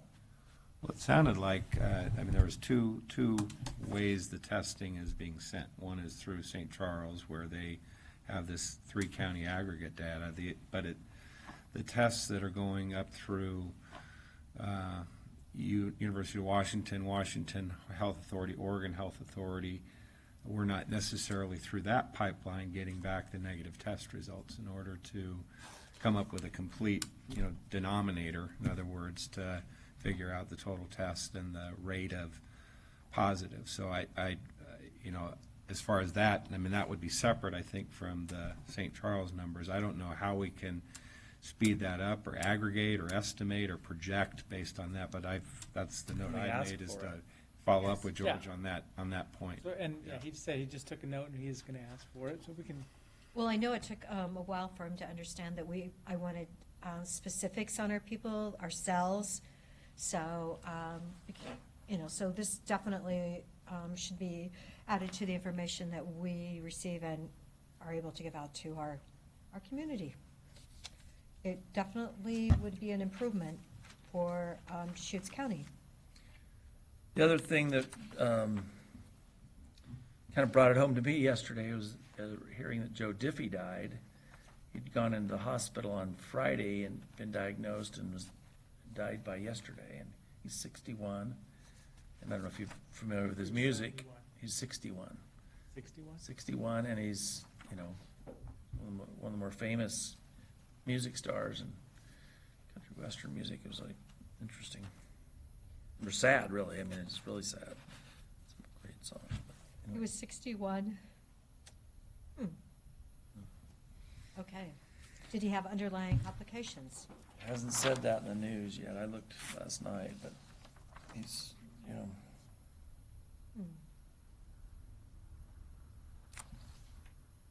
Okay. All right. Well, okay, it does happen.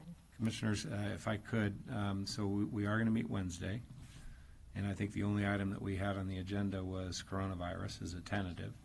So that would be at 10 o'clock, your regular meeting time. And what I have, the specific things to bring back are the 2 policies, one on leave, one on travel, and the ordinance that we a draft advisory statement that we'll bring back on Wednesday, along with some information from COVA. So those 3 items. Are there other things that you'd like to hear more about as part of your Wednesday meeting? Would you like another general update at the start from Dr. Conway or the sheriff or Sergeant Garrity? I'm thinking a nice tight meeting. If there's specific content, we can get through it. But sometimes we end up looking to discuss, and we're not sure what to discuss. yeah, So and it's a little bit tight. I actually had a call from Representative Helt right the second before this meeting started, and Coos County had access to $3 million worth of PP&E, and she's like, Patty, we've got to do this now. And I go, well, Sherry, you need to call Nathan, and I go find out what our order is that Nathan has placed. Please do that. So honestly, I would like to hear from Nathan, and maybe, what do you think, Heather?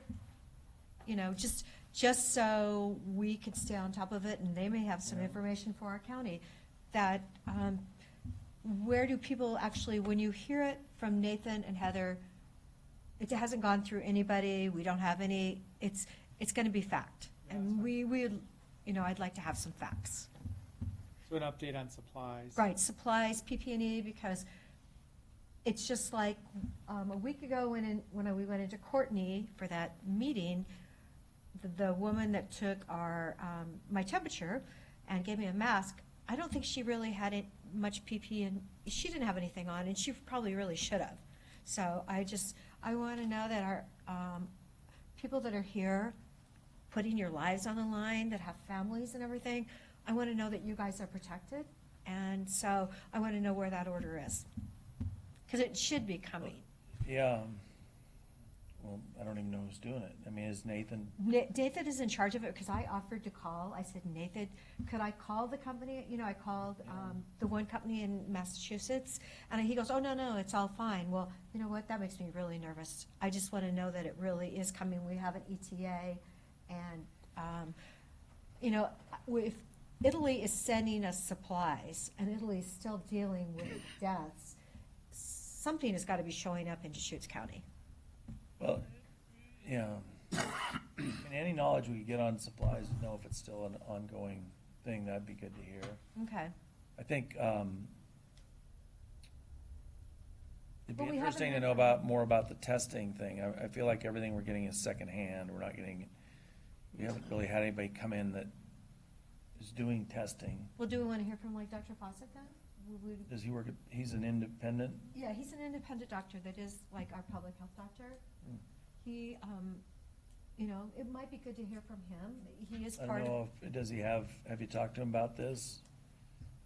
Does he have much, I mean, did I like I've just- talked to Eric Wattenberg about it, Right. for example, so he has things and you have Right, too. no, I know Dr. Fawcett will definitely have things. He's high in the command chain, and he is on county staff. He was here for an event, maybe a month or Press two release, ago. wasn't it? What? Wasn't he here for the press release? Yes. So, I mean, if he would be available, that would be outstanding. Yeah, it'd be good if he has some. So I think it would be nice to hear his perspective.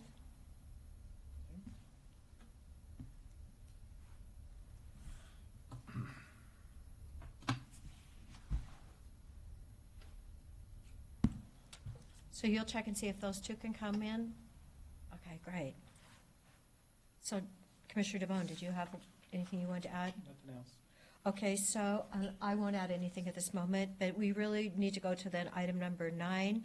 We're only 4 hours late for the, quarter of a FTE for a trial assistant. And that's supposed to be someone from the district attorney's office. Cara, are you on the line by chance? I know, 4 hours late. I hope you're still with us. I'm looking at Eric to maybe try and get a hold of her, and meanwhile, we can go on to the next item. I'm not sure if Tom Kuhn is on the line for item number 10. Tom? Eric's on both. Okay, send text messages. How about Chris on the vehicle donation? Present.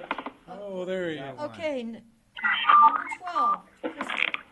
Thank you, Chris. All right. Good afternoon, Chris Doty, Road Department. So I'll walk you through the staff report, but Commissioner Henderson was integral in some of this, so Commissioner, feel free to jump in when you feel like it. Okay. I think you're all familiar with Jericho Road, the nonprofit based out of Redmond, and the services that they provide. There's quite a bit of feedback on my end here. I don't know if someone needs to mute their phone. But, okay. Can you hear me? We can hear you. Okay, good. All right. Great. So Jericho Road reached out to Commissioner Henderson and expressed interest in acquiring a pickup truck from the county to reach the homeless campsites and other kind of hard-to-reach areas that have been kind of further in need during these trying times. So basically just inquire with the county if we had a pickup truck that we could let them acquire by one form or fashion. I did check our inventory of our surplus vehicles that we're starting to accumulate here at the Road Department. We do have one we think that may meet their needs. It's a 2006 Chevy half-ton pickup that's in pretty decent working condition. So a lot of this conversation kind of went down late last week. And in the event, Board, there is a provision in our contracting code which allows donations to a nonprofit which provides services to Deschutes County residents. And so certainly Jericho Road would meet that definition and satisfy the code requirement. This particular vehicle came from facilities by way of CDD, so it's been cycled through two different departments here at the county. If it were to be a donation, there would be some foregone revenue that would have been anticipated upon sale of that in our surplus vehicle auction. And that's something that the facilities is not worrying about at this point in time. They're certainly agreeable to this donation if the board would like to go through with that. So with that, are there any questions? Two quick parts to this. Actually, rather than food, they want to be able to distribute water in the back. Okay. Put a water tank in and be able to distribute water. And the part that you hadn't heard, Chris, that is a little bit of a twist, is that it turns out the sheriff's office has a different pickup that they're currently using that's a 3/4 ton. This is a 1/2 ton.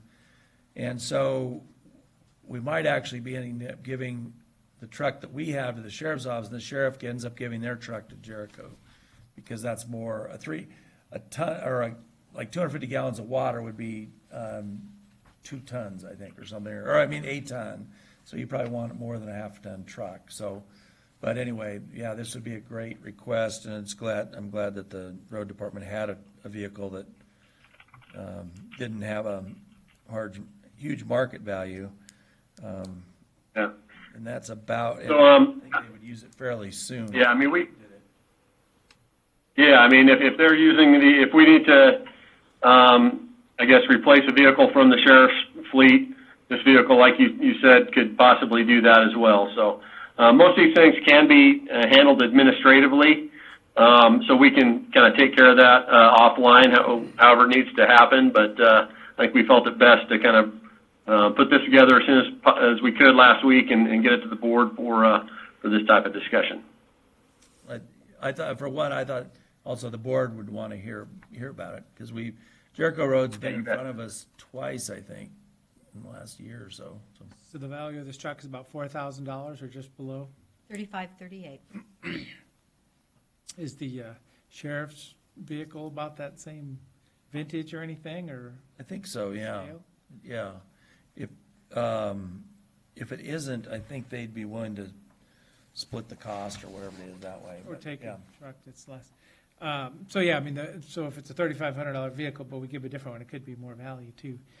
So my only thought for Jericho Road is, do they have other vehicles? Because for a nonprofit, to have a vehicle and insurance is different than not having any vehicles. I've kind of been through this before.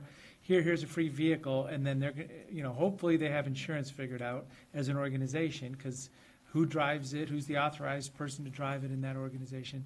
And not that it's bad, but these are just the facts. Somebody's eyes might be bigger than their financial capability to insure a vehicle like that. So just confirming that would be good. And not even long-term, but just the first time they get to drive it. Yeah, that's a really good question. I didn't ask him that. But I'm supportive. It'd be wonderful if they can provide, and this is the time where people going to be needing some support. Jericho Road has a very special place in my heart, because they made some calls to the governor's office and for the judges immediately when I talked to them the other day. So that was about a month ago. So you know what? If this will help their program, I think it's great. Do we need a motion or anything? Chris, do we need a motion? I would suggest that you do. Okay. Yeah, I think you could provide this motion, perhaps with the caveat that, it's subject to meeting the needs of Jericho Road. The one motion that would be helpful would be declaring it as surplus through your order in that motion. How we dispose of it, then we can handle, through the administrative process. But the board declaring it as surplus would be, I think, the first step. Okay, I'll make it if you want. I'll make a motion that a vehicle identified by the road department, a 2006 Chevy 1500 4x4 pickup truck 6-722, be declared a surplus vehicle, and we further approve taking the steps necessary to facilitate a transfer of that or its equivalent to from a different department to Jericho Road. I'll second it. Any further discussion? No. Commissioner Henderson? I vote yes. Commissioner DeBonne? Yes, and the chair votes yes. So Thank you very much, everyone, for immediately responding to that call. And I'll call you, thanks, Chris, I'll call you afterwards, it's, and talk to the sheriff about it. Okay, so Sounds now, good.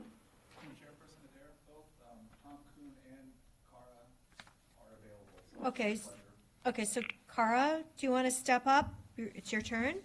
Yes. Yes, Hello, absolutely. Thank you. Hello, it's Tom Kuhn, Community Health Manager at Deschutes No, County Tom. Public Health. And Ladies before gentlemen today. I'm so Okay. sorry. You get to be next after Cara. I promise I'll be brief, Tom. I apologize. oh, sorry about that. Hi, so my name is Cara. I'm the Administrative Supervisor at the District Attorney's Office. And today I'm requesting a 0.25 increase in one of our trial assistant positions. The specific position is the juvenile trial assistant. Our juvenile department saw a shift in workload when dependencies were transferred to the Department of Justice. We originally had 1.5 FTE allocated to that department, but when that shift happened, we allocated the 1 FTE to another department. And we've kind of been monitoring the workload for the past year and a half to determine what actually is the accurate FTE needed in in the juvenile department. We're currently functioning at a 0.5 FTE. The employee that is in the position now is working on average about a 0.6 FTE, and then we're also supplementing her time with additional coverage from another trial assistant.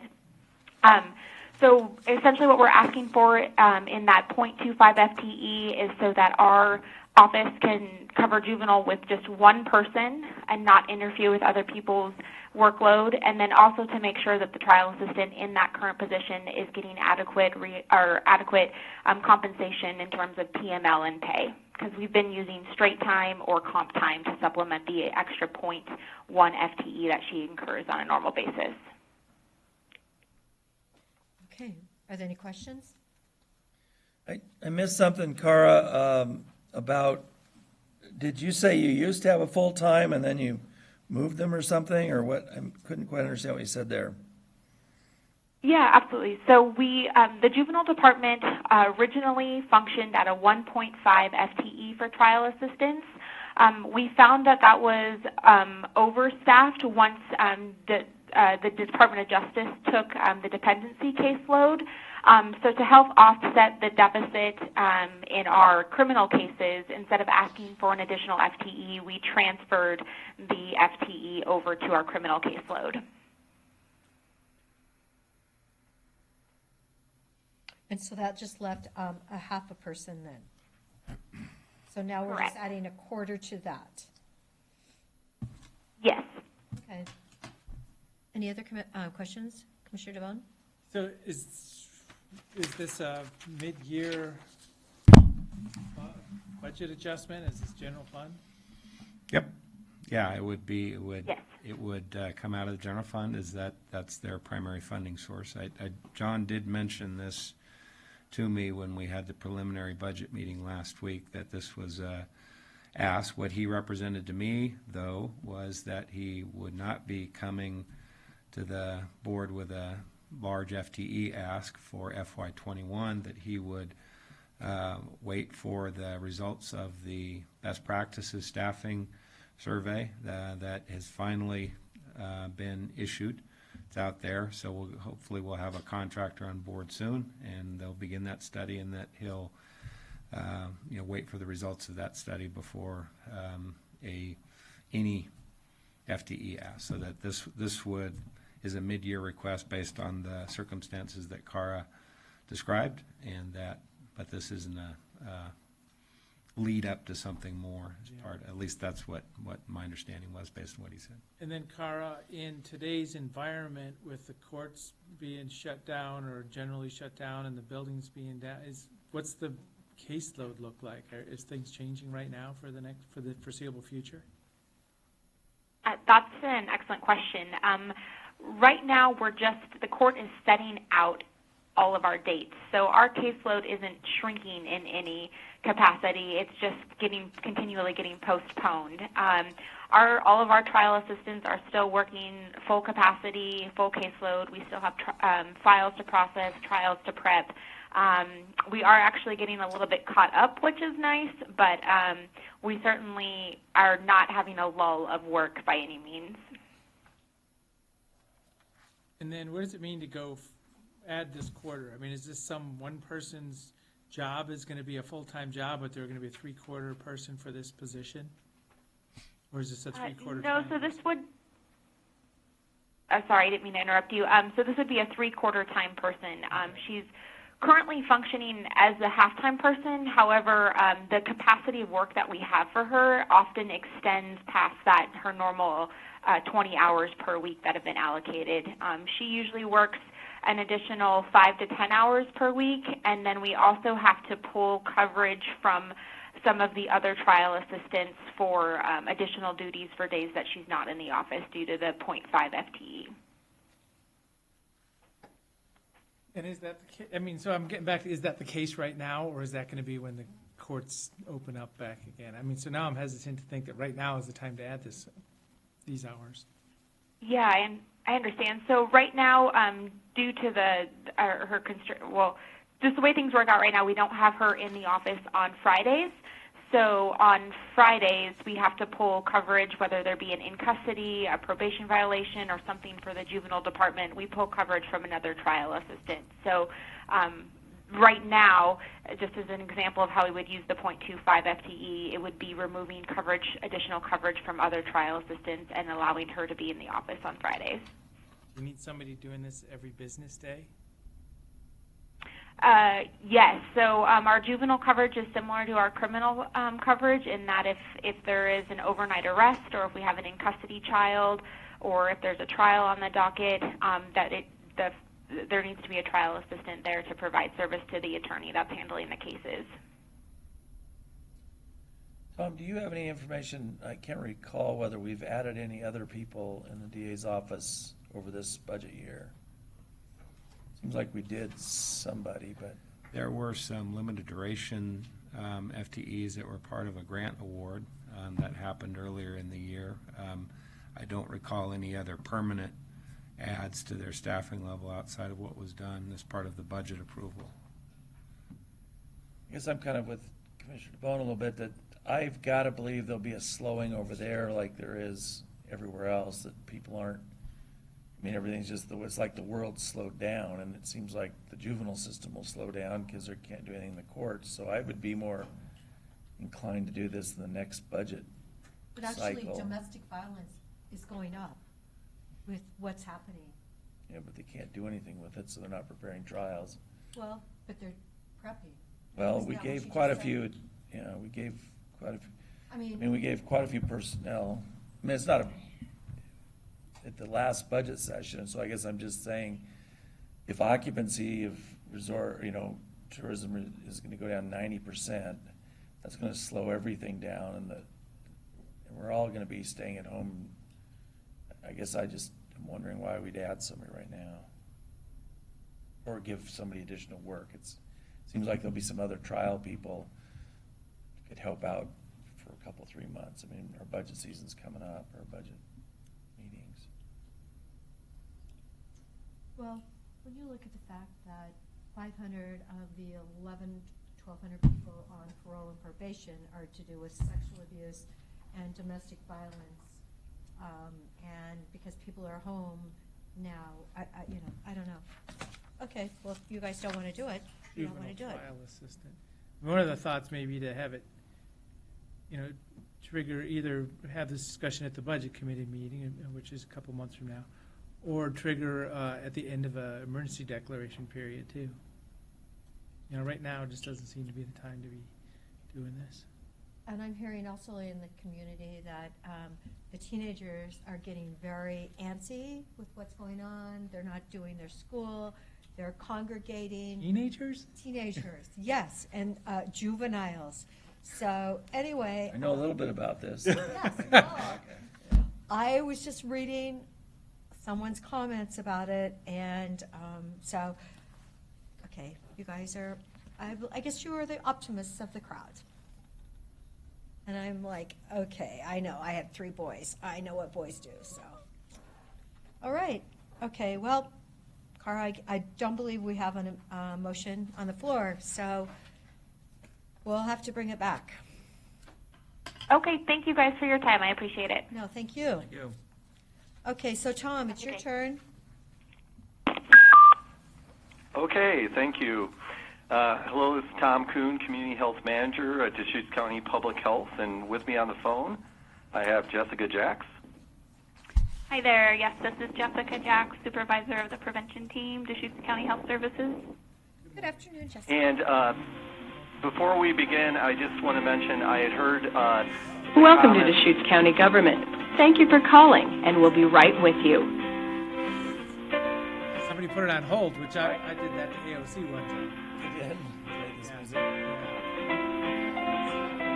Tom, just start right after the second verse.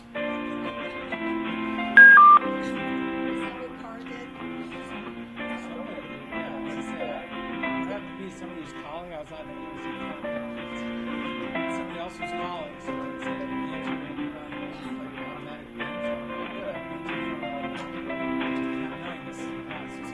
answering Legislative meeting.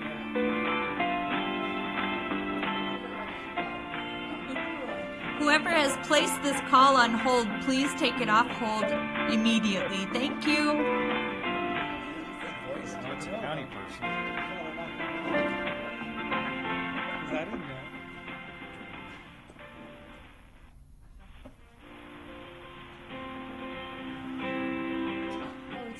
Welcome to Deschutes County Government.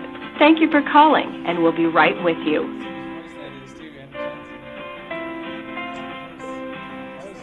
Before Whitney was on it, Johnson. Is that her voice? Eventually, we're going to end up with Let's probably just tell everybody we're going to hang up and then we're interested. Call back. Okay, did you hear that message? Please call back in. We're going to have to hang up. The system is not functioning. That's how to clear. Good job. I want you to trace that call. Who did You know, that? eventually, that's what Probably- we'll probably have is everybody's phone number will show up somewhere so you can monitor everybody and know. Oh, there's systems that'll do that all the time.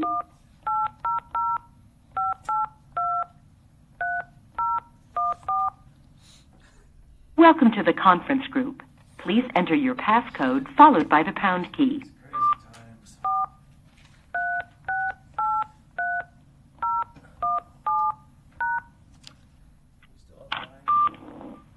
Video, yeah. Hello, this is Tom Kuhn again. Oh, there you go. Good afternoon, Tom Kuhn. So somebody put their phone on hold, and that's what happens. Did you hear that? Thank you, Tom. Yeah. So you and Jessica. Yeah, sorry, I'm off to a rough start here. Start number 3. It's nothing Anyways. personal. And Jessica, I think, is back on the call. Yes, I am. Thank you. Okay, great.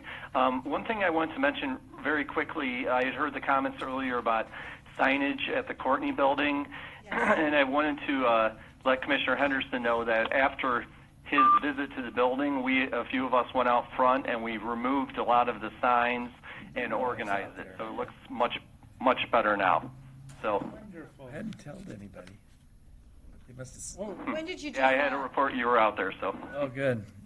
Tom, when did you do the signage?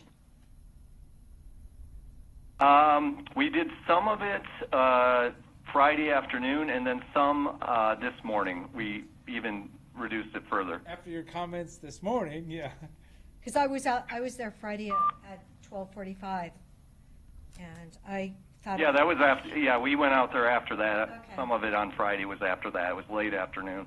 Okay, good. I just thought it could be friendlier. Just so you know, Tom, I wasn't going out of my way. I live over on that side of town, and I was going past there. I said, well, because I think about it in our buildings down here, and that is one that gets a lot of traffic. I was just kind of curious, how it's represented. So Yeah, no. Thank you for noticing that. It's hard to do because you kind of have added signs incrementally over time, and so there's a lot up there, but it isn't really designed to catch your eye. That's great.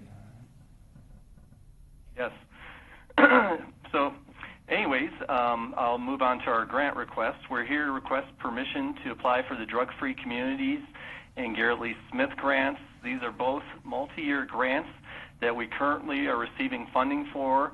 However, the funding periods are coming to an end, and we need to reapply through a competitive process. And Jessica Jacks is going to give some details of the work we would be doing if awarded, and she's going to start with the Drug-Free Communities grant. Great, thank you, Tom. So as Tom indicated, we are reapplying for the Drug-Free Communities grant. We call that DFC for short. We have been the recipients of the DFC grant for the past 5 years, and we sunset in September. Current recipients are allowed to apply for an additional 5 years, so that's what this application would essentially be years 6 through 10. And continuing the work that was started with focus in Bend. This particular grant has 2 main requirements. The first is that we establish and work with a community coalition, a group of stakeholders focused on substance abuse prevention.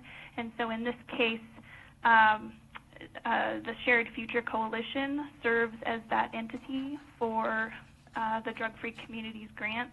The Shared Future Coalition is in fact the Deschutes County-wide coalition, but the Drug-Free Communities grant will be focused on Bend. So that's a nuance there.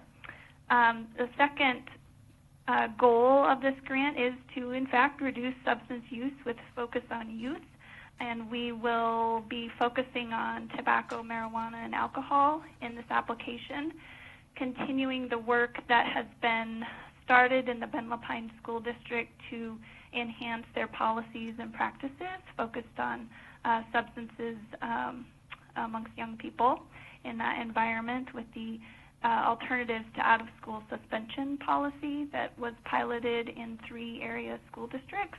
Excuse me, not 3 area school districts, 3 area schools.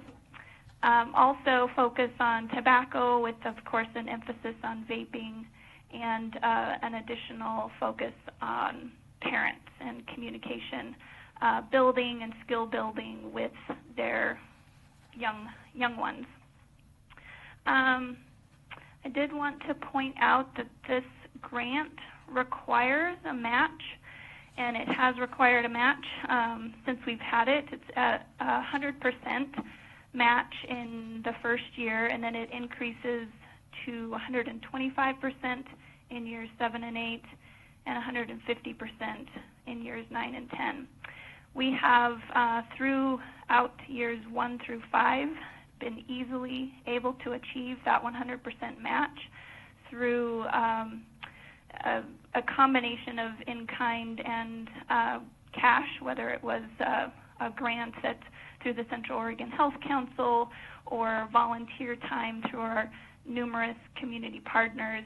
We've been able to meet and exceed that 100%. So we don't foresee an issue achieving that in the future.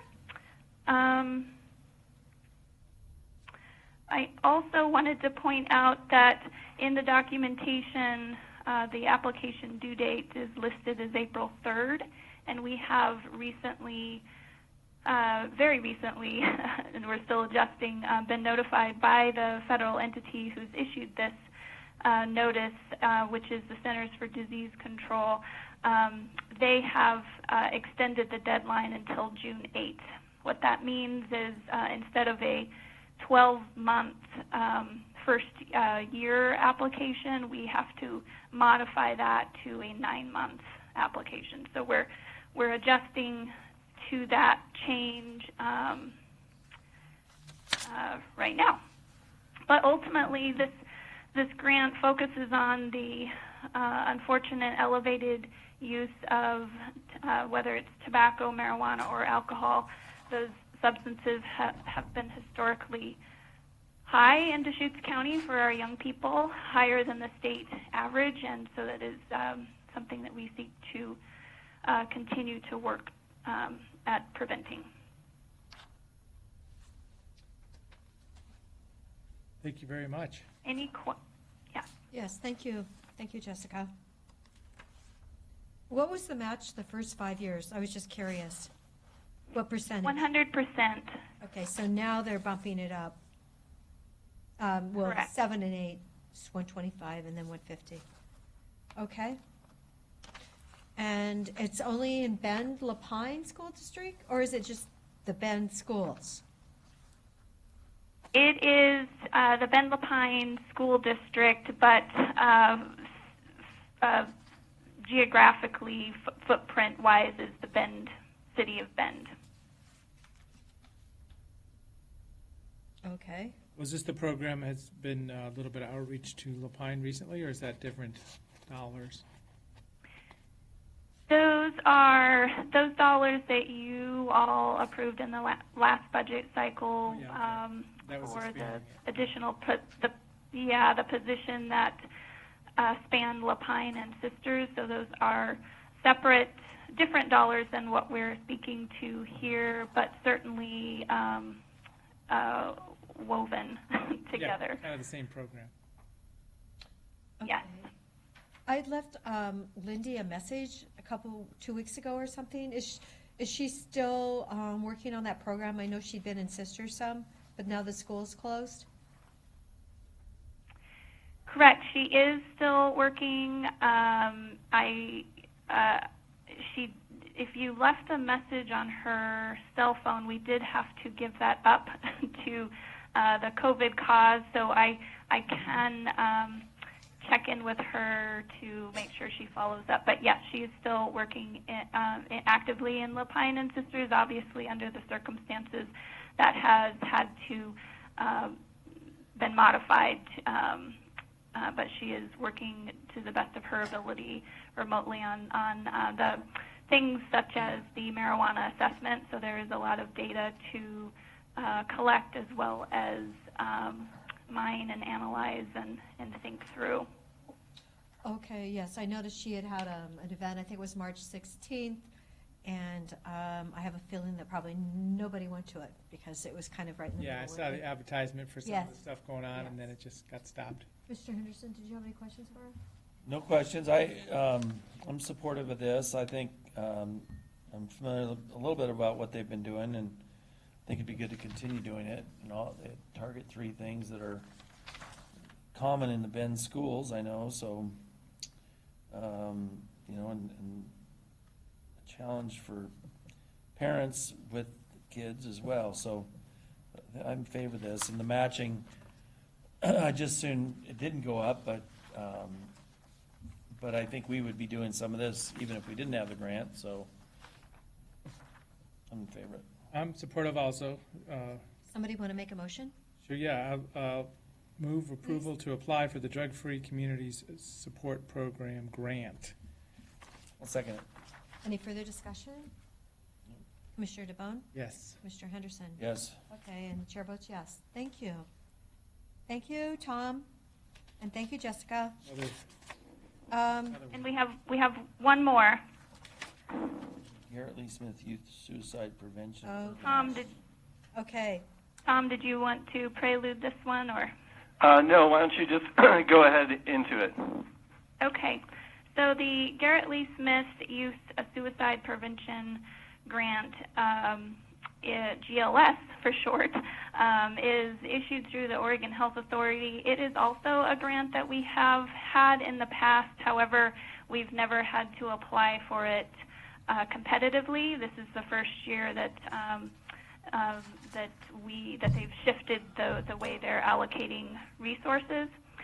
So we are applying, and it will be a 4-year grant with our application of in the first year at $113,309 to support primarily staffing, and you might notice on the grant application request itself that the FTE is a blend, and that is just the reality that we're utilizing 3 different funding streams to pull together a suicide prevention program to address all ages. This particular grant, GLS, only focuses on adolescents 10 to 24 years of age, which is definitely a good place to focus, but we know that our rates are highest amongst males 45 years of age and older, and so by blending the GLS funds with our two other funding sources, it allows us to have a combination of staff that can address the need in Deschutes County. Let's see. There are a number of things that the GLS grant asks applicants to address. They're primarily focused with youth-serving organizations. You'll see a lot of our work with within schools, but we are eager to expand to provide some depth in other youth-serving organizations, such as faith organizations where youth are part of youth groups, and there are pastoral services connected to those youth. We think that we have an opportunity there to expand, as well as in other youth-serving organizations. So we'll be continuing to do that, as well as ensure that our existing clinical service providers have the best skills and training to work with individuals who are at risk for suicide. And so those are some of the things that you will see in this particular grant work. Okay, so the application, it says the due date of April 9th. Is that still applicable? That is still applicable. Okay. I'm supportive. It's good work that's being done. Just that sensitive time in life, it looks like Oregon Health Authority has made a long-term commitment in renewing these, so. I'm supportive as well. I'll move approval of application of the Garrett Lee Smith Youth Suicide Prevention and Early Intervention Grant. Second it. Any other discussion? The fact that this one, you said it was competitive? Is that correct? Correct. Okay, all right, well, good luck then. Commissioner DeBonne? Yes. Commissioner Henderson? Yes. And the chair votes yes. Thank you, Jessica. Thank you, Tom. Thank you. Thank you. Okay. Nick Lilac, are you available? Yes, I am, Commissioner. Oh my gosh, thank you so much for being timely. 11:45 a.m. Oh, thank you. We're just a few hours late. Okay. So sorry. That's okay. A lot of it's applicable to community development, so I appreciate the opportunity. Do you want me to just jump right in? Please do. Thank you. Thank you, Commissioners. If you have a copy of the memorandum regarding the Planning Commission recruitment and selection process, you can see on the front page there the three key board decisions, as we have three Planning Commission terms that expire at the end of this fiscal year on June 30th of 2020. One commissioner, Les Hudson, he's currently serving as the chair. He is eligible for a second term, and he's interested in serving a second term. Commissioner Palcic is term limited, so he cannot be reappointed. And Commissioner Beeger, unfortunately, is not going to be able to serve a second term, as he is likely will relocate out of the region. So with that, the board has these three decisions to make. The first is if you would like to, and you wouldn't do this now, we would schedule it later, but you would either reappoint Commissioner Les Hudson to a second term, or we would initiate a recruitment. And then we would initiate three recruitments in that case. Otherwise, we would initiate two recruitments for the two vacant positions. And there's a draft timeline on the second page of the memorandum.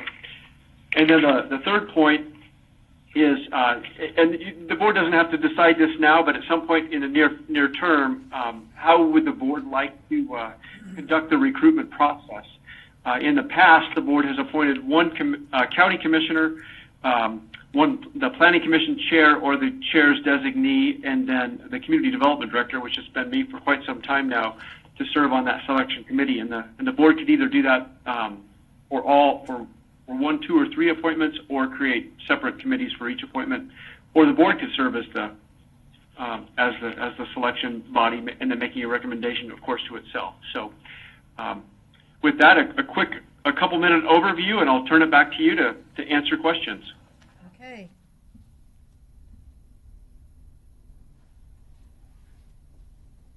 So, yeah, this has been a good group.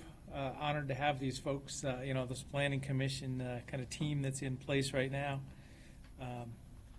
I do support Mr. Hudson for reappointment, if just kind of taking a piece of it here. I would as well. Okay, yeah, without a... I think it has been I've been impressed, especially with our meetings with him, to learn more about how they look at things. And I think I was on the interviewing, I know I interviewed on the 22 appointment, so I remember doing that. I'm pleased with how Jessica has contributed. So then, I don't know how far we want to go with formalizing that today.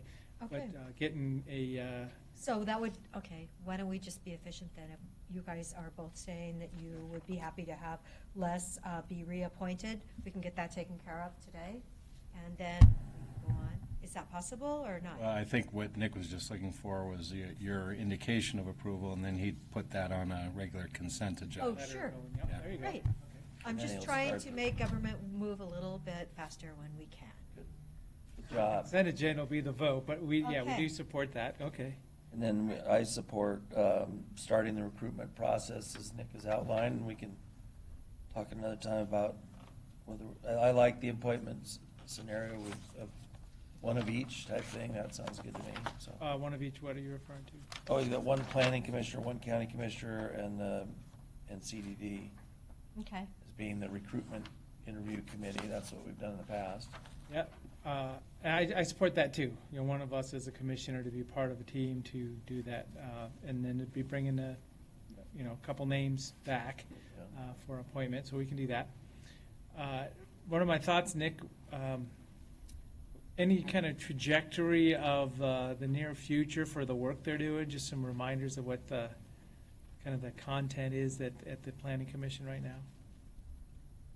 Yes, Commissioners. I actually don't have the list in front of me, but we have quite a robust list of projects they're going to work on, from the TSP, or excuse me, there is a TSP amendment that's proposed for a work session later this month, the daycare text amendments coming up, some housekeeping text amendments coming up. They'll be involved in some of the projects that you'll talk about here, some of the TA grant projects coming up. We've got the annual report and work plan coming up later in the month, and next, and then in May and June, and then of course the fall and beyond, the full TSP update, the comprehensive plan update. A lot of big projects on the horizon. And I got to imagine, probably not during these special sessions, but the state legislature probably in their long session next year will get to a point to change some of the land use, referring to rural ADUs and whatever else may be happening. So as soon as that discussion starts to mature, there'll be all kinds of local decisions to be made there also. Exactly. Mr. Henderson, did you have any other comments? I nominate the chair to be part of the committee. Do you want to be part of that committee? The committee? For the recruiting of the other 2 seats. Oh, I would just love to. Yeah, I'm just, yeah. That's fine. I'll second Okay, that. there you go. Congratulations. I would note that Commissioner Palchik is South County, so if anybody knows a South County resident who would be interested in serving on the Planning Commission. I'll see if I can find somebody. Yes. When isn't Jim Bend area, so that'd be something I'll think about. Yeah, good. So we'll support you in the Oh, do we process. need to vote on that? No. Maybe Hughes' replacement on the SROA general manager. Oh, yeah, there we go. Okay. All right. Who's running for the Senate? Nick, is there anything else you need to share with us then? No, thank you, Commissioner. That's exactly what I needed. Thank you very much. Oh, good. Go Ducks. Good luck. Well, gotta have something lighter today. Okay, is Tanya available? I am. Oh my gosh. Oh, can you hear me? Yes, loud and clear. No, you can hear me okay? Perfectly. Wonderful. Great, great. Good afternoon, Commissioners. Tanya Saltzman, Associate Planner. With me on the phone, I think, should be my fellow Associate Planner, Zechariah Heck. We are here just to do a very brief check-in with the board concerning the technical assistance grant from Department of Land Conservation and Development, which Nick just alluded to. Basically, I'm going to give a very brief overview, and then Zach will talk briefly about one task, and I will talk briefly about the other. The general takeaway is that we have received this grant for $25,000 to accomplish two different planning tasks, but they all relate into a future comprehensive plan update. The grant was officially initiated on the 27th of January, and the end date of the grant is May 31st, 2021. The large takeaway from this is basically that DLCD is, fully committed to moving forward with this grant under that same deadline. They've been really supportive of us kind of encouraging flexibility in terms of how we are going to deal with public engagement and other tasks pertaining to the grant in light of the COVID-19 things and limitations on public engagement. But, it's all systems go to the best of our abilities, and that's what we're working on. So right now, if Zach is there, if Zach could just give a brief overview of task one, which is to incorporate the Wildfire Mitigation Advisory Committee recommendations into the Comp Plan and Development Code. Thanks, Zach? Tanya. Yeah, thanks, Tanya. Zechariah Heck here, for the record, Associate Planner with the Community Development Department. As Tanya alluded to, the TA grant helps fund community engagement opportunities pertaining to the Wildfire Mitigation Advisory Committee and their recommendations. The objective is to obtain recommendations from the public, the idea being holding several open house meetings throughout the county, explain to them what the Wildfire Mitigation Advisory Committee is all about, what they recommended, and potential policies or codes to incorporate in the comprehensive plan or development code. The idea being that the public sentiment will help inform the board's consideration on whether to adopt wildfire standards or not, and to be clear that adoption of any standards pertaining to wildfire mitigation is not a requirement of the grant. It's we merely just put in there the idea of going out throughout the community, throughout the county, and discussing the idea with the public. So with that said, given the virus situation, we're obviously on hold in terms of holding any in-person meetings.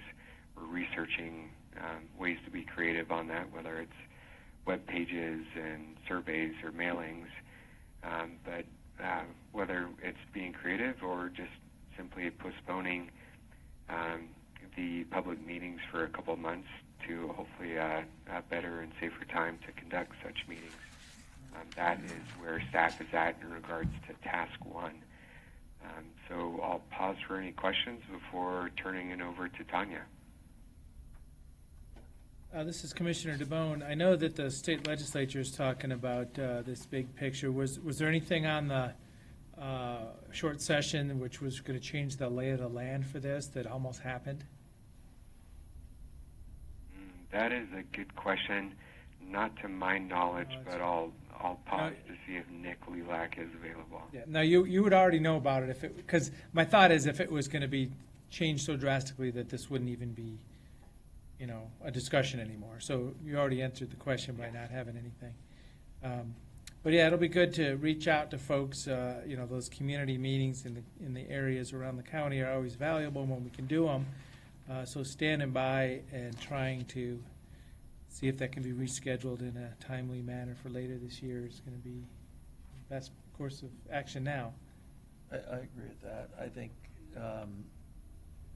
these online meetings have limited value compared to real, in-person meetings. On those public meetings, just like some of the outreach through the planning department, I guess comprehensive plan is what I'm thinking about. There's some of those nights that are just magical when just enough people show up and people are talkative and all of a sudden the ideas start flying. So we'll just look for that opportunity here later this year. Great. Sounds good. Thank you. Thank you. Thank you, Tanya. Did you want to say And then- anything else? Oh, yeah, just a brief update on the second task, which is updating of the Goal 5 wildlife inventories. So we're in the process of developing an RFP for a wildlife biologist consultant, which we're expecting to release that probably first or second week of April. And, once we have that team together, then there's a lot of work that can be done prior to kind of the public parts of this scope. So we hopefully will be able to coordinate that. The good thing about the way DLCD is approaching both of our tasks, I think, is that they're letting us sort of we can front load certain tasks, and we have a lot of flexibility within this larger timeline. Initially, they said task 1 needs to be completed sort of on the earlier side, but they're giving us a little bit of leeway in terms of being able to creatively address this public participation aspect. As the commissioners just noted, there's limitations to kind of doing stuff online. So ideally, we will be able to do something, in person, in the flesh, hopefully. If it comes to the point where, it's really pushing the timeline, then perhaps there can be another conversation with DLCD, but we'll cross that bridge when we come to it. I think for right now, we're going to just move ahead with releasing the RFP and hope to hire a consultant. We're probably going to keep that RFP open for 4 weeks. If things change drastically in the next week or two, we might leave that open for a small amount more, just in recognition of everyone's kind of interesting working situations at the moment. So, but we're moving forward, and we look forward to kind of figuring this out, and it's going to be a really great grant. So I welcome any questions. Thoughts? Any questions, commissioners? Nope, I'll be interested to see what they do. So the consultant basically puts, I'm trying to get clarity of, would put basically the proposed draft package together that goes out to the community for feedback? Is that how far it goes, consultant? The consultant is sort of, they're kind of the liaison between our agency partners, which will be DLCD and Fish and Wildlife. They're the ones who kind of furnish the actual inventories, and the wildlife biologists, they're the intermediary. They kind of translate what that actually means and gives that to the public as kind of a third party. Explains it in a land use context. We anticipate people will say, what does this mean for my property, that sort of thing. They can kind of provide that scientific and land use expertise to the public, so they're kind of that liaison, and that's how we see them. And would they be part of the public process? Yes, they would. Great. Thank you very much, Tanya. Glad to know Thank you. that we are working on that grant's implementation. Appreciate it. Keep up the great work. Thanks very much. Appreciate it. No, thank you. So do we have Peter Russell on the phone? I'm here. Can you hear me? Oh, yes. Well, thank you, Board. I'm here to give you a brief recap of the Planning Commission's hearings on the proposed roundabouts on US 20. One's in Tumalo at Cook-Obie Riley intersection. The other is just at the edge of Bend at US 20 and Old Bend Redmond. And then see if you want to hold a public hearing on this, or a work session. Well, I guess this is the work session, so these different times, but a public hearing date, and I've given you some suggested dates. If it has to be later due to the circumstances of COVID-19, then we can do that as well. Because of the plan amendment, there's no 150-day clock. So I'll just kind of go through the one thing I have given you, because I know it's a huge package in your packet from all the ODOT materials. I just pulled out what's in the TSP currently, so that's a document that's a aerial photo. It says at the top US 20 at Tumalo long-term undercrossing. So what's in the TSP now is US 20 goes over the top, Cook and Obie Riley go underneath. There's some turn lanes. There's some local streets that are right in, right out. So that's what we have currently in our transportation system plan. What ODOT is proposing now, because there's no longer a moratorium on roundabouts in the state highway system, is a roundabout here. So that's the second diagram that says US 20 at Tumalo and US 20 Old Bend Redmond Highway. So the first diagram, you'll probably recognize Tumalo. The easiest way to get yourself oriented is you can kind of see Knife River down there at the old Knife River site in the lower right-hand corner of the roundabout. sorry. Oh, yeah. I just those are think the I got. same. No, but go inside. What he's talking about now is on the inside two pictures. Okay, are they different then? 'Cause I have. Yeah, this one's Cook and this one's, No, they gave me, I have two sets of the same thing. well, they're both, well, I know, but I'm ready now, go ahead, Peter. but inside they show, this one's Cook. It says it's still Old Ben Redden Highway, but it isn't. Yeah. And the other one is Old. So the ODOT document, yeah, the way they named it, they applied the name to both. The way to tell them apart is the one that looks more like an engineered diagram. That's Tumalo. The one that looks more like someone got loose with a black magic marker on an air photo. That's the Old Ben Redmond one. And I know you've had a long day, so I'll kind of keep this brief. So the Planning Commission, we gave them a workshop in January. We had the public hearing on February 27th. So at the hearing, we had 60 people attend. Of the 60 people who attended, 20 testified. Of those 20, essentially 16 were in supportive of it. A lot of the stuff that they referenced was they liked the improvements that ODOT has made currently in Tumalo, but they recognize the need for further improvements. The fact that a roundabout is a really nice safety countermeasure was very appealing to them. And then we heard a lot from folks who use Old Ben Redmond and US 20 to get to and from Bend, because it's a left out, which is usually the move that's the most challenging when you're trying to get out there. So there was a lot of discussion of not only do we like the roundabout, but can you build it tomorrow? ODOT's proposal currently, assuming this gets into our plan amendment, is that they would build these roundabouts in 2022, because the county's also put money towards funding the Tumalo roundabout. At that hearing, like I said, the Planning Commission that was predominantly favorable for both these roundabouts. Safety was the main concern. People liked the lower speed that a roundabout would cause on US 20. Also, ODOT in its proposal talked about how, as an agency, their vision for the long-term travel corridor in US 20 from the east side of Bend all the way to Sisters would be roundabouts at various intersections. So we have a roundabout on our TSP at Hamby Ward. They're looking at putting a roundabout at Roble in 20, one at Cooley in 20. Then you'd get to the ones in our jurisdiction at Old Ben Redmond, Tumalo. Then there would be one more on the east side of Sisters, somewhere in the vicinity of the Y that's there currently, or maybe a little farther east. And of course, they have the one at Barkley Meadows that's extant right now. The reason for the plan amendment is that we already have intersection improvement in our TSP, which is at I-3, the overpass. That would be inconsistent. So they want to remove this I-3 from our TSP, replace it with the roundabout, make the changes in our upcoming project list in the TSP that would reflect that change. And then in the Old Ben Redmond one, at the time, ODOT hadn't decided, was it going to be a grade separated interchange, or was it going to be a simple overpass? So like a simple overpass is how Wilson Road goes over the Parkway. Grade separated interchange is more like how Empire and the Parkway interact. Both were fairly expensive, and so ODOT had a different list called the illustrative list or the unfunded list. And what they would do is strike that overpass or interchange from that illustrative list that we have and put the roundabout in the project list where it would join the one for Tumalo and US 20. So that's why you have to have the plan amendments. Planning Commission kept the record open until the 5th of March. We only got 2 letters. One was from a business owner in Tumalo who has a logging timber supply business kind of on the corner of, say, that little triangle you can see where you're bounded by 7th and Cook, and a little bit by US 20. He had concerns about access to his business. And then from a homeowner who was farther up, one of the intersections, one of the rural subdivisions by Tumalo was kind of preferred the overpass that was in the TSP. Planning Commission then debated amongst themselves and voted unanimously that they recommended that the roundabouts be added to the Deschutes County TSP, and the 2 tables that list the construction projects be modified accordingly. And there's also some language in our TSP that describes the improvements of these 2 intersections that would have to be changed to reflect a roundabout. So with that, I'd be happy to answer any questions.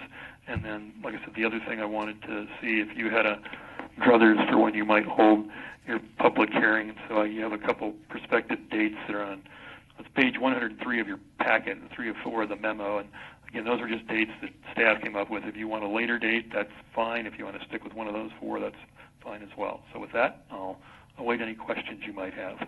I was actually at the majority of that hearing on the 20th, and I did hear everyone, and the fact that ODOT has the funding to do both of them in 2022, I think is critical, because I see that traffic driving into town in the morning. And because they built that elementary school on the south side, yes, definitely something needs to get done. The dates, though, I would think maybe May 11th. What do you think? I mean, we've got to get through April, so hopefully May 11th we could do that hearing. Do you guys have any schedule? Are we all going to be in town then?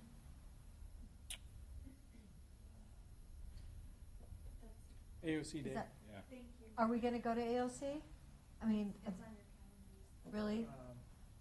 Is it a Monday? What about Wednesday, the 13th, What about May 13th? Can we do it then? May 6th? Yeah, I'm available. May 13th. I don't know. I would just kind of like to put it back 2 weeks past April 30th. Yeah, I agree with that. So I would say can we put it on our schedule for May 13th?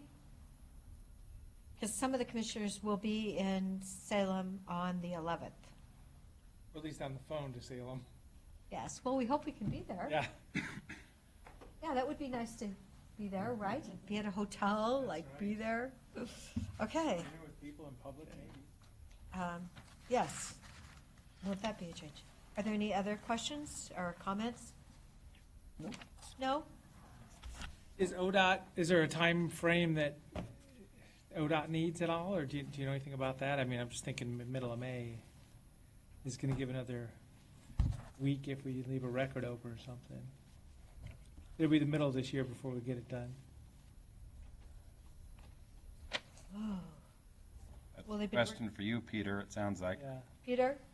Is that So one question for you first. So May 13th, would that start at 10 or 10:30 when I put my public notice together?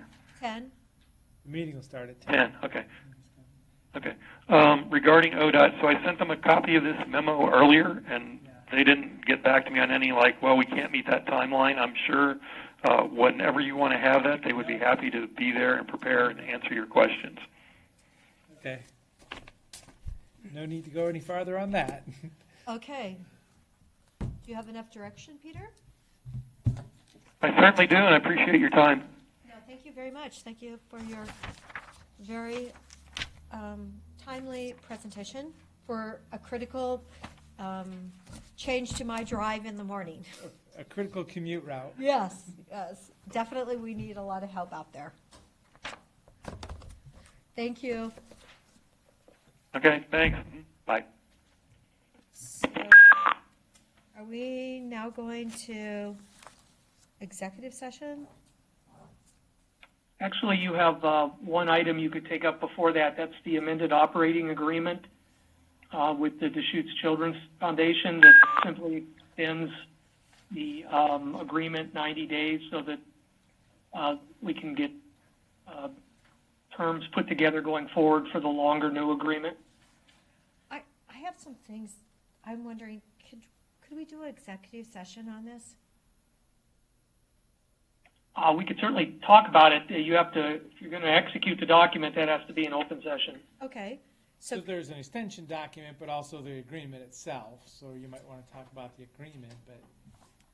Yeah, I'm not asking about the agreement right now. This just buys us 90 days to figure out the terms of the agreement. And I would assume, being that it's 4:30, we're not going to get into that today. So I was just hoping I could get this 90-day extension in place, and then we could worry about the terms, perhaps get into it as early as next week. So the agreement ends tomorrow, is that what it is? Or? Yes, it does. Yeah. Here we are. So Do you mind, Commissioner Darrow, if I just make a motion approving the extension for now? Yes, that's fine. And then I would like to discuss this Yeah, at okay. a So there's- separate meeting. So I'd move approval of document number 2020-238, amended operating agreement. With Deschutes Children's Foundation? With Deschutes Children's Foundation. I'll second it. Any further discussion? Nope. Okay, Commissioner Henderson? Yes. Commissioner DeBonne? Yes. And the chair votes yes. Okay. So are we going to do executive or other items first? We do other items for a moment, just for the. I got a couple of other items. You do? Okay, you already had some earlier, but if you want to do some more, I guess. Those are COVID ones. Well, I guess we could allow that. That was on a different agenda, it was on the short agenda, not the long agenda. Listen- Well, I just have two, and there'll be ones you'll be very interested in. Oh, great. One is following up our Eastern Oregon Counties Association meeting today. We need to get that on our agenda. Commissioner Bone, I don't know if you had a chance to look at the documents, but they've come up with a charter, or bylaws or whatever it is for the deal, and we'll need to appoint one person under those bylaws to be our representative for Eastern Oregon counties. And then they came up with their budgeting and that sort of thing. And I don't want to go into a lot of detail, but my own feeling is it's very northeastern Oregon centric, and three of the highest paying counties are Deschutes, Crook, and Klamath, which don't really get anything from the Blue Mountain, and they don't. Eastern Oregon Summit might do something for us, and I'm supportive of it, but I do think what came up today is very important, and that's the issue of us having our next appointment on the LCDC Right. from Eastern Oregon. And I know there's there were already enthusiasm from some of the smaller counties to look for someone, but whoever it is, I think has to be somebody that we consider it, Deschutes County. That's kind of what I feel like I'm not saying they have to be out of here, but I would want to be involved in that as a county, participating who those people are and what their view are on all this land use system and housing, because after going to the meeting that I went to in October, and it's nothing new, it's with having, there were only two people that were supportive of us keeping on the work plan, the non-prime resource issues. One was Catherine, and the other was Melissa Cribbins, who's our AOC, was gonna be our AOC president, so I just wanna put that bug in our ears and think about how do we make sure that we get that's where the one thing I really see the value of Eastern Oregon counties. The rest of it's we're gonna learn some things from the Blue Mountain Plan, but it's kind of like just going to school or something. So I thought I'd bring that up because we were on the meeting, but they want to move quickly on it, I think, and I don't want somebody that we haven't kind of vetted, is all I'm saying. It's always been a show of camaraderie and support to be part of Eastern Oregon County Association. And it's wonderful connections with a lot of rural counties. It was federal lobbying were the majority of the funds, which was, Sullivan, what's his name over there? Jay. So, yeah, Jay Sullivan. And so that was it. That was kind of like, we're going to give this X amount, it's going to go there. It was in support of, our congressman and the policies that he can get through. And now it's really morphed, right, around to kind of one of those sub-organizations relative to AOC for state lobbying. Totally morphed since we got involved with it.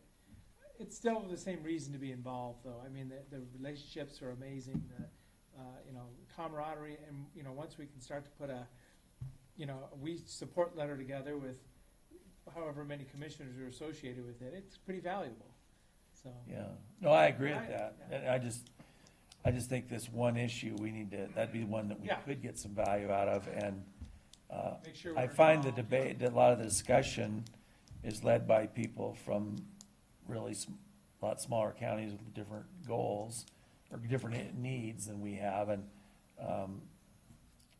Crook's not. I mean, Jerry was there, and there was nobody from Klamath, and so our side of the Eastern Oregon, we need to keep it our oar in the balanced. water, in the terms of goals. Commissioner Similic was on the call. Well, somebody had to get him out of bed or I something. sent him a text. Several people were trying to get him, I think. I go, Commissioner Similic, where are you? He was on the agenda, so Yes. he should have been. He needed to get on the call. Well, I had a big conversation with him yesterday, so he was picking up the pigs for the county fair. Okay, and I go like, yes, we will have a county fair. If we have to Zoom it or whatever, we will do There you it. go. We will have a county fair. That's Jefferson, That's Eastern Oregon counties. What was the other I one? support that for that. Just to talk about it someday. Oh, the other was I don't know if we need to do this, maybe in executive session about the Four Peaks Music Festival.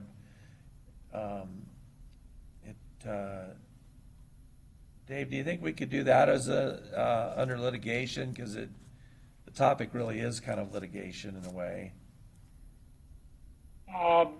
Yeah, I mean, yes, I have an email, I think, that would be sufficient to suffice for a threat of litigation. Well, and I have a conversation related to it also that I wanted to share with the other commissioners what I learned in the conversation.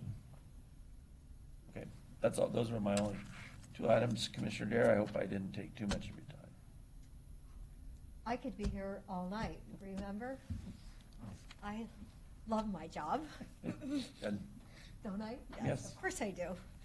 Okay, Commissioner DeBonne. in that case, we'll ask Dr. Conway to come back.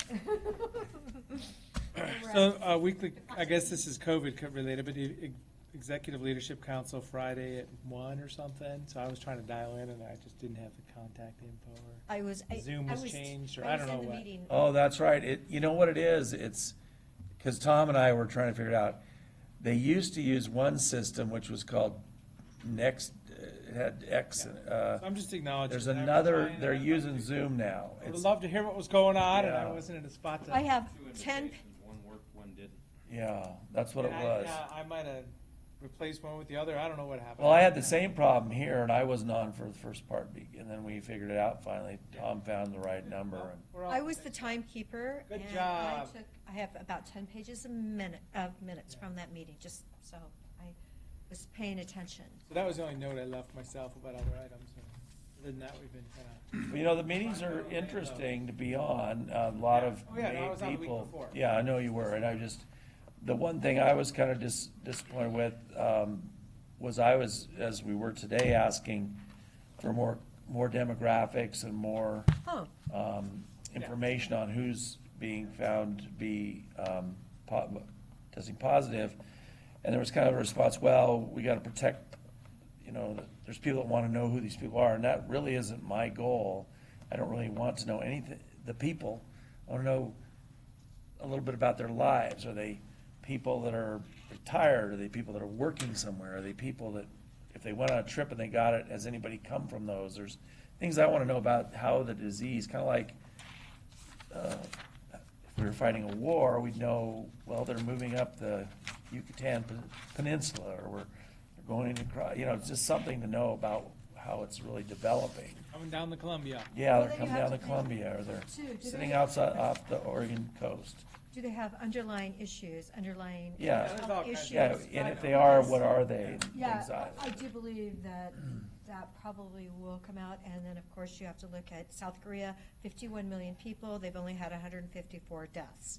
So what was the treatment? in Well, South an example, I listened to a hour or 30-minute video last night on YouTube that was from one of the leading people in Korea, and he said basically that they'd been through this before, and you'll notice they all wear masks there, and we're told here you don't need to.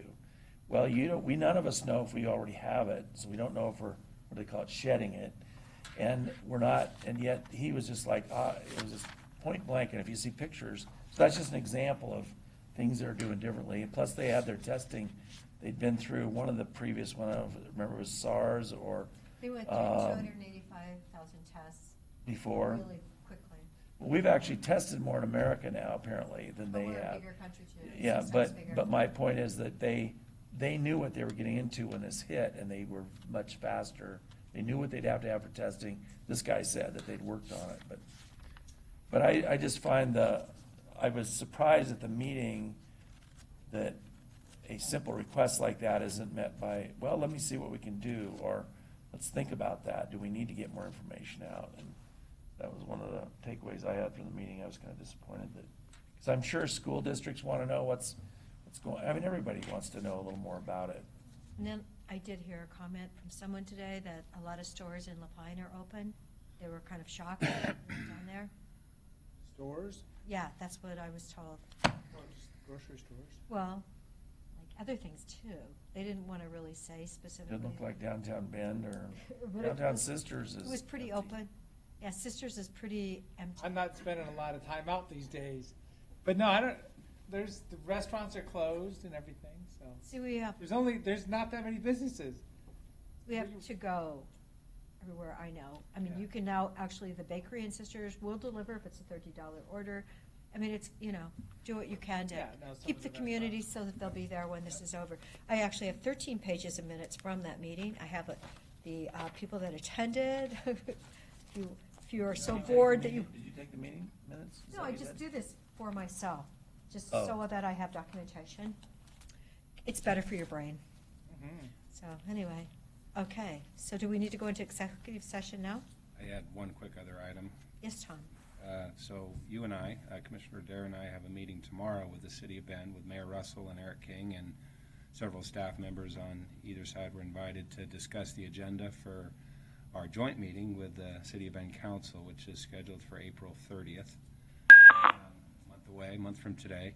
So I just wanted to mention that, and if any of you have suggestions for agenda items to discuss with the city, we can bring those up tomorrow. Things like the stabilization center. Funding for the stabilization center. Veterans Village, if you want. The core urban renewal district might be another one. Coronavirus, if it's still topical, can share stories. So just if you have other ideas that we can bring up with them, that'd be great. So, I mean, a position I would have for the urban renewal district is to make it 20 years and not 30 years, and maybe bring it back down in size. It's this huge amount of money and a huge length of time that they're going to redevelop that core area. Urban renewal is fine, that's their choice. We already know that we don't have, as commissioners, we could comment, but we don't have the authority to, or the opportunity to stop it, or, there's no decision for us specifically. But we can do public feedback on that, which would be to scale it down as one position. Just, if we talk about it, I'll say that there too. Okay. Anything else? I wonder if by April, I can't remember the timelines, we got them on the urban. Is that past our timeline to give input? On the urban renewal? Yeah. No, I think that extends into May. I'll confirm that. May, I think you might be right, May. Well, and we'll probably be looking at recovering, depending on how long I'll stay at home and, do nothing, we'll see how bad a shape things are in, or maybe they're gonna be in good shape, maybe the federal money will get everybody through, but it seems like I'd probably plan a block of time for April 30th. Because it's either gonna extend over that, or it's gonna be just finished, and we'll be looking at, now what? Okay. That meeting is here, is it not, on Zoom or something? It's actually virtual. Yeah, it's remote, so. Oh, it is? Yeah. No, our planning meeting tomorrow. Oh, your meeting, oh, I was thinking our. As of right now, the joint meeting is supposed to be together live. If you'd prefer that it be done that way, we could delay it if we're still under stay-at-home orders. I'd rather delay it. I notice a huge difference in participation when you don't have people in the room, or about half as much value, seems like. We have this, is it going to be here? We'll do it here at the city council. They don't have room. Spread out and open that door and we'll all sit 6 feet apart. Be yelling down the. Yeah. Counselor! All right. All right. So we just have two. Two executive sessions? Well, only one if you want to defer Becky Johnson. Well, I've got the one on the Four Peaks also. Oh, right, yeah. So. We're gonna do this one first, the Ask Me. Okay, we need to close and go into executive session now, please. We are gonna make it to 5, I think.